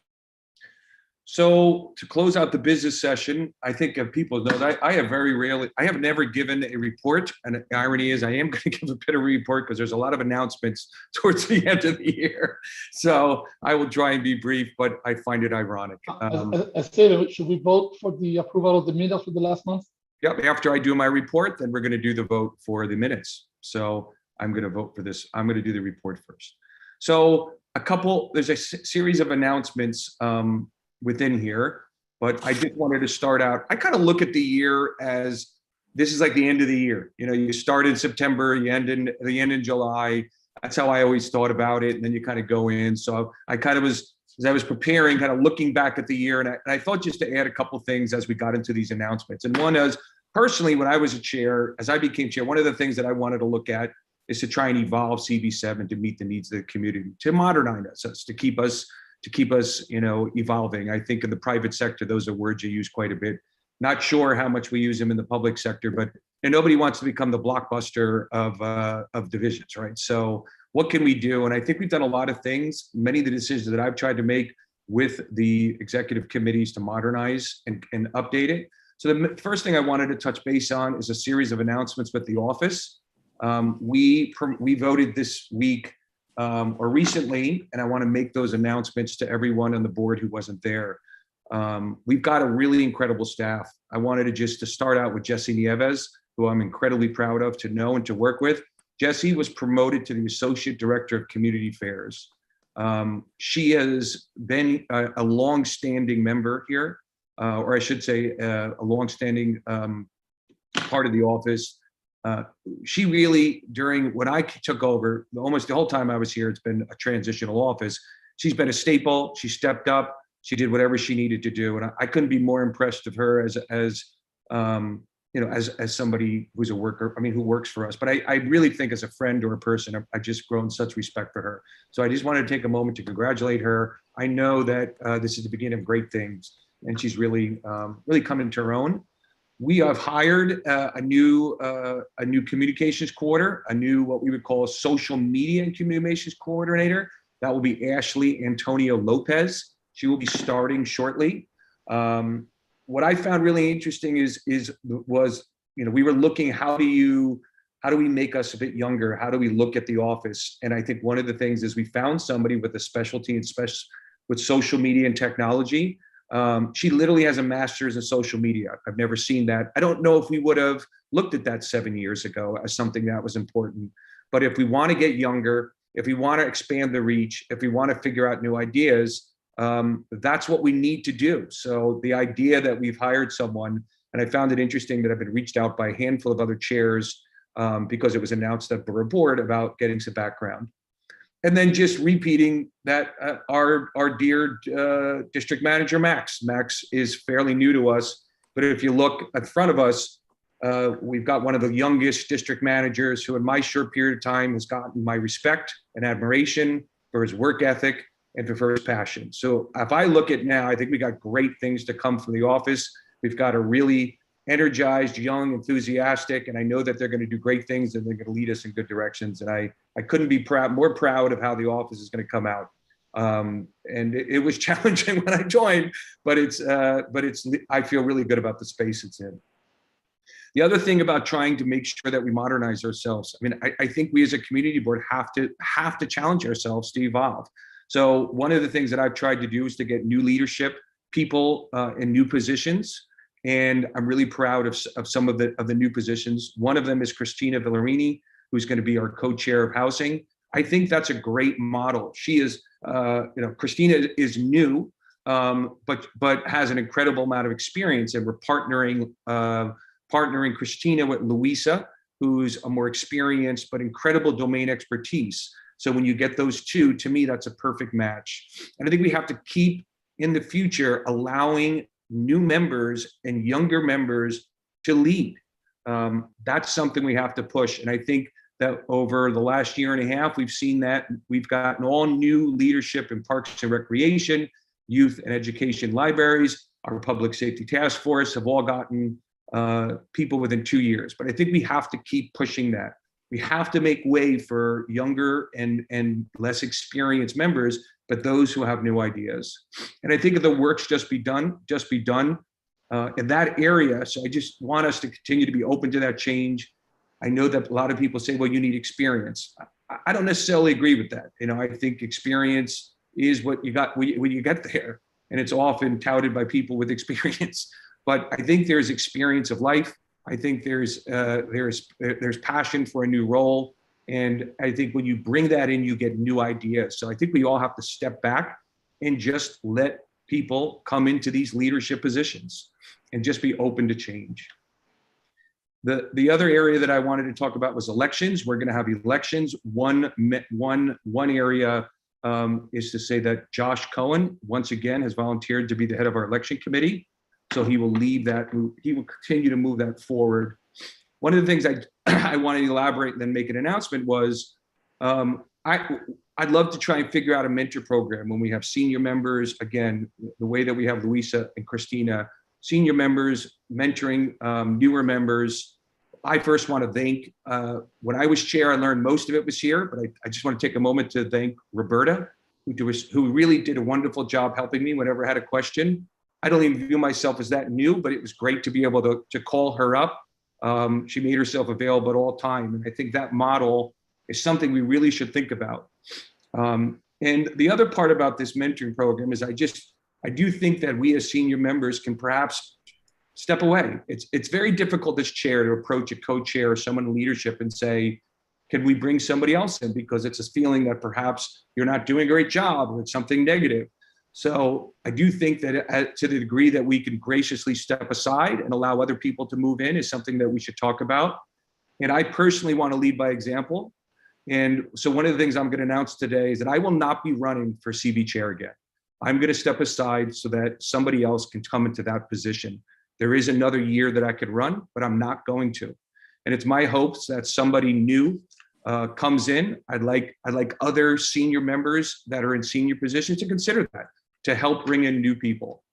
And although I may only have one vote, I am going to say what I hope happens is a couple of things.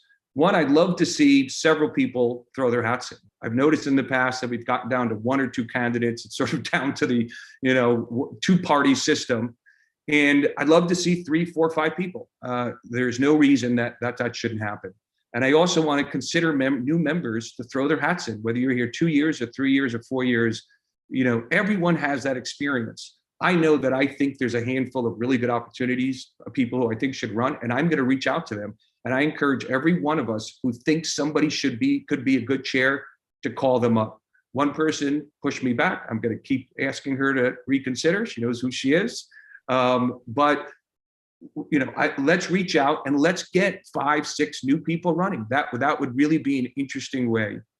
Again, I think experience is to a certain degree overrated when you have people. Every one of these people, when you look at their resumes, has so much experience in other areas. So I don't think the fact that you're here many years is really relevant to that. To a certain degree, I think the new ideas make a lot.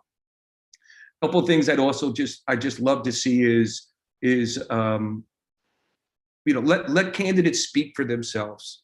This sort of process in which people are lobbying for candidates and setting up meetings. And so I know when I ran, I called 48 people.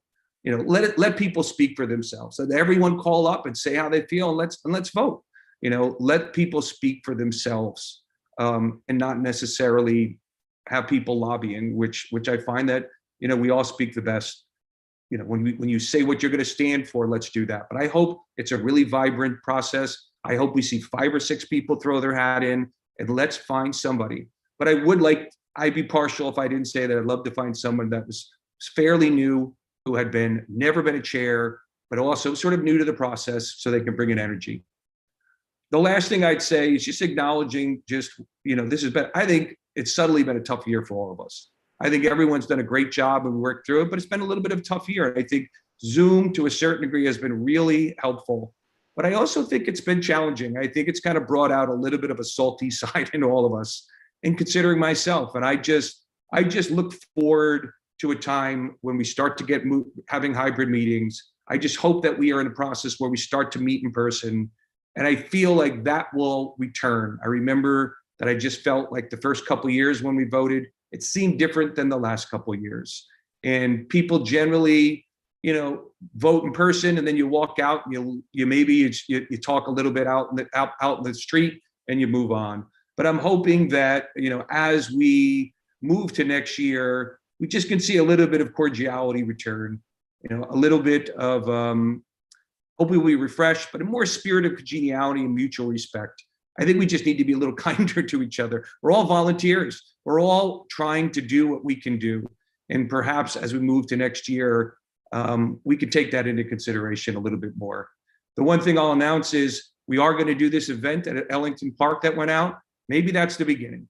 Maybe we can bury a lot of hatchets. Maybe we can have a couple drinks, whatever we want to do. But I think, we're all here as volunteers, and it was just great to see us turn the leaf on I think, a difficult year, and really go back to that mutual respect where people are working together. I really love being on this board. The number one thing that I enjoyed being chair is I met so many people that I didn't think really probably wouldn't meet. And I found everyone delightful and interesting and fascinating. And if we can embrace that, I just think we'd be a better community board. And let's just, again, try and be a little bit more cordial to each other. So that is my report for the day. And I thank everyone for their time. Technically speaking, to Christian's point, we have to vote on the minutes. I'm going to say this differently. I have a question, Stephen. Yes. Stephen, I was wondering, how do we mark the resolution to table the bylaws? Would that be new If we could item? just vote on the minutes, and then I'll get to this. Would that be okay? So You don't have to. Can we just vote on the minutes and then we'll get to it? Does anybody have any issues with the minutes? So moved. Will unanimous consent? Here, here. Aye. Great. And then I'm sorry, Natasha. It's my belief that you don't need to vote it. Shelley or Richard, do you want to? Yeah, you don't have to vote. That's a procedural. So it's not needed to vote on. It was a procedural vote. So with that, we will go into the last stretch of our momentous meeting, and we are into the community section, in which we will have a combination of our elected officials, representatives that are kind enough to stay with us, and any community members. What I'd ask is a little bit of help. If you are an elected official and you're here, please raise your digital hand, and then I will call on you. There are some hands. Can we lower all the hands for a moment, Christian? Yeah. And for the panelists as well, I'm not sure. There seems to be some hands open. I'm not sure if that was for something else. But if we can now, anybody. Hi, Shelley. I hope all's well. I just want to thank you so much. Okay, if everyone can pause. So if elected official representatives can raise their digital hand, we'll start to go through that. And then Christian, do we have people in the public? We have still here? one person signed up. Okay, so why don't you promote that person and we'll have them go second, okay? Okay.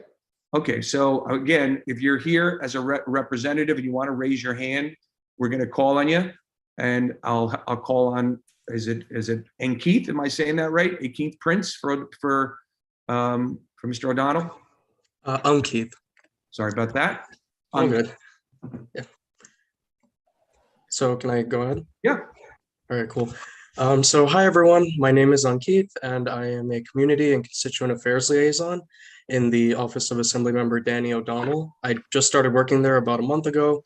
So while I'm not exactly brand new, I'm still pretty new and learning about the district and the particulars of ongoing concerns. So it's definitely been helpful to hear all of you discuss these resolutions, as well as get some background on certain conversations that I've already had with residents and businesses on the Upper West Side. So thank you for that. I do have some updates from our office. So as you all probably know, the legislative session in Albany concluded this past weekend.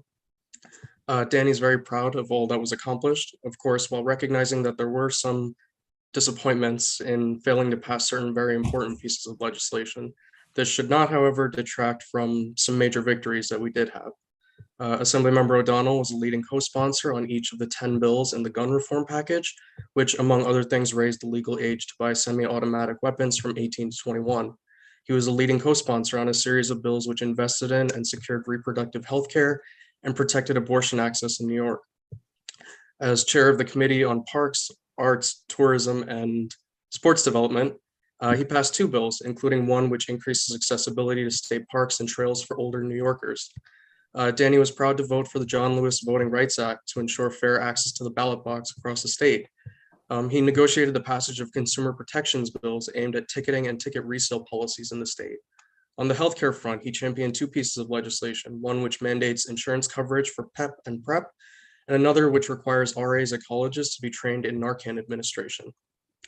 This is all to say that a lot was accomplished this year, but we're not done yet. Conversations have already begun, generating new ideas on new legislation with the next session in mind, and we're ready to get right back to work.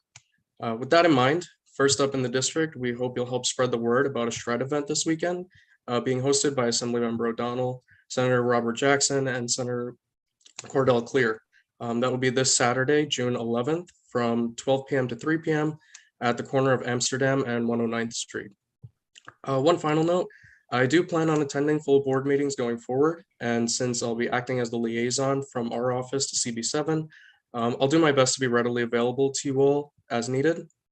And if there's anything you'd like to speak about, feel free to reach out to me directly or contact our office. You're more than welcome to ask for me. I might, more likely than not, I'll even be the one picking up the phone, so I'm always ready to speak to any of you. I'll also send my information in the chat or make it available through the chair. But yeah, thank you for having me. Thank you, Keith. And if you want to follow up with our district manager, I think that's the best way. Unfortunately, we don't have a chat, but we have a Q&A. Christian, was there a member that we wanted to call on? You're on the wall. Am I unmuted? Yes. Can you hear me? I guess you can. You said yes. Yes. I am here to ask CB7 to introduce and pass at its next session a resolution supporting our petition that NYDOT designates the crosswalk inside Central Park at the 63rd Street entrance a school speed zone before Labor Day 2022 and install the appropriate school speed limit assembly of signs and lights, as well as a traffic calming device such as a speed bump or a raised crosswalk to reduce the speed of all vehicles entering the crosswalk to the speed limit. You can find our petition on Google by searching for the phrase "Change Central Park Crosswalk." 11 days after starting our petition, over 359 people signed it. Our petition has not been circulated on social media to my knowledge, but has only been available through posters plastered up at both sides of our crosswalk or handed out to parents and caregivers waiting to pick their kids from these schools. The vast majority of signatories are parents, caregivers, and teachers of children who attend schools at the YMCA and Ethical Culture Fieldston School, ECFS, less than 350 feet from this crosswalk, and people who use this crosswalk every day. They are the primary stakeholders. These are the ones who are most likely to be struck and killed in this crosswalk. Over 270, that's 80% of these signatures are from New York and New Jersey. Almost 130% are from the 10023 zip code alone. This is the zip code of the YMCA and the EFCS, as well as our crosswalk itself. Our petition is also supported by the Ethical Culture Fieldston School, the YMCA, the Executive Director of the Society for Ethical Culture, and the Central Park Conservancy. Jerome, thank you very much. And my suggestion is that I'm sure that our transportation committee would be happy to coordinate with you, which I think you'll get, you'll have much more. Give me just one more minute. It's 11:12. I know it is, but I've been waiting too. 14th. You guys have worked hard, but I've been waiting for 4 hours. Fair enough. Go ahead. These are the secondary stakeholders. Jill Tarloff was killed by a racing bicycle in this very intersection 8 years ago. The NYDOT has been studying the traffic problem in Central Park for well over a decade. CB7 committees on parks and environment and transportation have been meeting about it since at least June 2020, and nothing has been done but reduce the speed limit in the park with absolutely no enforcement at all, and resolve to do more studies. I have been standing in this crosswalk for several hours every day for the last 2 weeks and will continue to do so through Labor Day, shooting video clips of the vehicles speeding through when the traffic light is red and pedestrians are present in the crosswalk. What I have documented is truly terrifying. Thank you, This must Jerome. be fixed before the school year starts again. Thank you, Time for Jerome. studies and meetings has long since passed. Thank Our you, Jerome. crosswalk must be made safe for our kids. Thank you, Jerome, for your time. Can I say something? No, we're going to get the other, there's other community people that have to speak. Let's He get should to just them. come for June 14th transportation meeting. That's what We just told them to, so we're good. Let's just get there's other community people that have also waited, and I think they should speak. I know Winnie is going to have, I think, a very positive announcement, who's also stayed. Winifred, do you want to give the announcement? Yes, can you hear me? We can, and I think you've got good news for us. I do. The Assembly Bill, I'm going to give the numbers just so it's on the record. Assembly Bill 5541A, sponsored by Assemblyman Engelbright, Chair of the Environment Committee, and co-sponsored by Danny O'Donnell, passed the Assembly unanimously -1. And that bill, Senator Clear's bill, companion bill 8050A, which she changed to match Engelbright's bill, also passed the Senate unanimously. So we wait for the governor to sign the bill. Now that's the bill that says on top that it establishes new standards for ambient lead and lead in soil, both of which are much needed in the state, frankly, in the country, but certainly in the state. Senator Clear modified her bill to meet Engelbright's bill, which doesn't in fact establish standards. It establishes a proposal for standards, which will be reported in March 2023, involving the Department of Environmental Conservation in delivering those standards.